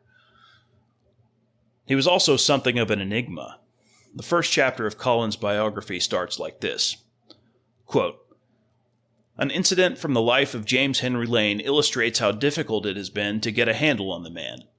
According to Lane biographer Kendall Bales, Lane went to the town of Ozaukee, Kansas Territory, in 1858 to give a speech. His audience was composed of both those who wanted Kansas to become a state without slavery and those who favored its status as a slave state. Lane was an anti-slavery man, and as he spoke, he launched into attacks on his opponents. At one point in Lane's harangue, a man called him a liar and pulled out a pistol. 'Hold the assassin,' Lane called out. He said to the man, 'I am a Kentuckian and recognize the code. Now step off 20 paces and give me my choice of weapons.' Amid shouts of fair play, the pro-slavery man backed down from the challenge to face Lane in a duel. The interruption over, Lane returned to his speech. The only problem with the challenge, as Bales wrote, was that Lane was not born in Kentucky, but in Indiana. Bales noted that Lane sometimes claimed to be from Kentucky when facing a crowd with plenty of pro-slavery men, and would call Indiana the place of his birth before anti-slavery citizens. To this, Bales quoted an Ozaukee hotel owner who said that, 'When Old Jim was first discovered, he was standing astride the Ohio River, claiming both states.' William Elsie Connolly, another Lane biographer, noted this confusion in his 1899 book about the grim chieftain. The majority of authorities say that he was born in Boone County, Kentucky, Connolly wrote. But John Spear, the man who could best be called Lane's closest friend, stated that Lane was born in the town he was raised in, Lawrenceburg, Indiana, on June 22, 1814. Author and college professor Leverett Spring, in writing about Lane's political career, said that James H. Lane was almost wholly a product of the border. His education was spotty, and Lane didn't like reading books, Spring claimed, because he had none of the finer mental aptitudes, nor any of the mysterious spiritual qualities which crave their ministry. His education, such as it was, came from the public street and corner grocery, from the bar rooms of country taverns and the political convention. This evaluation sounds quite harsh, but Spring's comments have to be taken in context. His views reflected what many in refined New England thought about men born on the western frontier. They might admire frontier heroes like Daniel Boone or Davy Crockett. They might read for pleasure the frontier novels of authors like James Fenimore Cooper. But by and large, New Englanders saw Westerners as uncivilized and rowdy men with bad habits and low morals. In reviewing the life and actions of James Lane and how others saw them and him, it is important to keep that New England viewpoint in mind. This regional disconnect, more than probably anything else, shapes any attempt to consider Lane and his life." End quote. Lane was admitted to the Indiana bar in 1840 and practiced as a lawyer for a few years, where his innate charisma worked well to his advantage in arguing cases. He was married to Mary E. Baldridge in 1842, and then in 1845 tried to break into politics by running for the Indiana state legislature, but came up short. In 1846, the U.S. went to war with Mexico, and Indiana raised a brigade of volunteers for the war consisting of 3 regiments. Lane was commissioned a captain in the 3rd Regiment Indiana Volunteers, and shortly afterward was elected colonel of the regiment. And once the brigade got to Mexico, before it ever went into battle, Lane was already showing his fiery personality and penchant for conflict with other leaders. From Collins, quote, "James Lane himself almost came to blows with his superior days before his regiment was to go into battle. Joseph Lane, no relation, commanded the 2nd Indiana and was subsequently put in charge of the entire Indiana Brigade. General Lane continued to favor his old regiment, but in 2 marches the 3rd had moved before the 2nd, preempting the line of regimental march. While the 3rd was at the Mexican village of Buena Vista, Colonel Lane was outdoors discussing some matter with 2 of his officers while the general was nearby. According to an 1876 account of the dispute, the argument started during a discussion of the relative merits of 2 companies in General Lane's brigade. The general backed a company in the 2nd, and the colonel one in the 3rd. Edward Dickey, a veteran of the 3rd, wrote that at one point General Lane said something that Colonel Lane didn't believe. The general told the colonel he didn't care if he was believed, and the colonel questioned the general's word. General Lane asked Colonel Lane if he thought he was a man who disregarded his word. "I do, by God, sir," James Lane replied. General Lane took a swing at him. Colonel Lane dodged, and the colonel slapped the general. The general went for a musket, and the 2 senior officers prepared to engage in a duel. Just before shots were fired, a guard escorted General Lane away. End quote. The following year, in 1847, Lane saw his only major action of the war at the Battle of Buena Vista, a victory which put the Mexican army on the defensive for the remainder of the war. He marched to Mexico City with General Winfield Scott, and after the war was appointed provost marshal of that city for a time. By 1849, he was back in Indiana, making use of his new status as a war hero to win election to the office of lieutenant governor. Then in 1852 was elected to the U.S. Congress from Indiana's 4th District. Lane was a Democrat, and while in Congress became an associate of Senator Stephen Douglas and a supporter of the Kansas-Nebraska Act, which seems odd for a man who would become one of the most prominent free state leaders in Kansas. But Lane's views on slavery before going to Kansas for the first time are unclear. His reasons for coming to Kansas in 1855 are also fairly unclear. Collins puts forward a couple of possible contributing factors of a nature more personal than political. Quote, In October 1854, he got into a dispute that turned violent.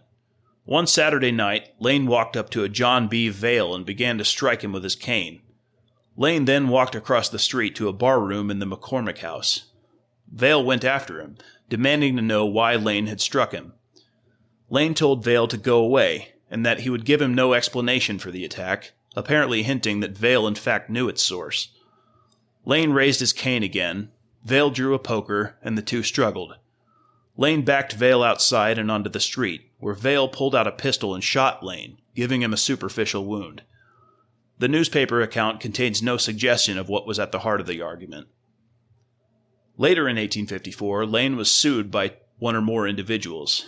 He apparently lost, for in January and February 1855, the local sheriff seized his property and sold it for payment of the suit. This matter apparently carried on for over a year, for in a local newspaper dated January 11, 1856, it was reported that Lane's household property was taken to be sold for additional payment for the suit. This legal matter may have figured into Lane's decision to move west. Coupled with the Kansas-Nebraska Act's lack of popularity, Lane may have felt his political fortunes in his home state were too low to carry him farther. Whatever his reasons, Jim Lane left Indiana for the new territory of Kansas in the spring of 1855. End quote. It seems likely to me that Lane didn't really have a firm view on slavery at all before he came to Kansas. The most enthusiastic anti-slavery sentiment in the nation at the time came from New England. People from Lane's region in the Northwest tended to be more ambivalent about it, and to the extent that they were against it, tended to be so for more economic reasons like the possibility of slave labor driving down wages. Lane may have been one of those types, and it's not entirely clear why he turned into the militant abolitionist that he eventually became. In fact, sometime between his Kansas-Nebraska Act vote and his arrival in Kansas Territory, he's recorded as having said, quote, "I look upon this nigger question just as I look upon the horse or the jackass question. It is merely a question of dollars and cents." End quote. Collins even mentions the possibility of an entirely personal motive. It seems all was not well between Lane and his wife, and Mary did not make the trip to Kansas with him. Sometime in 1855, Lane allegedly petitioned the pro-slavery legislature for a divorce but was denied, and many of his opponents seem to think he turned Free State purely out of spite over that denial. The testimony about that seems sketchy at best, and like all primary sources from this period, the sources who report that have a clear anti-Lane bias, but I wouldn't be so quick to dismiss that as a contributing factor. I think people's motives are very often more personal and less principled than we tend to think, and it's definitely true that Lane's personality was hot-headed and prone to emotional outbursts. Collins quotes Lloyd Lewis, who had this to say about Lane, quote, "There was always the hint of Mephistopheles about him, or of Dionysus, the god of revelry, who loved the plain people and spent his life with them. His eyes baffled men who tried to describe them. They were deep-set and dull when he was quiet. Black diamonds, reporters called them, when he was speaking. The touch of genius and its cousin madness, always there somewhere behind the glaze or the flame. He had a wide, loose mouth, as mobile as that of a Shakespearean ham actor. He was indeed an actor, an artist, perhaps a great artist. Astute critics thought him the man of his time who could sway crowds most wholly to his will. A curious mesmerism would flow out from his gestures, his voice, his thoughts, a magnetic overtone that held crowds laughing, weeping, or gritting their teeth, just as he willed. His voice could be a bugle call or a lullaby. He had what all great artists have, the power to make the thing they imagine and conceive pass out from themselves and possess other minds. Again and again, it is recorded that Jim Lane's enemies feared to meet him, lest they be charmed out of their principles. For after you have heard all the topsy-turvy tales about Jim Lane, even believed all the half-affectionate, half-scornful anecdotes of his stormy career, even accepted all the stories of his riff-raffish scalawagism as partly true, you cannot laugh him off, or brush him aside. Always a figure of titanic accomplishment comes striding back through the fog. For when everything has been said and done, it was Jim Lane, more than any other man, who made Kansas free soil. He was the organizer of victory, He was the shrewd, scheming politician who knew what weakling to buy and what strong man to inspire. End quote. Jim Lane is a wild character. There's several photos of him in the books I've read, and in every single one, he's either wearing a hat or looks like he just rolled out of bed. He's got this head of hair that's partly balding in the front and just looks like bedhead around the sides and back. Like he's either never seen a comb before or just happens to get caught by freak windstorms every time he's on the way to having his picture taken. Lane hadn't yet met Robinson personally when he heard him speak at Lawrence on July 4th, 1855, but as Lane's charisma brought him into the public eye, these two polar opposite personalities quickly became acquainted. Goodrich quotes from an 1855 Parkville, Missouri newspaper article. Quote, Robinson is cool-headed, cautious, and calculative, just the man to plan and direct. Lane is hot-headed, rash, regardless of consequences, but not wanting in bravery, just the man to carry out the plans and directions. Robinson looks ahead, counts the cost of everything, weighs every consideration, no matter how trifling, and comes to an unchangeable conclusion. Lane looks only to the present, acts only for today, never gives a thought about how his acts will appear in history. Robinson is a great thinker, and, we should judge, writes better than he speaks. Lane can't sit long enough to write at all. Now Goodrich continues in his own words. Soon the two men, though outwardly cooperative, were in fact inwardly at war with one another. Each, the idealist and the opportunist, saw the other as the main obstacle to success. Lane, the ever-present powder keg, ready, willing, and able to blast Robinson's methodical plan for peace and freedom in Kansas to bits. Robinson, the only force capable of frustrating Lane's quest for complete control of the Free State movement and certain high office. End quote.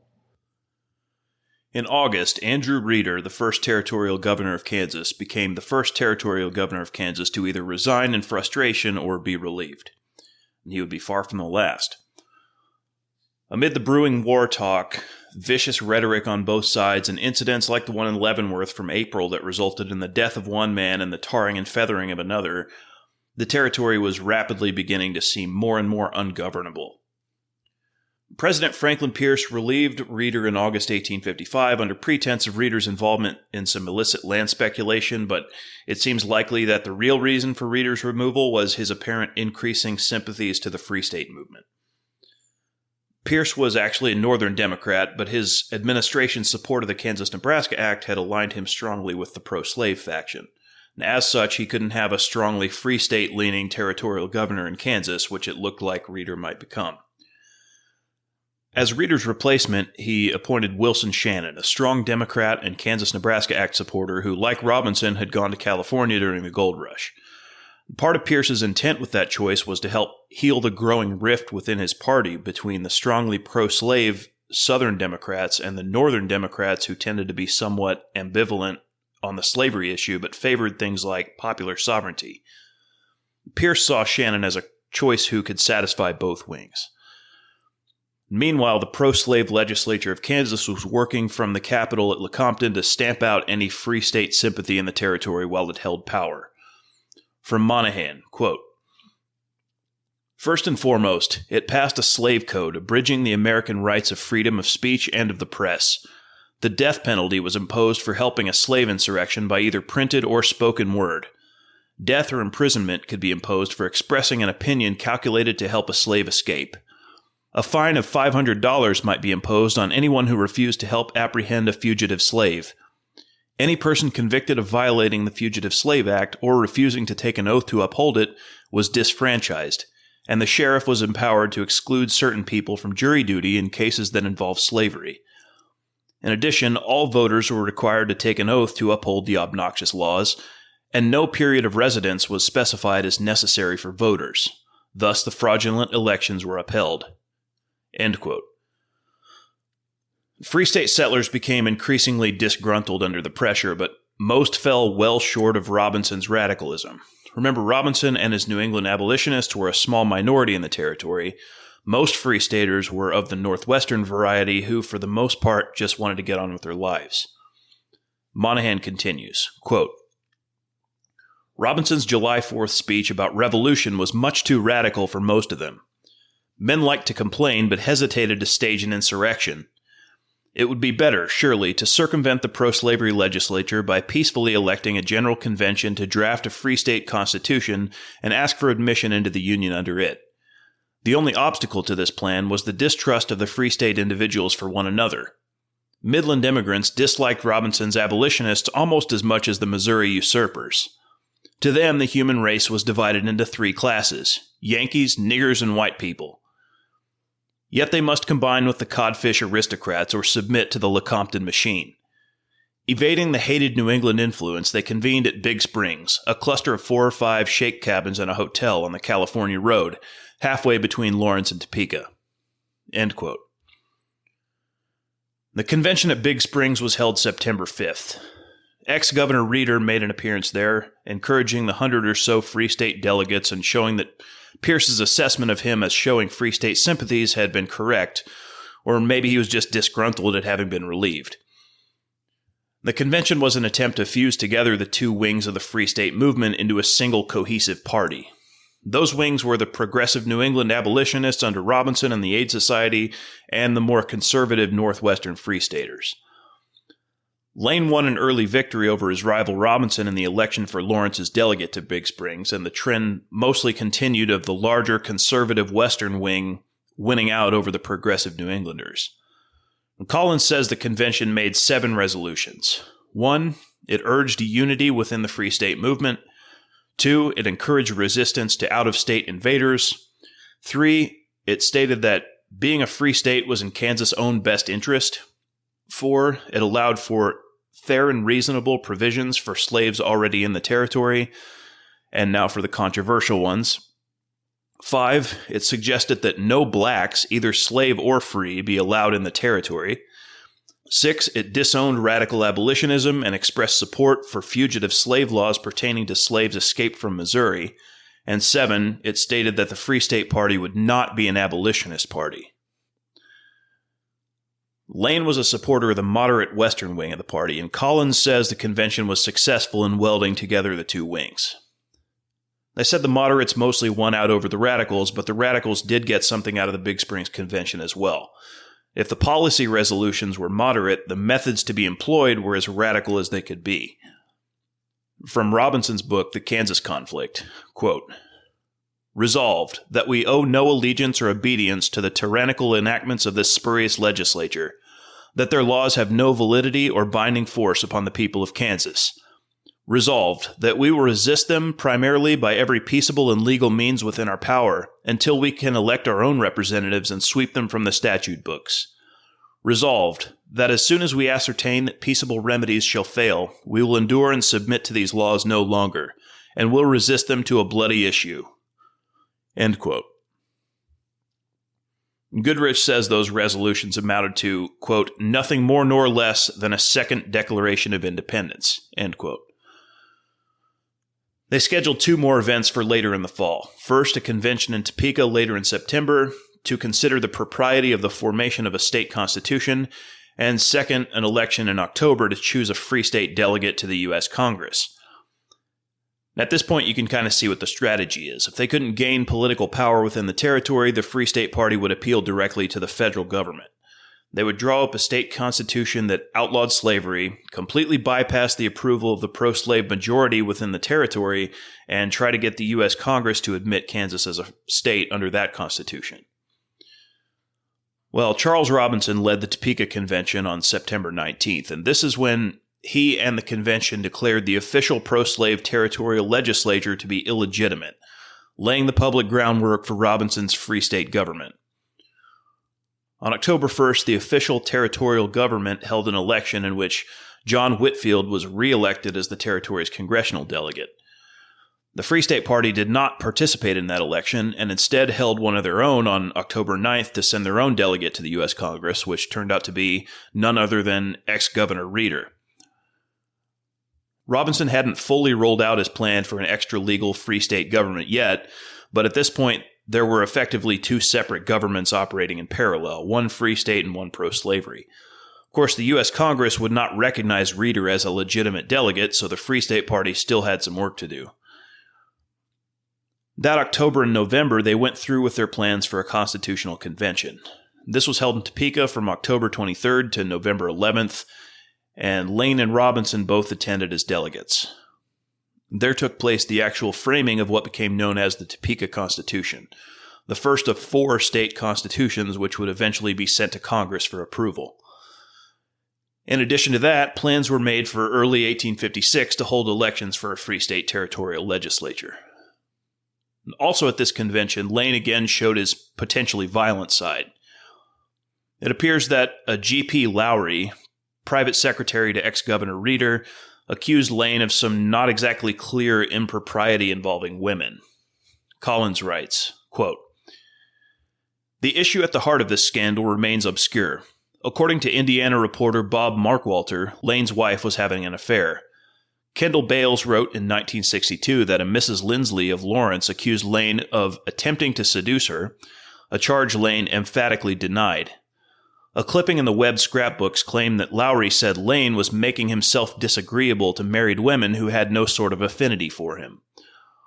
All these tales suggest that whatever Lowry said, it had something to do with Lane's relations with women, and was false enough or salacious enough to anger Lane to the point of considering a duel. When Lane approached him to be his second at the planned duel, Robinson replied that he was opposed to dueling and later claimed that he soundly reproved him for considering it. Robinson added that killing Lowry would neither end talk of the scandal nor enhance Lane's reputation. Indeed, Lowry's second, Marcus J. Parrott, reported that Lowry wanted a meeting instead of a duel.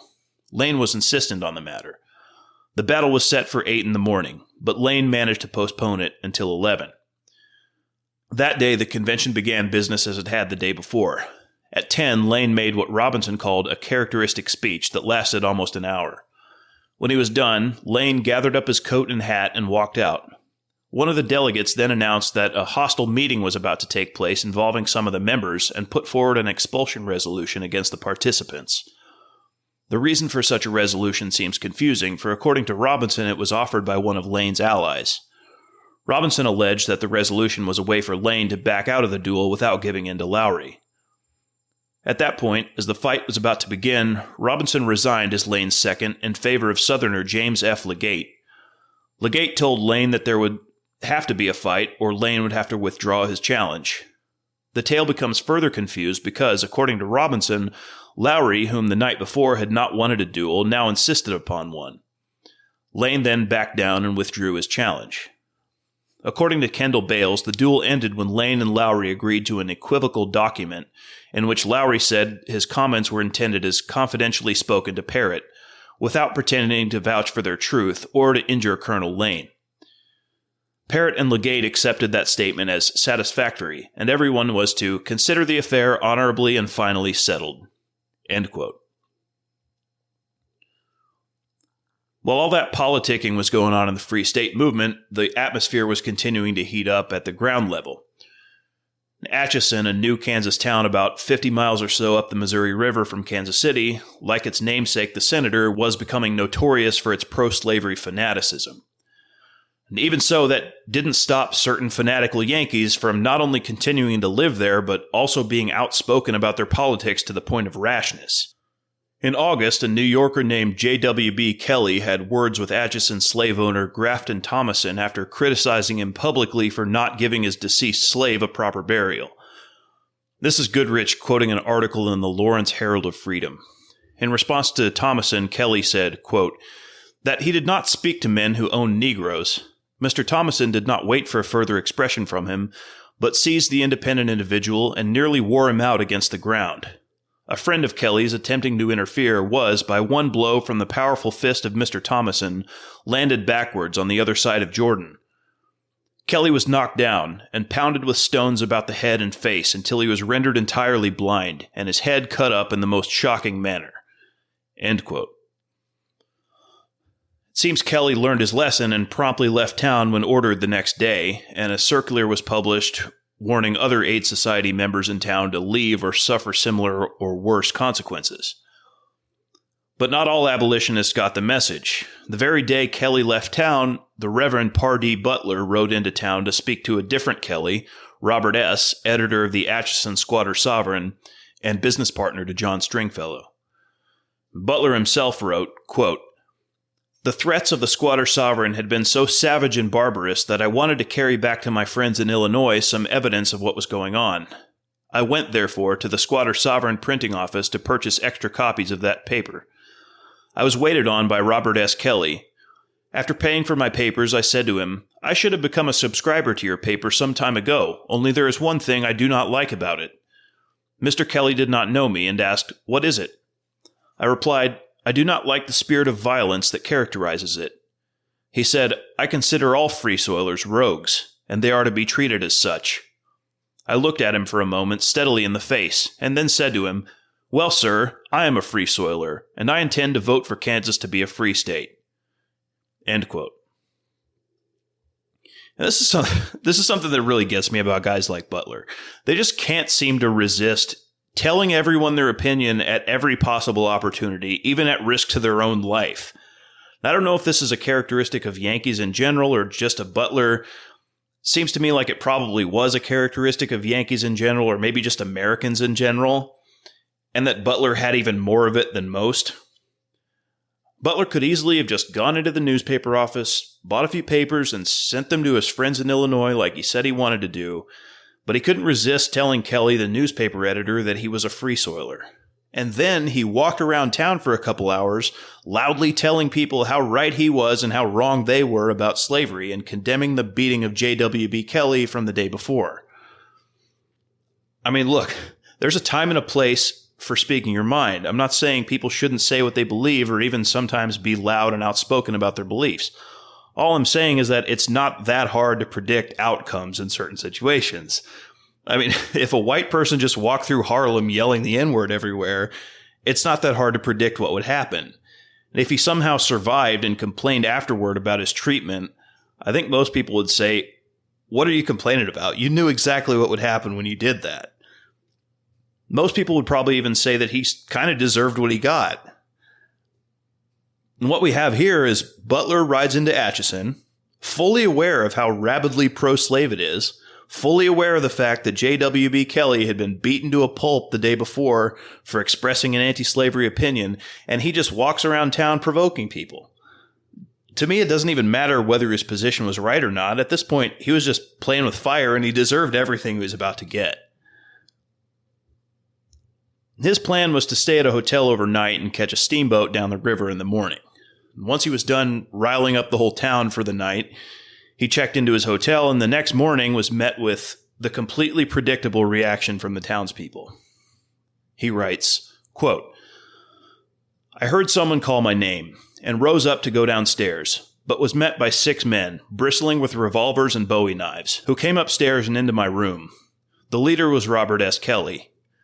They presented me a string of resolutions, denouncing Free State men, and demanded that I should sign them. I felt my heart flutter and was ashamed to speak, lest these men should notice that my voice trembled and should think I was afraid of them. Sitting down, I pretended to read the resolutions. But these men were impatient and said, 'We just want to know, will you sign these resolutions?' I said not a word, but going to the head of the stairs, where was my writing stand and pen and ink, I laid the paper down and quickly walked downstairs and into the street. Here they caught me by the wrists from behind and demanded, 'Will you sign?' I answered no, with emphasis. They seized me and dragged me down to the river, cursing me for a damned abolitionist and saying to me they were going to drown me. Arriving at the bank, Mr. Kelly went through the very interesting ceremony of painting my face with black paint, thus marking upon it the letter R. This ceremony being ended, and the company having now grown to some 30 or 40 persons, boys included, my trial began. Loafers and gentlemen, old men and beardless boys, scarcely old enough to swear grammatically, drink whiskey or chew tobacco, severally and together they pitched in, every one on his own hook. For the space of about 2 hours I became a sort of target, at which were hurled all sorts of missiles, in the shape of curses, imprecations, arguments, entreaties, accusations, and interrogatories." End quote. The townspeople held a vote on whether or not to hang Butler right then and there, but he escaped hanging by 1 vote. Unbeknownst to him, Robert Kelly had actually saved his life by lying to the mob about the vote tally. The mob instead decided to set Butler adrift down the river on a raft, provided he held his tongue in the future. Butler continues, seemingly not yet having learned his lesson about stupid situations in which to speak your mind. Quote, I said I would speak when I pleased. I told them I had done no wrong, that I had as good a right to come here as they had, and should do my duty as I understood it, and they might do the same. I said, You are many. I am but one man.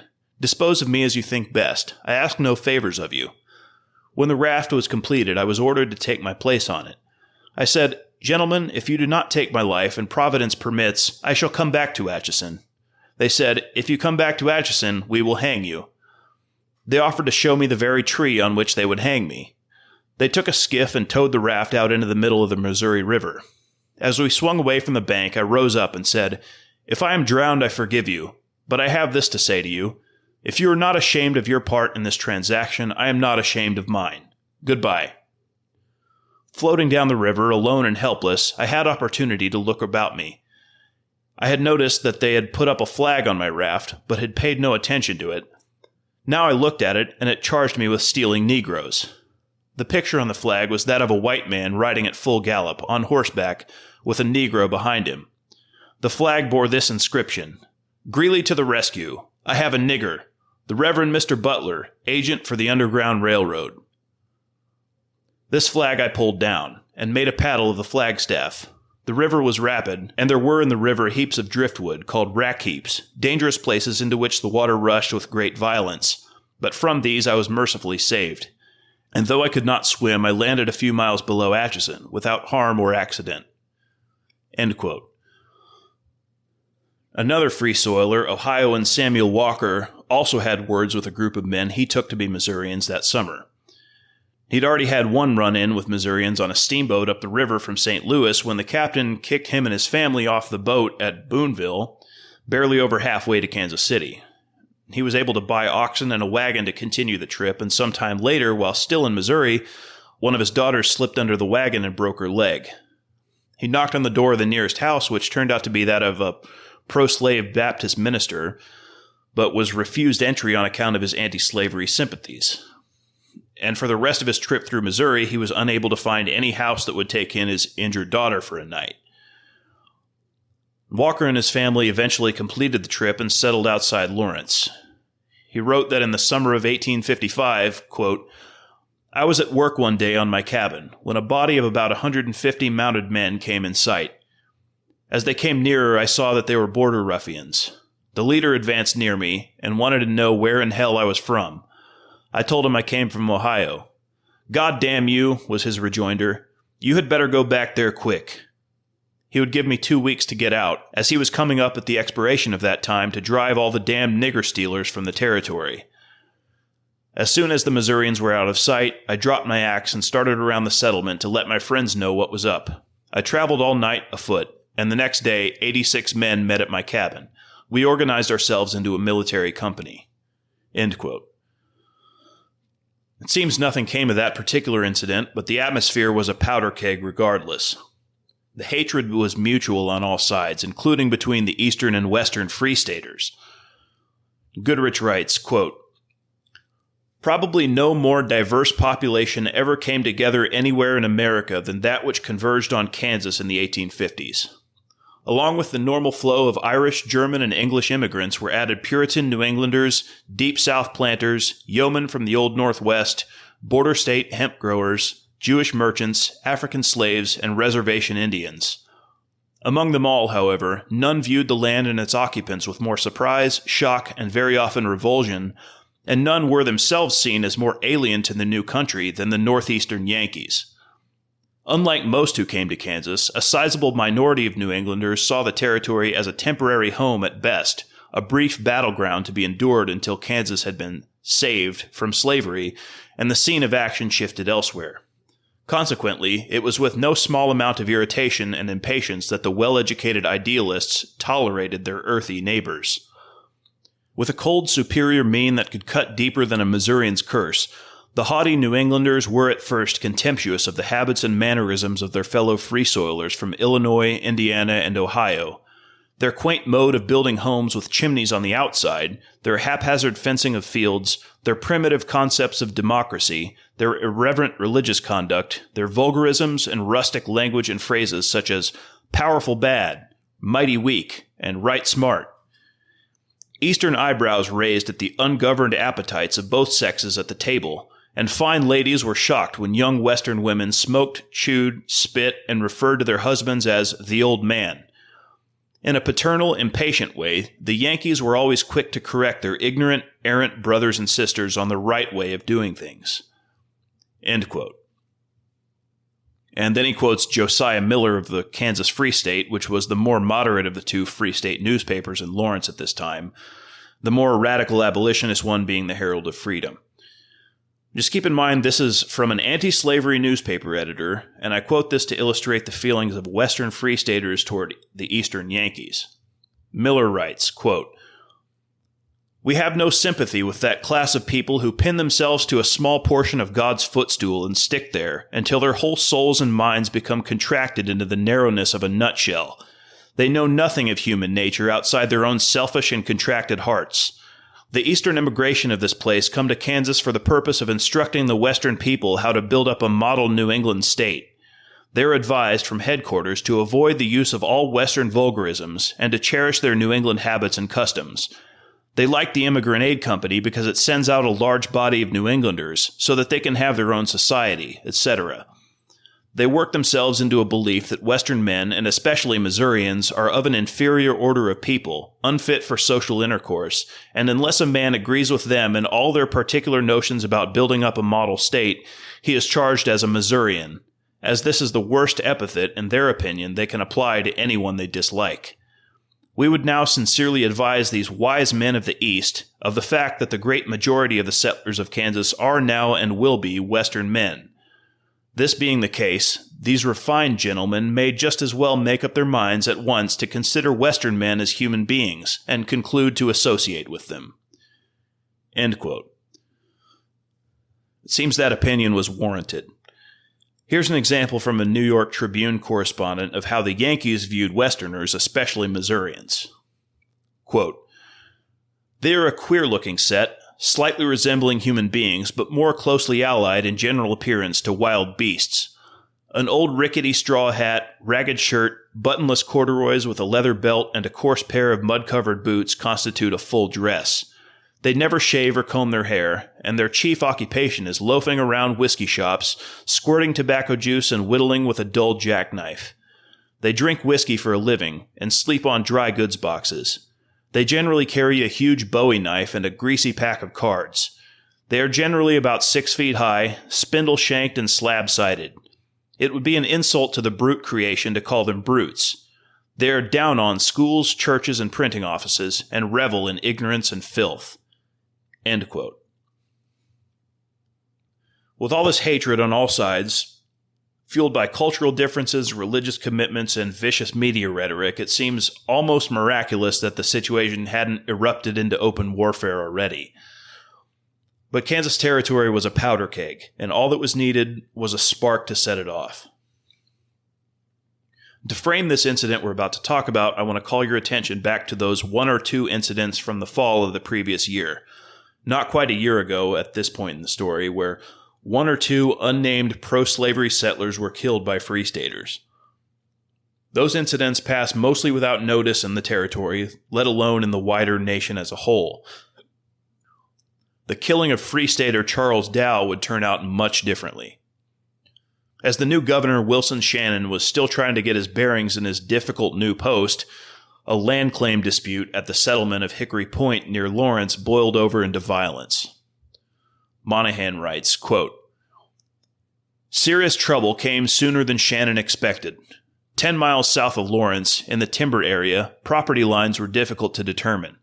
A Free State squatter, Charles Dow, disputed the line claimed by pro-slavery Franklin Coleman, a man of property who had come out from Kansas City. A Free State neighbor, Jacob Branson, helped Dow drive Coleman off the land in question.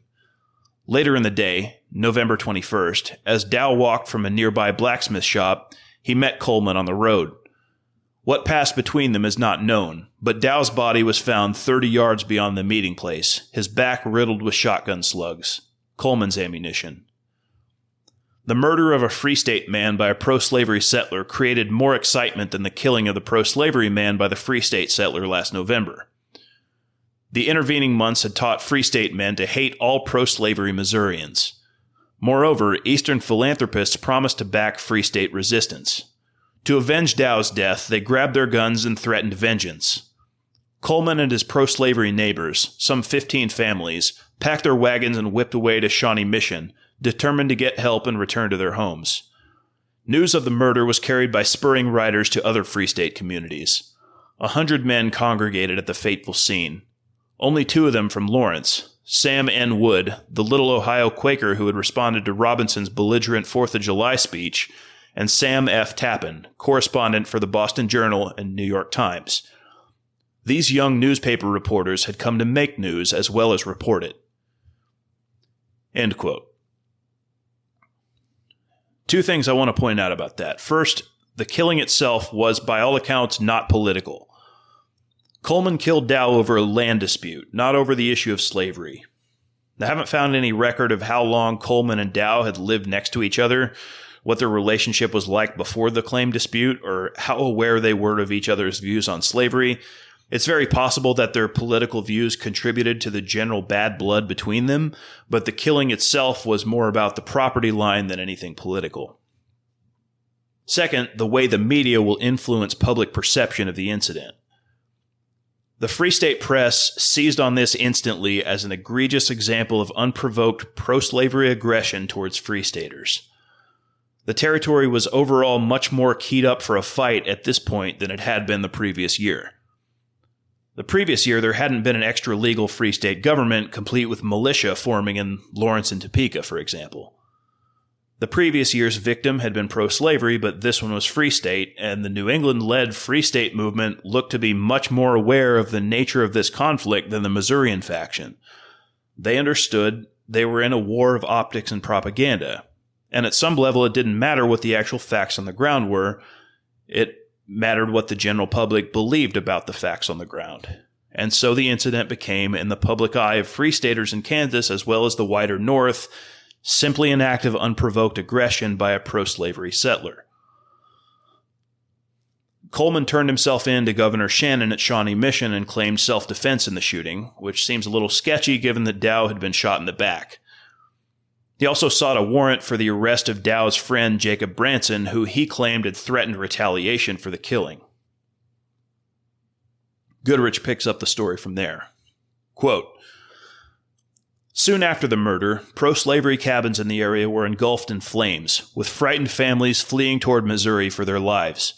In response, a posse led by a former Westport postmaster and now Douglas County Sheriff, Samuel Jones, swept into Hickory Point and collared one of the Free Soil ringleaders, Jacob Branson. When word of the arrest reached Lawrence, members of the local militia sprang into action. Led by tough Sam Wood, the company struck south for Blanton's Bridge in the hope that Jones and his prisoner would there cross the Wakarusa on their way to Lecompton. And, as the excited young sentinel Dixon revealed, the guess had been correct. End quote. This was now in the early morning hours of November 27th, and 16-year-old Charles Dixon, a member of the Free State militia waiting for Sheriff Jones and his posse at Blanton's Bridge, wrote the following. And by the way, all these quotes I'm about to read come from Goodrich's book. My favorite thing about this book is the tons of eyewitness accounts it has in it. Anyway, Dixon says, quote, the moon was now high in the heavens. The air was clear as crystal and perfectly still. My eyes watched that ridge closely. At last, fully 2/3 of a mile away, an object seemed to move, and then another, and yet another. As they drew a little nearer and came higher on the ridge, it was plain to be seen that it was a body of mounted men. I must have gone against that door like a rock from a catapult, for it flew open with a bang. I managed to gasp out, "They're coming."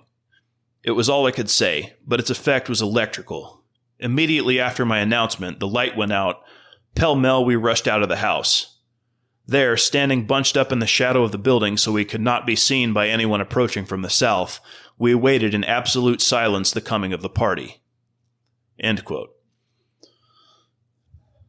Another man in the party continues and says, quote, as they came near, we turned the corner of the house. Philip Hupp was the first man to cross the road. Next came Paul Jones, both armed with squirrel rifles. Next came Captain Hutchinson, armed with a handful of large stones. J.R. Kennedy and myself were next, thinking it best to stay close to Captain Hutchinson, as he was an old fighter. As they drew near, we all closed together in front of them." End quote. A tense standoff ensued between the Free State militia and the posse of Sheriff Jones. Exact numbers are always hard to get in accounts of these things, but from what I've seen, Jones was outnumbered something like 2-1, with 15 to 25 Free State militia present and 10 in Jones' posse. The Free Staters had no intention of letting Jones take Branson to jail in Lecompton. J.R. Kennedy continues the story. Quote, "We all crowded rapidly up in front of the other party, when one of these said, 'What's up?' Major James Abbott replied, 'That is what we want to know,' which remark was followed by a shot on our side. The major had a self-cocking revolver, and he had, in his excitement, pulled it a little too hard, causing it to go off. Then the question was asked him again by the other side, 'What's up?' I said to Major Abbott, 'Ask them if Branson is there.' He did so, and the answer was, 'Yes, I am here, and a prisoner.' 3 or 4 of our men spoke at once, saying, 'Come out of that, or come over to your friends.' Branson replied, 'They say they will shoot me if I do.' Colonel Sam Wood answered quickly, 'Let them shoot and be damned. We can shoot too.' Branson then said, 'I will come even if they do shoot,' starting his mule. The man who was leading it let the halter slip through his hands very quietly. The rest of the pro-slavery party raised their shotguns and cocked them. Our little crowd raised their guns." End quote. Sam Wood continues the account. Quote, "Guns were aimed and cocked upon both sides, but just as Branson left, one of the opposite party lowered his gun with the remark, 'I ain't going to shoot.' Jones then advanced upon horseback, said that he was sheriff of Douglas County, Kansas, that he had a warrant to arrest the old man Branson, and he must serve it. He was told that we knew of no Sheriff Jones, that we knew of a postmaster at Westport, Missouri by that name, but knew of no Sheriff Jones. We told him that we had no Douglas County in Kansas, and what was better, we never intended to have." End quote. Back to Kennedy. Quote, "About this time, some one of them said, 'Why, Sam Wood, you are very brave tonight. You must want to fight.' Colonel Wood replied that he was always ready for a fight. Just at this moment, Sheriff Jones interposed, saying, 'There is no use to shed blood in this affair, but it will be settled soon in a way not pleasing to abolitionists,' and started to ride through those standing in the road. Just as soon as he started, old Philip Hupp set the trigger and cocked his old squirrel rifle quicker than he or any other man ever did it before, and said to Sheriff Jones, 'Halt, or I will blow your damned brains out.' He stopped and stayed right there, saying gently to Mr. Hupp, 'Don't shoot.'" End quote. Sheriff Jones backed down, and the first open act of aggression by Free Staters against the official territorial government was complete. To wrap things up, the 16-year-old militiaman Charles Dixon tells us about Branson. Quote, "After Jones left, and Mr. Branson realized he was safe, the brave old man broke down and cried like a child. The reaction after the terrible nervous strain through which he had passed had come. To my boyish mind it was a strange sight to see tears rolling down his cheeks and his huge body shaking with sobs." End quote. Accounts like that really bring into focus for me what's actually going on at the ground level. The people who are actually materially affected by all the political maneuvering and the inflammatory news articles and the broken theology are just regular people who'd rather be living in peace. Men like Jacob Branson, who broke down under the strain of having guns pointed at him in a tense standoff. For the most part, the people involved here, especially early on, are not soldiers. Like we've already seen, many were not even very interested in the national level politics driving all this, but they're the ones who feel the effects most directly. This exact kind of thing is what men like Robinson and Lane were hoping for. This fit perfectly into Robinson's Fabian strategy for the Free State movement. In fact, it was an essential part of his strategy. He needed the Missourians to commit some act of aggression, and now they had. What happened to Branson or Dow or anyone in that militia party for that matter was immaterial to the strategy. If Branson or anyone else had died that day, then as far as the Free State leaders were concerned, they died for a good cause. A cause they may or may not have asked for or even cared about at all. The reason I'm going so hard on the Free State movement, especially the radical abolitionists, is twofold. First, I believe they were the main instigators behind the Kansas conflict. I don't think this conflict ever gets off the ground were it not for the Immigrant Aid Society, and I don't think the Aid Society ever gets off the ground were it not for broken Puritan theology. And second, the popular consciousness today sees the abolitionists as simply the good guys because of their views on slavery. But being right about one issue doesn't make a person a hero, and doesn't make a movement ultimately good. Branson, Dow, Coleman, Sam Walker, the unnamed pro-slave murder victim from November 1854, were all among the first to feel the effects of the slow-motion catastrophe that it will actually take to end slavery by the methods of the New England Puritans. As we draw near the close of this prologue, I want to offer you an illustration to kind of sum all this up and pull together a few threads. There's a 2014 movie called The Dark Valley. It's a modern Western, and it's actually a German-Austrian-made movie, so that makes it a little interesting off the bat, right? I'm about to spoil the whole thing, so if you don't want that, I guess skip the next 10 minutes or so, or watch it and come back later. I don't think it's hugely important to see it for the first time without spoilers, but people sometimes care about that kind of thing, I guess. I do recommend it. It's a good movie, but fair warning, it is pretty dark and violent. Not overly graphic, but plenty dark as far as themes go. It's a Western set in Austria, sometime in the 1870s or so. It follows the classic Western trope where a mysterious lone drifter rides into a remote town with some business to attend to. This town happens to be in a valley somewhere in the Austrian Alps, and it has a dark secret, and the stranger is American but also speaks fluent German, and seems to have some connection to the town that isn't explained right away.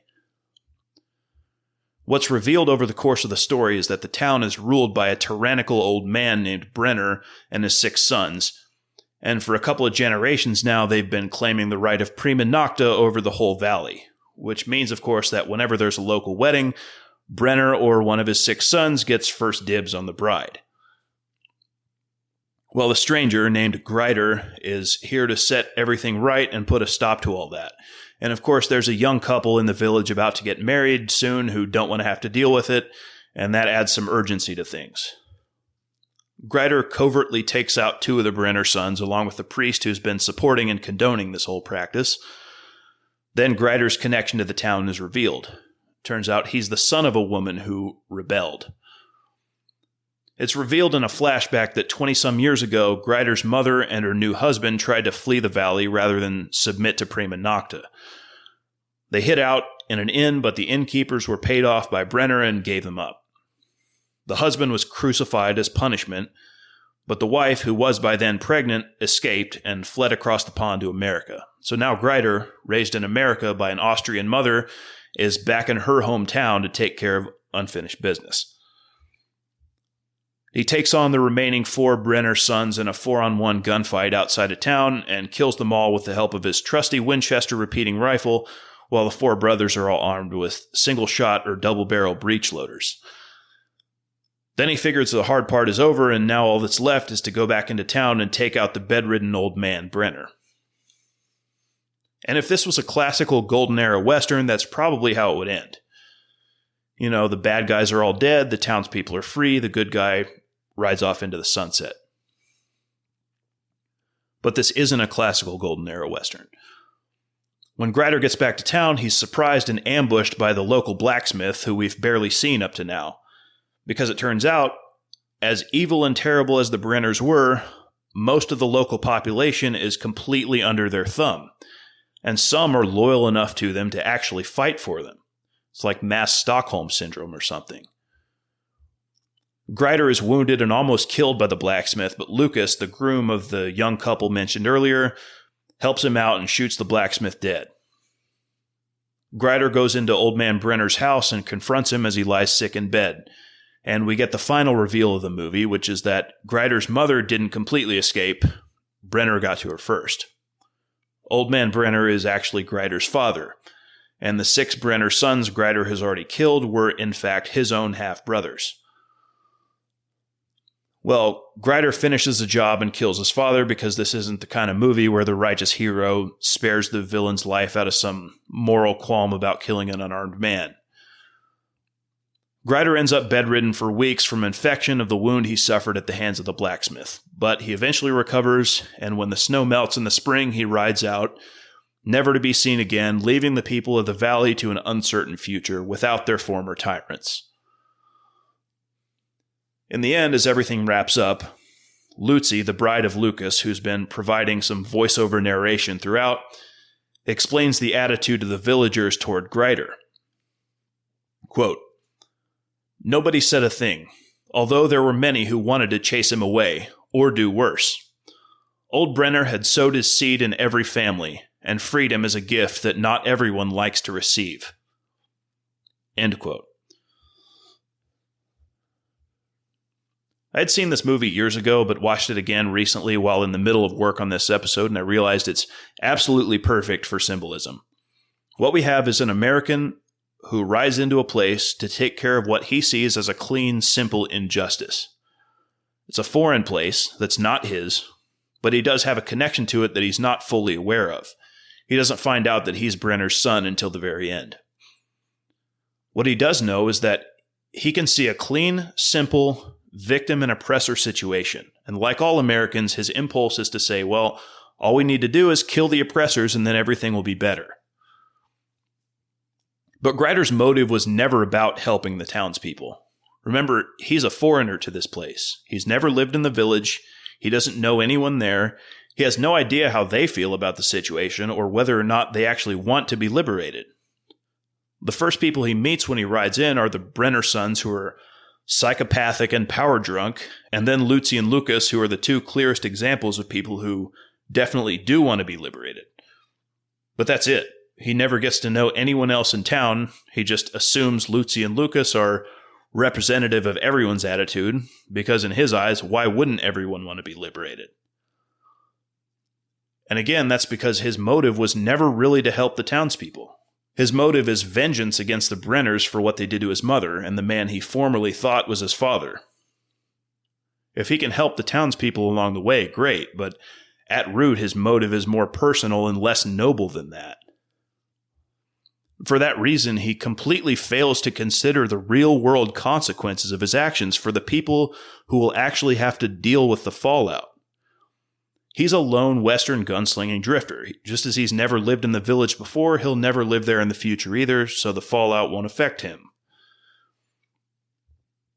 The first hint he gets that he might not be such a clear-cut hero is after he kills the priest, but before the gunfight with the Brenners, when he pays a visit to the innkeepers who gave up his mother 20 years ago. They're an old married couple, and they're absolutely terrified when Grider storms into their inn at night. He hits the old man in the face and tries to force the old woman to swallow the gold coins Brenner had paid her with. But as he's doing that, he looks at himself and has a change of heart. It's unclear if he'd intended to kill the old couple when he walked in, but he sees their terrified faces and realizes that he's in real danger of becoming a straight-up villain himself, so he stops what he's doing and walks out. He doesn't know these people. He doesn't know if they gave up his mother for money or if they were just as cowed by Brenner as the rest of the townspeople and did it to save their own lives. But even after that realization, he's still blindsided by the blacksmith, who represents the fact that some people are still loyal to Old Man Brenner, even after his 6 sons, the main muscle behind his tyranny, are out of the picture. Because of the practice he's been engaging in, Brenner is blood-related to the entire village. You could take that as a metaphor for how deeply tyranny becomes ingrained into the souls of a subjugated population. And whatever you want to say about why the people would still be loyal to Brenner, the fact remains that many of them are. And anyone who genuinely wanted to help them would have to seriously grapple with that.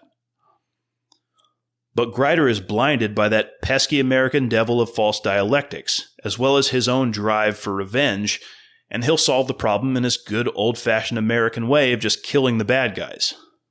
No messy real-world consequences he needs to think about.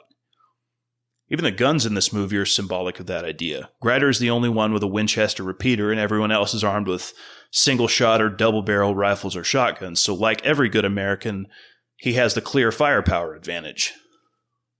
But he finds out in the end, like America has learned, or maybe refused to learn, that firepower alone doesn't actually solve anything. And by the way, we, the audience, cheer Grider on as he kills the Brenner sons, and with good reason. I mean, they are seriously bad guys, and the movie gives you every possible reason to hate them. I'm no different. I'm an American too. I love a good revenge story just as much as the next guy. I've seen The Patriot and Braveheart and Gladiator more times than I can count. But when Grider is blindsided by the blacksmith, we're blindsided too, and forced to look at the messiness that other revenge stories don't make us look at. And the picture is only further complicated by the realization that Grider is intimately connected to Brenner, the man who created this situation in the first place, and that the men he's been killing this whole time are his own brothers. Are the townspeople better off with the Brenners dead? Hopefully, but I really don't know. We're never told how Old Man Brenner came to power or what he offered the townspeople in order to gain that power and hold on to it for so long. Lucy tells Grider early in the movie that Brenner, quote, takes care of us. Exactly what that means is never explained either, but it must have meant something to at least some of the townspeople. I'm not saying that the Brenners are good guys or that what they're doing isn't disgusting and evil. That there is an injustice being done is not in doubt. What I'm saying is that figuring out how best to remedy that evil, especially from an outsider's perspective, is a much harder proposition than you think. And that's what I think the movie is saying. One more illustration to belabor the point, because this really sums up my entire approach to how I'm framing this story. While I was in college, I went on a mountaineering trip to Alaska. This was a group of 12 guys under the supervision of 3 experienced mountaineering instructors, snowshoeing across glaciers and roughing it in the wild for 3 weeks. It was a great time. One of the things we did was learn basic wilderness first aid, so if anyone were to get hurt, we'd hopefully be able to do something for them. The very first thing we learned in basic wilderness first aid, before CPR, before dressing a puncture wound, before splinting broken limbs, was one simple principle. Don't just do something, stand there. Of course, that's the inverse of the cliche movie line, don't just stand there, do something. And it's taught for one simple but very important reason. If someone gets seriously injured in the middle of nowhere, that's a stressful and emotional situation. If you're the first one on the scene of an injury and you need to render aid, your heart will be pounding and your adrenaline will be through the roof. That principle, don't just do something, stand there, is meant to get you to pause long enough to prevent yourself from acting purely on that emotion and adrenaline and give yourself time to rationally assess the situation and decide what the proper course of action is. Because acting from emotion and adrenaline alone is likely to make the situation worse. Let's say you come across an injured buddy and you just panic and start administering CPR and forget to check him out at all.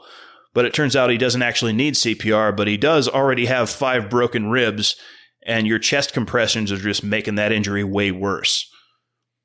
There's a million different things that could happen. Maybe you start splinting a broken leg when your buddy is choking to death on something in his throat and can't breathe or speak to tell you about it. Maybe you clean up a cut on his face while he's bleeding out from his femoral artery from a wound underneath him that you can't see. Maybe there's a bear nearby that you're going to have to deal with before it's even safe to check your buddy out. Any number of things. The principle is meant to get you to take a breath, calm yourself, and assess the situation before taking action. This is when you're dealing with one guy injured in the wilderness. What about if we ratchet up the complexity of the situation about 1 million times to the level of an entire society making political decisions? What I'm saying is, maybe a little caution is in order. I don't know what the best approach to ending slavery in America would have been, But maybe when there's a deep cultural and political divide that threatens to tear a nation apart at the seams, the best approach is not to aggressively deepen the divide with further provocation. And when we see people in history like Eli Thayer, Charles Robinson, James Henry Lane, and many others who we'll get to over the course of this story, I think it's more than fair to question the wisdom of the intentionally provocative things they did. And the fact of their being right about the evils of slavery doesn't mean that the way they went about working to end it was good. In fact, the very fact of having correct opinions about moral issues can be a double-edged sword, because if we're not careful, it can lead to undue pride. Pride is a great temptation. Undue pride in our own virtue can be its own kind of vice. And as the proverb says, pride goes before destruction. In this case, the destruction of a nation, at least temporarily, and the permanent destruction of upwards of 1 million lives. I have a friend who brings up this little anecdote whenever we get to talking about these kinds of questions. This might be apocryphal, but it doesn't really matter. It illustrates the point. There was a Chinese historian sometime in the 1970s who was asked what he thought about the effects of the French Revolution, which of course happened almost 2 centuries before that. He responded by saying, "It's too early to tell." The point being that it can take centuries before people are actually able to make sense of historical events and figure out what their causes and effects were. We Americans lose sight of that because our country is so young and our cultural memory really doesn't go back very far. Apocryphal or not, the significance of that historian being Chinese is that he's part of a culture that's existed in some form for 5 millennia or something, and so he doesn't consider a mere couple of centuries to be anywhere near enough time to make sense of an event's effects. We think we understand our Civil War. The story we've been told is that it was tragic but necessary to address the greatest transgression in our history, and that on the whole the outcome was more good than bad because slavery was ended and the nation was held together. Well, what I want to do with this series, beyond the simple play-by-play, is to question that story. I say this with full awareness that it might be another 500 years or more before people truly understand the meaning of the war, once they've had the chance to gain more context and more emotional distance from the thing. But from where I sit today, the war looks to me like an unmitigated disaster. I don't think anything good came out of it that couldn't have been accomplished just as well without the slaughter of multiple hundreds of thousands of Americans. I think the main proximal cause of the war boils down to a small group of radicals who, like Grider or a bad wilderness first aid practitioner, rushed in emotionally or for their own personal motives to a situation they thought they understood but didn't.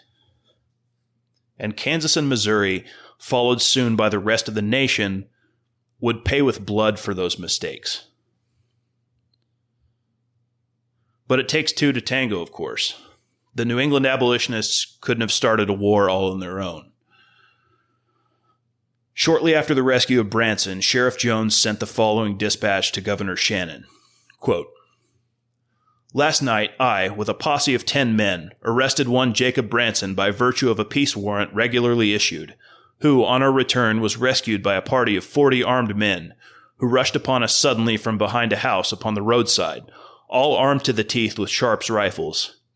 You may consider an open rebellion as having already been commenced, and I call upon you for 3,000 men to carry out the laws." End quote. It seems Jones might have exaggerated the number of men in the Free State Party. The governor, in turn, fired off a message back to the president in Washington the next day. Quote, "The time has come when this armed band of men who are seeking to subvert and render powerless the existing government have to be met and the laws enforced against them. If the lives and property of unoffending citizens of this territory cannot be protected by law, there is an end to practical government, and it becomes a useless formality.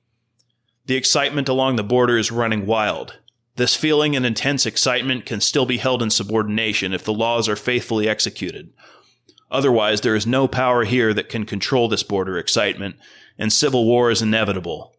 We are standing on a volcano, and no one can tell the hour when an eruption may take place." End quote. Shannon called out the militia. And even more explosive than the reaction of the pro-slave faction within Kansas was the reaction from across the border. The call went out in Missouri as well, and before November was out, 1,500 men led by Senator David Atchison were marching toward Lawrence, just as certain of their course of action as the Free State men gathering in the town to meet them. They encamped near Franklin, 6 miles south of Lawrence, and dug in along the Wakarusa River, while some 800 men in the town set up defenses on Mount Oread and along Massachusetts Street, complete with a 12-pound brass howitzer smuggled in from back east. The battle lines were drawn, and the slippery slope towards chaos, if not quite past the point of no return yet, was damn close, and showed no sign of slowing down. And it's still 5.5 years before the shelling of Fort Sumter.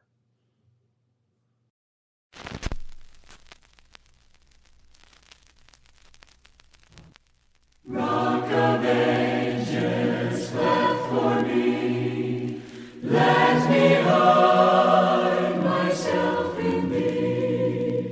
Let the water and the blood from thy rib inside which flow be of sin the double cure. Save me from guilt and love. Not the labors of my hands can fulfill thy law's demands. Could my zeal no respite know? Could my tears forever flow? All for sin could not atone.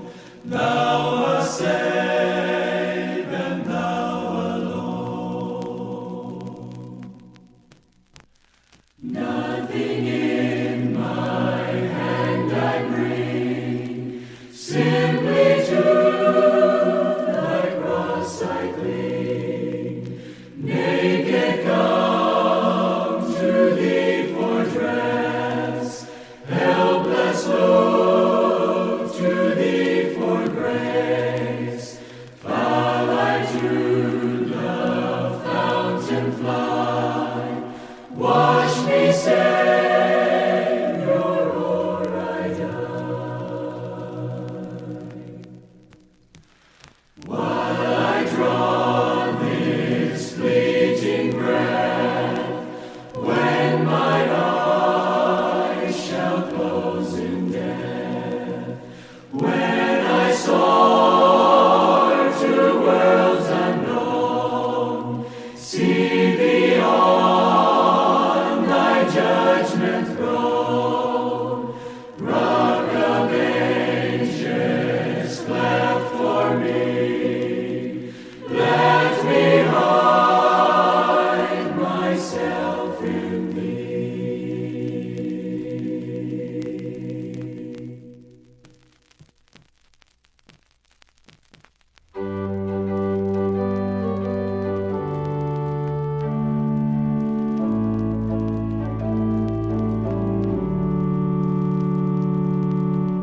Shall we gather at the river, where bright angel feet have trod?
On the next episode of American Guerrillas, the volcano of Kansas Territory erupts into open warfare, but not in quite the way you might expect. Another pivotal character enters the story, quickly to become a hero to some and a monster to others. And the conflict in Kansas drives the nation closer and closer to the cliff edge. Before I end this, I have to give a shout out to Daryl Cooper of the Martyr Made podcast.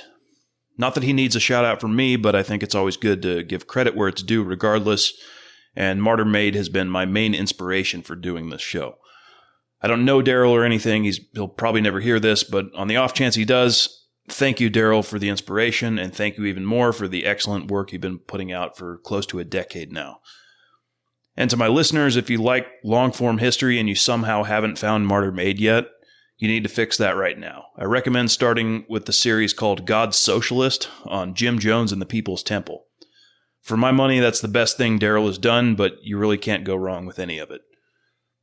There's plenty there to tide you over until American Guerrillas Part 2 comes out. And lastly, if you like what I'm doing here and you want to support me, I would greatly appreciate it. You can do that on a recurring basis for $5 a month or $50 a year on Substack. And that also comes with some extra perks. For now, as I work on episode 2, I'll be writing up some reviews of the books I'm reading for this series and posting those for paid subscribers only. I plan on doing one of those every week or two until I get through all the books I've read so far. Maybe more perks in the future for paid subscribers if I think of any other ideas. You can find that at the Unsung Substack on substack.com, and I'll also put a link in the show notes. If you'd rather make a one-time donation, you can do that too through PayPal or Venmo. Those links are also in the show notes. Every little bit is greatly appreciated, and at this point, anything donated will probably just go into buying me more books for research on later episodes.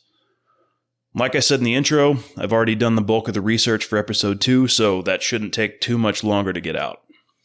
Thank you so much for listening, and I hope you'll join me again for the next one. That the deeds of men shall not go unsung.